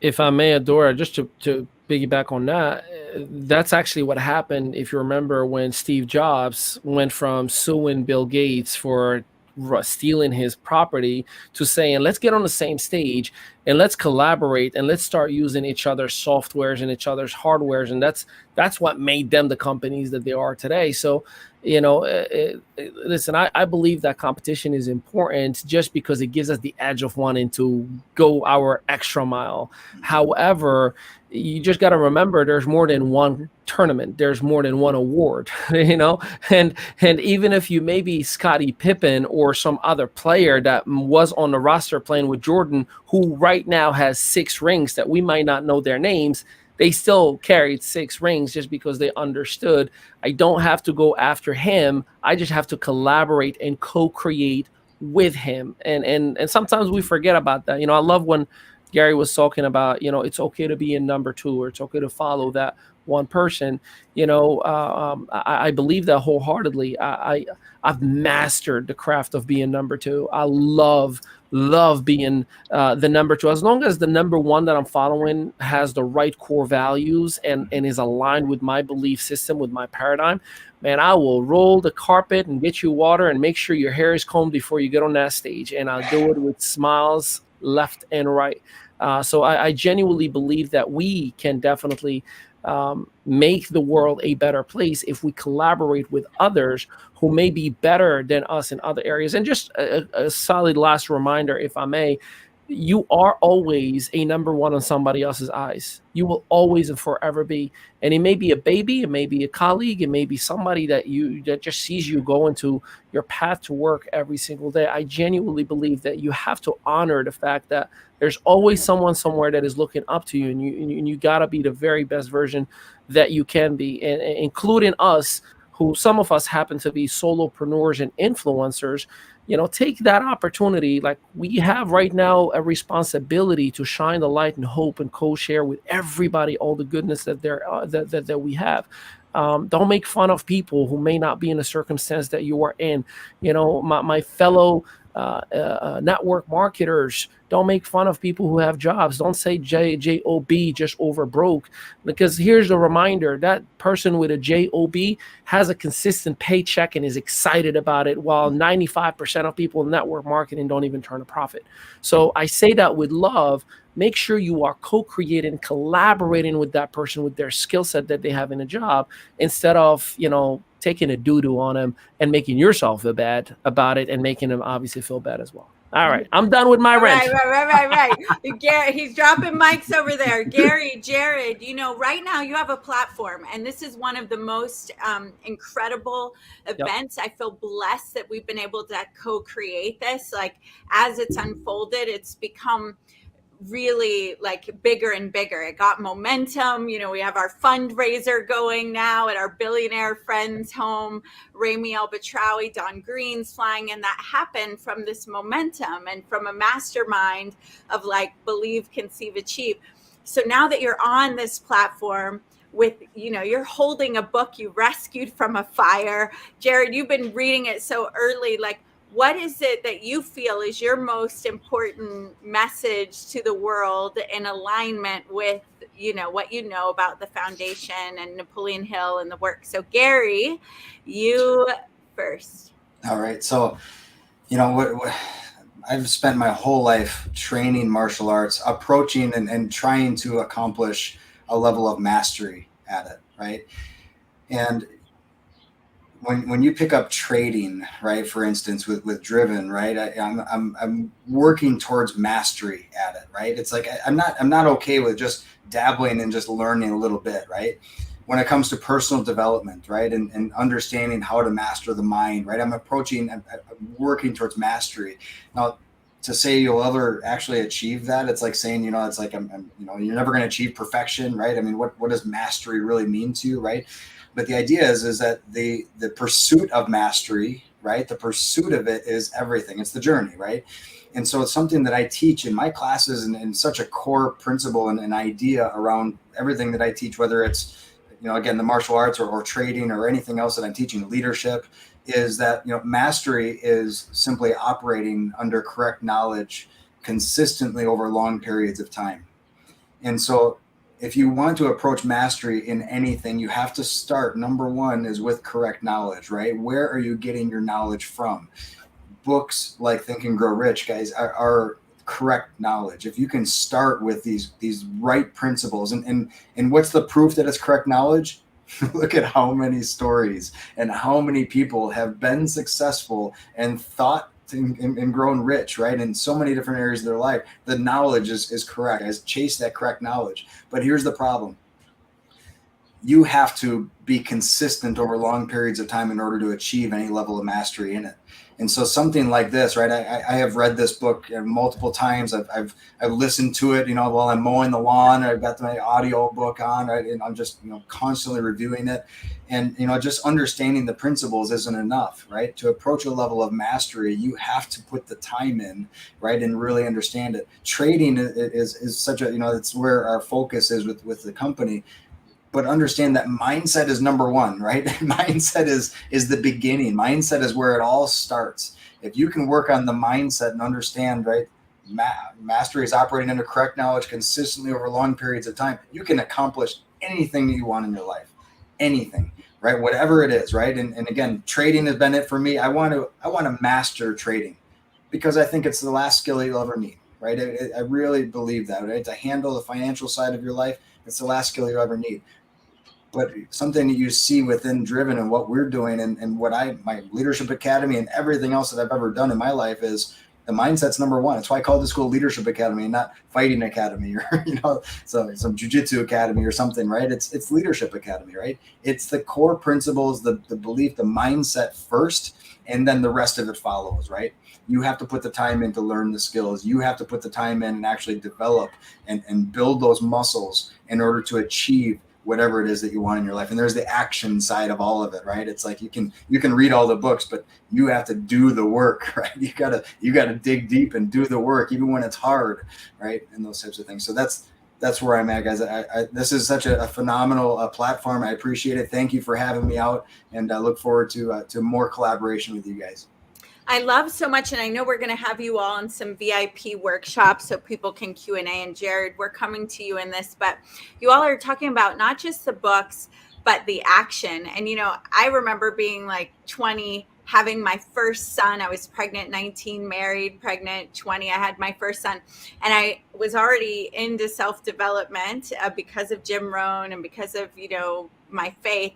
And the first thing I did when I was afraid of childbirth was go find a book on like how to have childbirth in a more natural way. And I'm sitting with a panel of men, but I had my son laughing and it was very natural. And it was because I prayed all these affirmations. And I know that's not everyone's experience. I'm not making any medical claims here. I want everybody to, see their doctor, do all that stuff. But once you start applying that, why are we crazy about books and this kind of correct knowledge is once you start applying, actually putting into action the mentorship, the mastermind, the learning, the trading skill, the rewards. Some people just take it all in, but don't actually do the application. Dennis Waitley was the first one to say to me, law of attraction has the word action written into it. So I love what you're pointing to with the action side of that. Jared, what I want to give Jared, and then we'll come to you, Rex. Jared, what is the thing that you want to share in this important, beautiful moment that you've manifested here? Yeah, absolutely. So you guys are hitting on a lot of the similar points that are in my own story, right? A lot of people see what Driven is becoming today, but what we don't realize is that these are conversations that, Corey and I had over a decade ago, talking about creating a company and benchmarking thousands of companies and going, well, what's good with this one and what's wrong with that one? And why does it have to have that wrong piece in there? Why can't there just be a company that does it right over and over again? And it was years in the making. It was years of studying. It was years of reading and listening to audios and going to seminars and investing money into the things that we knew were going to help us eventually get to what that big dream and vision is. And I truly believe that we are embarking on the biggest chapter of our lives. And I've said it so many times over the last decade that this will be the biggest year of my life. And it's come true over and over and over again. And don't get me wrong, we all have our failures. That's natural, that's normal, it happens. But like we've all said, it's not about how many times we get knocked down. It's about how many times do we get back up. And I think that we're finally putting together a platform that's designed for people in all aspects of their life, right? We want to not only set people up financially with success in that aspect, but financial literacy of what to do with that. We want to have the mindset of what it is to be a champion. We want to have the mindset of continuous growth and learning and having discipline to become better on a regular basis, and saying it's okay to recognize things that aren't good for us and step back away from them and step away from the people that aren't good for you. You need to start recognizing and have a serious conversation with yourself first and say, what is it that I want? What do I truly want out of this one and only life that I get? And what am I willing to do? What am I willing to sacrifice and give up? And what am I willing to take on as a challenge to actually get out there and pursue that? And I think that we're creating a vehicle that's going to do that for millions of people. I truly believe that with every ounce of my soul. We've been creating this for over a decade, and we're about to explode into one of the biggest impactful things that's going to change the world. And if you don't believe me, just watch. And we have to say the opinions expressed here are opinions. And though we're aligned with many of those opinions, they do not necessarily represent the Los Angeles Tribune, Ace Productions. Who else, Rex? Are we supposed to say we're not making income claims, any kind of claims? We're free thinkers, free speech, and we brought together extraordinary minds and people that we view and see as thought leaders, and we have in our mastermind. But we're only expressing opinions, right? Okay. Yes, Rex, did you want to ask something? Yeah, I want to ask everybody this Claimed question. his vision. Yes, he did, Carissa. Yes, Rex. Yeah, I want to ask everybody this question, and I want to set the frame for it. Let's pretend none of this is true. None of it works. It's all, the playing field is just what it is. There's no source, no God, no nothing, right? We do have Think and Grow Rich, and we know that it stood the test of time, and that people have a history of applying the work here and doing well in becoming wealthy, not just cash rich, but in other forms. All right, so here's the question. Who do you listen to and who do you not listen to? Today, lots of books come out. Anyone can publish a book, anyone can do a seminar, anyone can get online, make claims right and left, this, that, and the other thing. How do you know? How do you verify? How do you get the target to get to someone like a Napoleon Hill instead of somebody who might say all sorts of stuff but lead you wrong? Because there are a lot of thought readers out there, in my estimation, and it's my opinion, who are teaching the stuff that makes it harder for people, not easier for people to get ahead. And they're popular and they're rich, but they may not have, the best message when it all boils down to it. How do you verify, or how do you discern so you know who to listen to? I can step into that and say, again, going always back to my martial arts experience, because I had the most experience with that. But I have had a lot of instructors that I thought was following for that correct knowledge. And essentially, you can't fake it for long. The truth will always be revealed, right? I've gone down the path of training with some people that were like, man, they made these claims and they said these things, and it's like, man, that sounds amazing, right? And I start going down that path, including other businesses, other network marketing companies when I was younger, and you start going down this path, and you realize that they are full of it. It can't be. The lie can't be perpetuated for long. You know what I mean? And so when you start talking about correct knowledge and following that correct knowledge, you may not be able to know right up front if that person is full of it or if they're authentic, right? Something like, this book has stood the test of time. So many other stories, so many success stories. It has proven itself to be absolute correct knowledge. I can follow that. I have zero doubts that what is said in this book will lead me to success, right? But when you start following somebody, when you start going down that path, right? I understand the idea of the world, the universe will show its truth, right? Will show if it's real, if it's not real, right? And I always follow, you kind of talk about the integrity of a person, the character of a person, right? Those types of things will always come out, right? I think we all have experience with somebody in that situation where you started following them and then you realize, yeah, okay, that's enough of that. Yeah, integrity. It'll show, it'll reveal, it'll over time. That's a great answer. What about you, Jared? I think that a lot of what we're talking about here, it stems back to what is important to you. What do you truly believe? What is it that you want out of your life? And as you start interacting with other people, you want to find people that align in your belief system. And you should be able to tell, just like Gary's talking about, really quickly, does somebody align with your beliefs? Are they in line with your mission? If they're not, maybe it's time to get away from those people. And I'm very much a believer on go off of what you're feeling, right? Your intuition, your gut, what I call the ninja sense, right? Like listen to it, because a lot of times, more times than not, and I'm sure a lot of people would agree, that intuition is almost always right. That first reaction that you have is almost always right. And so, yeah, people can put on a facade, people can paint whatever picture they want for you.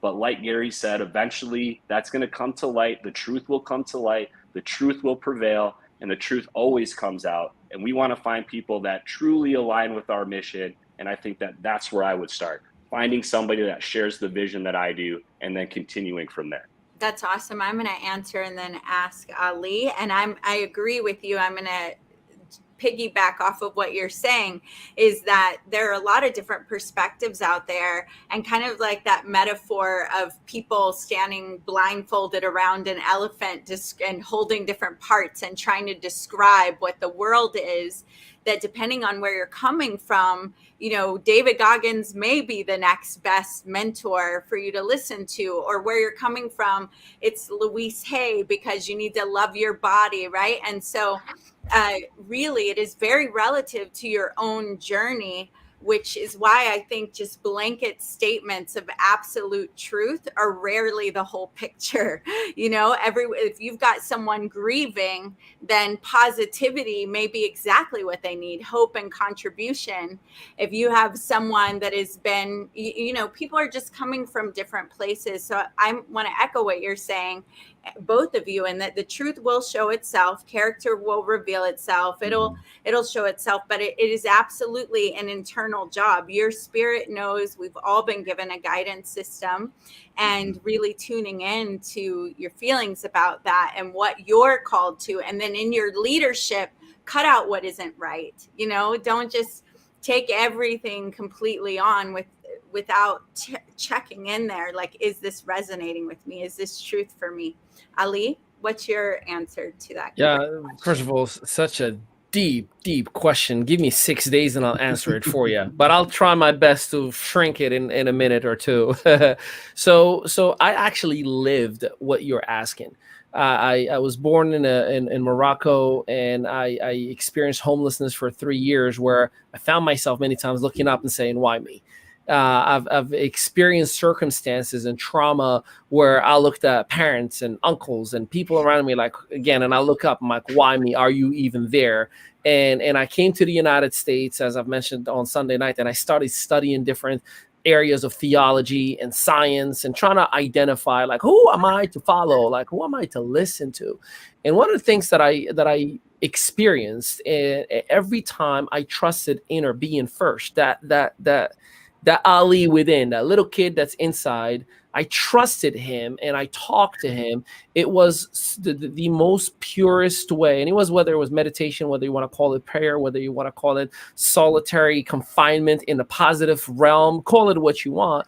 I always found clarity on understanding, okay, I know which direction I'm attracted to. It wasn't necessarily the clearest path, but when I opened my eyes and I'm like, okay, so walk right, I'm gonna walk right. And then I found somebody that was on my path that just ended up being the hope, the light that I was looking for. I genuinely believe that you are to find happiness as an internal source instead of an outer source. And that goes for mentorship. I do respect a lot of people, and I do respect their wisdom and their knowledge. I borrow it, right? Going to that mastermind, I borrow it and I take the good that I see in people. But I doesn't necessarily mean that I'm a fanatic. I'm gonna go radical on, you know, all this one person, all in, no matter what. And it all also comes down to your positive value into my life. How much contribution are you adding in real transformation will determine how far longer that I'm going to keep on listening to you and keep on following you. And and it's got to be a sense of contribution that is going back and forth. I love to add more into a platform or an individual than that individual platform is giving onto me. I feel almost as if I'm cheating the system. If I'm getting a whole lot from somebody, I'm like, man, I'm getting a lot more than I'm giving you. I feel wrong, and I want to do more, and I want to give more, and I want to be more. And just please let me clean up your shoes or something. Here's some hot tea. And maybe that's because that's the world that I grew up in. That's the way I was raised. But again, you give me 5 more days and I'll elaborate some more. But I'm gonna just keep it here and say, listen to that being within, and then you'll start at a very, very good point. That's awesome, Nate. Mm-hmm. And then I want to say something, but yes, absolutely. No, that's good. So just listening to the being within, we all have God within us. We all have that, power beyond measure within us. We all have ability to do what any man or woman can do. We can also do ourselves. So that was powerful, Ali. But I have another question in a minute. Rex, if you wanted to add to that. I do. Everybody's answer was beautiful. And thank you, Nate. And I'll have you ask your question. I want to add this. I think there's a couple of dangers.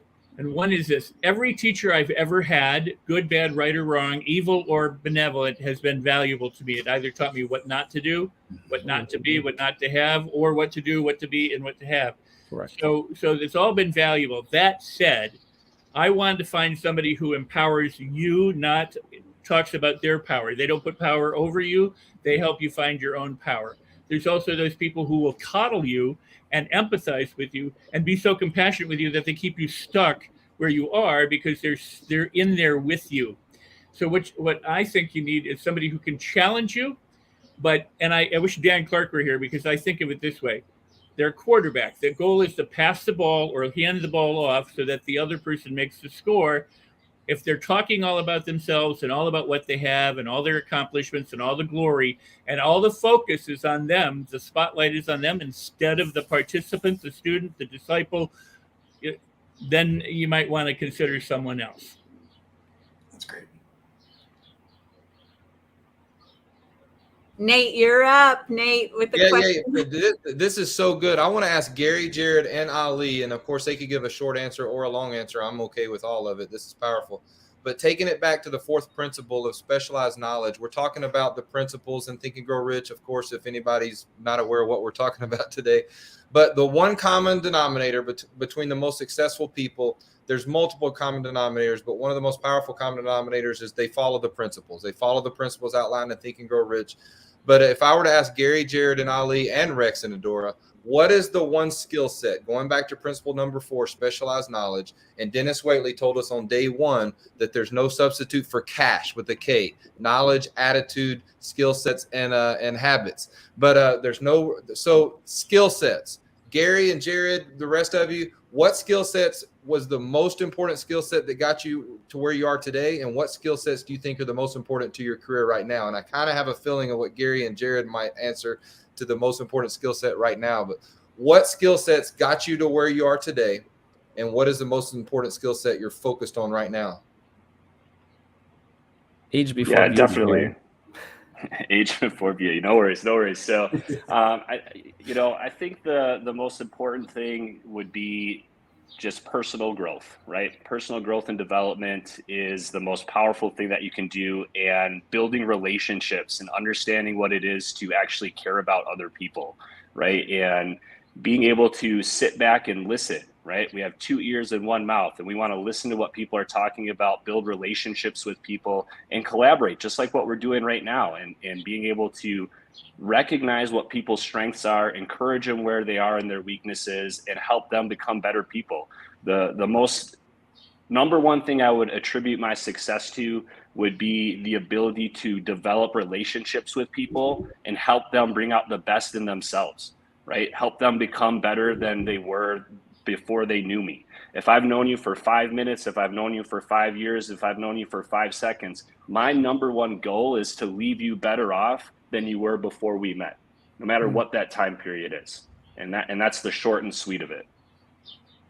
So I'll just piggyback off of that, Jared. That's awesome. And just say that, obviously my answer is leadership. I think it's that skill, guys. It's the most precious commodity on the planet, right? Everybody is looking for real leaders. And if you can develop that skill, and what I mean by when I say leadership, what that means to me is actually very similar to what Rex was just saying was, being that quarterback that can throw the ball, and hand off the ball, right? And make it about that person.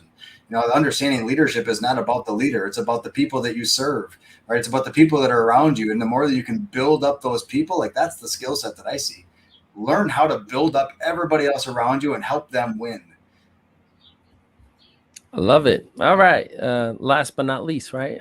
So I'm gonna go for influence, and I'll if I'll take 30 seconds to elaborate on it. In order for you to win influence, there are so many other variables and areas that you have to master, and it's almost infinite. There's that checklist that just keeps on growing and going, that if you fail in any area, you may lose your influence. Obviously, influence allows us to connect with the right people. Influence allows us to have the right processes, to lobby the right people, to bring the right connections together. But that influence would never happen had you not worked on your communication skills, on your networking skills, on your ability to maintain and do your efficiency, your effectiveness. So there is a list of things that go onto it. And without that list being almost flawless and perfect, the influence is compromised. It's as if it's easy to it's hard to earn somebody's trust, and it's easily lost. Well, guess what? That is simply influence. So I think influence for me is something that I'm continually working on without compromising my core values, without compromising who I am as a human being. I don't want to be a people pleaser. It's almost degrading to self to say that I'm compromising myself to make myself feel beneath someone else just so they can feel good, right? If you don't respect yourself, no one is going to respect you. So I think influence for me is the one piece that I'm continually day in and day out working on. I read 97 books last year, which was a challenge for me. I wanted 100. And I fell short, and I did 97. And most of them were around just personal growth, were around leadership, were around sales, were around every other variable that I knew I needed. In 2022, I decided to take the top 10 books of those books and just listen to them at least 6 weeks in a row until I mastered that craft. And so far so good. I think we're doing all right. I'm in with Adora Awesome. Crystal Evans. You're amazing. And I know we're going to answer the question too, and I can see our teams coming up in a bit. Leadership, and with that, for me, it's not the most important skill that I've had in my life. It's been connecting, but the one that's most important for me now is leadership, leading myself, keeping my word, taking ownership of situations that aren't going well, and realizing it's not like me versus them. It's that I'm not communicating in a way that's influencing the situation at the level that I want. So I get to grow. I get to grow in my leadership. I get to flex in how I'm communicating, how enrolling I am, and in surrendering, releasing, and also accepting leadership, that I am not the only leader. I'm a leader with leaders, and there are things I'm not seeing, no matter how right I think I am or how emotionally invested I am in something. So leadership, and right under that for me is integrity, the ability to, when I give my word, that I absolutely must keep my word. And I'm breaking it all day long. Like, okay, I'm only going to I'm going to have a green smoothie today. I missed that 3 of these days, right? Like, I'm breaking it, but then cleaning it up. Like, okay, you keep your freaking word, because our words create the reality, and it starts here with self-integrity. Do you trust yourself to keep your word? And then as we're creating, in the Bible, whether you believe in it or not, in the beginning was the word. And as co-creators with God, we create with our words. And that starts with the words here, but the words lose power if we don't keep that word. So I could also go on for 6 days. Let's go, Rex. Wow, great answers. And any one of those, I think, is important to apply. And if you could apply all of those, you'd be, well better off. I would say discernment. I would say brutal honesty. I would say not the ability to not con yourself, but to get accurate information for who you are, where you are, and not buy into your own story of limitation in any way, shape, or form, or anybody else's for that matter, so that you're getting as accurate a representation of the world as you possibly can. And that means you have to, Hill said, there's an assessment in Think and Grow Rich. Do this assessment. When you get done with the book, then do the assessment again. As you go through, continue to assess and see where you are and how you're doing. And don't believe your own bullshit in your own press. Be brutally honest and be willing to change whatever you need to change by seeking accurate information or accurate feedback, so you're not gullible. You're not believing somebody else's lies nor your own. So the more honest you can be, the more aware you can be, the more you can discern, have the ability to discern. I think it's a crucial skill to have, especially if you consider yourself a leader. You have to lead yourself. And I say this to people: I never would call myself a leader, and I tell people I'm no leader. Let other people call you a leader if you truly are one. That's what they will do. That's right. Nate, what's your answer to that before we have a brief commercial from our sponsor? You know what? I was just thinking, I didn't even think about that until a few seconds ago. I was thinking, well, what if somebody asked me and personal development is definitely a big one. And it's interesting that nobody answered a specific strategy. Nobody said, well, my best skill set was building a Facebook page or an Instagram page or a YouTube page or video editing or on and on and on. So it's powerful that the answers were personal development, leadership. For me, it's personal development and communication. And, I learn a lot by studying Proverbs, the power of communication, being able to, like you started off before this segment, Adora, talking about the power of listening. And I learned a long time ago, selling books door to door, how to listen, pay attention, ask questions. So learning to communicate is definitely one of the most powerful skill sets that's helped me get to where, and I'm always trying to get better. We're never where we want to be at the power of communication, but I would say personal development and communication and just following principles. Put all this stuff in order, and then the strategies and the things and the tactics, they'll come to you. The steps will come to you. The mentors will come to you as long as you commit to personal development, communication, and all these answers that you epic leaders just shared with us. So thanks for asking, Adora. Awesome. So we're going to have a brief little thing, and then we get to announce one more elite ticket winner, which, by the way, we are Driven, a community of educators, traders, connectors, and creators. And I'm your Driven CEO, Corey Cromway.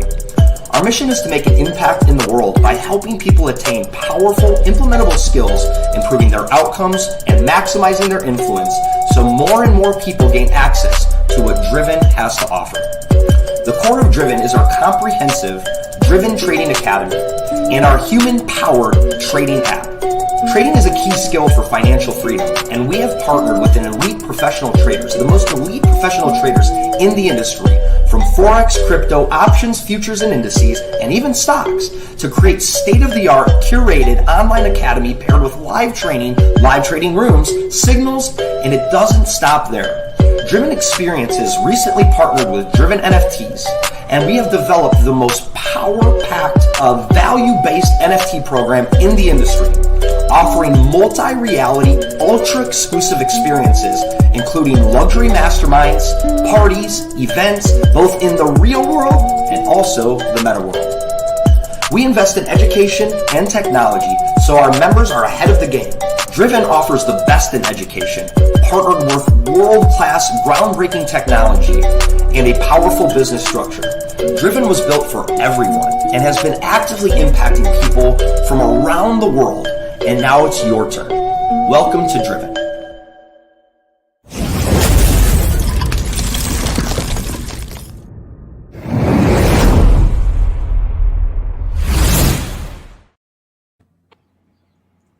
I just totally got cut off there. That was so much fun. I was back there shaking my head. You know that emoji.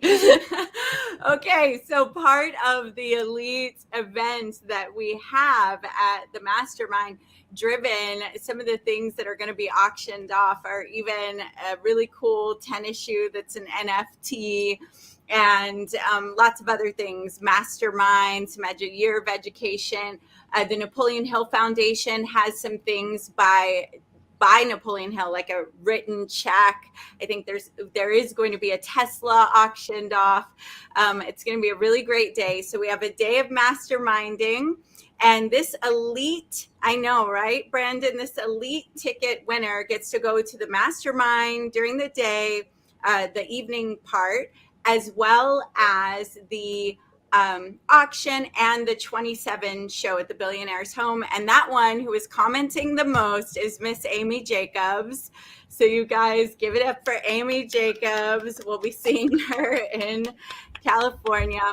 And all right, so Ali, Jared, Gary, Nate, we're gonna say goodbye for now to each of you. We'll see you in VIP. Thank you, Gary and Jared. So good. Yeah, as we bring up our team to wrap for the evening. Let's see. All right, so we're gonna ask Carissa to come back in with us. All right, and so we get to wrap this event up powerfully. Carissa, we missed you today. I know you were here. Mo, are you going to join us in? All right. So, Carissa, how have you enjoyed today? I was watching, popping in and out in the back a little bit, doing some of the comments. I will tell you, by far, one of the most impactful interviews for me thus far throughout the last couple of days has been Jack Canfield.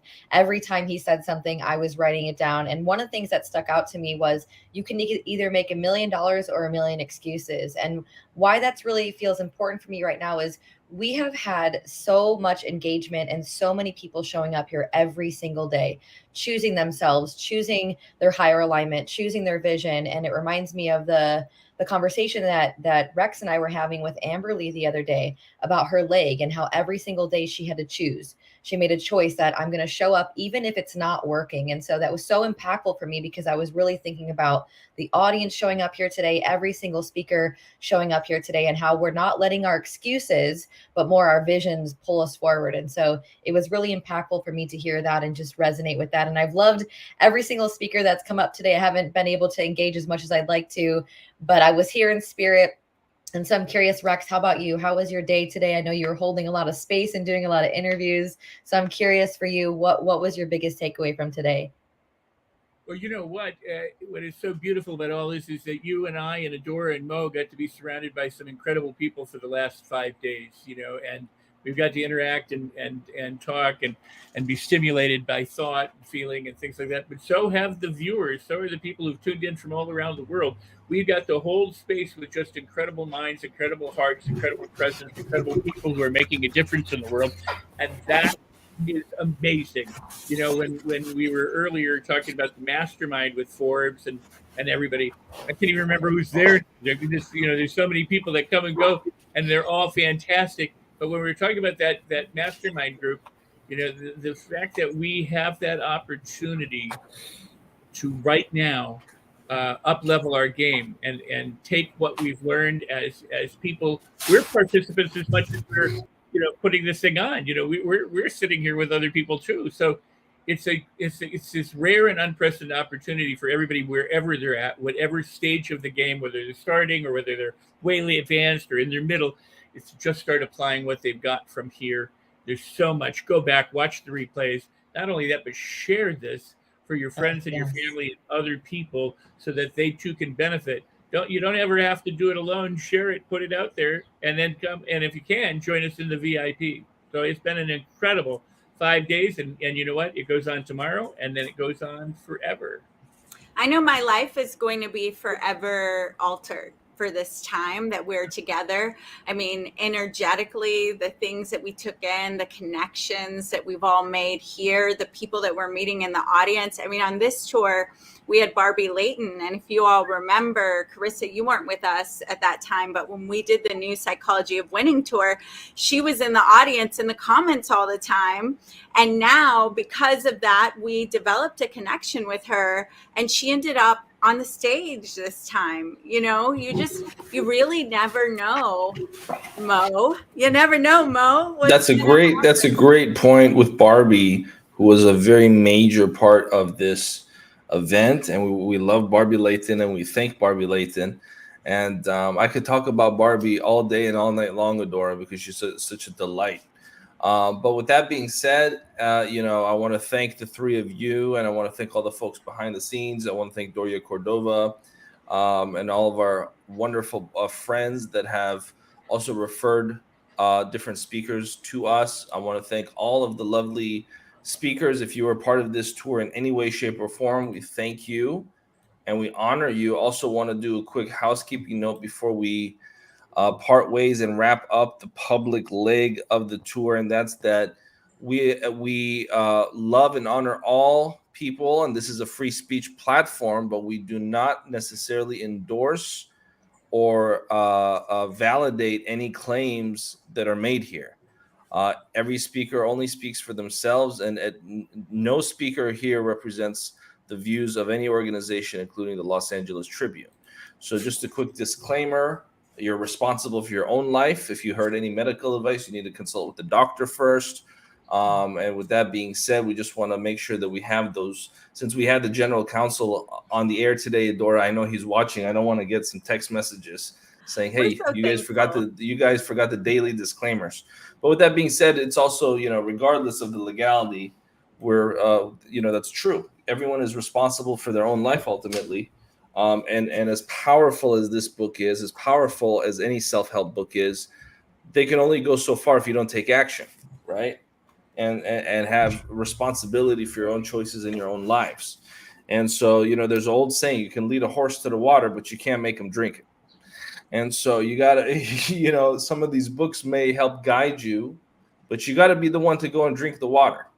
And so with that being said, thank you so much, Barbie. Absolutely. Look at that. Barbie Layton in the comment section. Can I give a shout out real quick to one more person that we haven't given a shout out to yet? If you've been receiving all of the emails that have been going out and all the recap emails, one of the unsung heroes is my amazing executive assistant, Tiana Morin. She has been going through all of the interviews and watching everyone and just cheering us on from the background. So I wanted to give her a special shout out because she has been behind the scenes doing a lot of the work to help make this event as sharing as much as possible that she can for the recaps and keeping everybody updated on the lineup. So I just want to give a shout out to my Thank you for doing that, Chris. And she is a very talented person and very fast learner.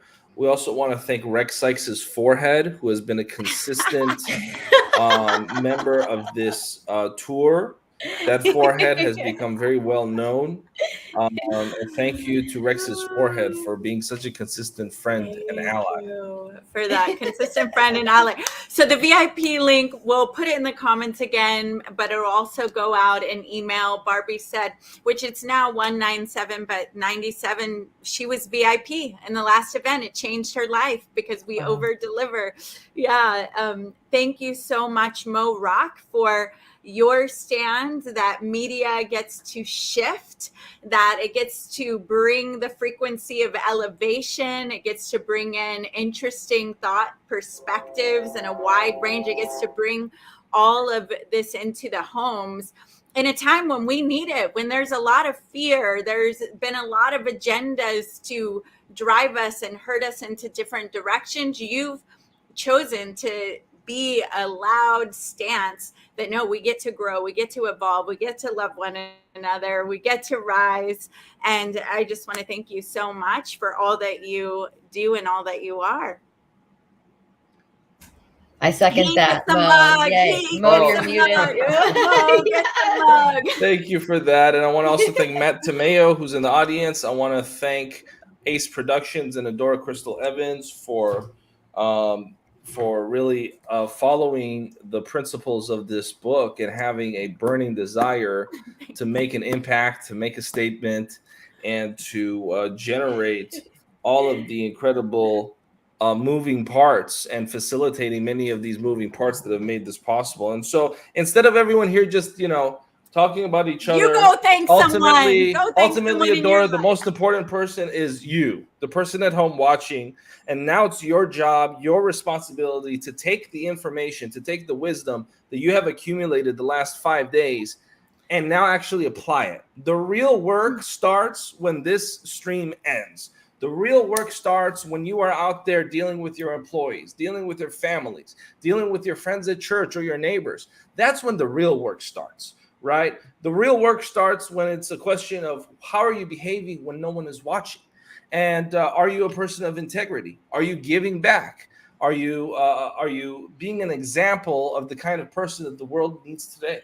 And so we want to thank all of our lovely speakers. And remember, the work is just getting started. So anyone else has anything else to say, or should we wrap up? Oh, I want to say something. Oh, I want to say something. Rex, go ahead. You know, you can lead a horse to water, Mo, but a pencil must be led. Yes. So, And you, thank you for your pencils. Thank you so much for the dad joke, Rex. Okay. I like dad jokes. I'm such a sucker. Well, Thank you, Rex, the more point than- is that, Same. I love it. the point is that Mo has been talking about taking his pencil and making notes. So go back and review the notes that you've made, because if you don't, this has been a nice time, but the value that you get is what Mo just said, in the application. It's what you take from it and do with it that moves you forward. If you do nothing with it, if you don't go back and review your notes, you know, so go and do. Take what you've been offered here and live an incredible life, because you can. So thank you, Mo. Thank you, Dora. Thank you, Carissa. Thank you, all the speakers, all the support staff, and you, the viewer. I added the raffle link in the comments, Barbie. Queen Barbie asked and we delivered. All right. Sayonara. Thank you, everyone.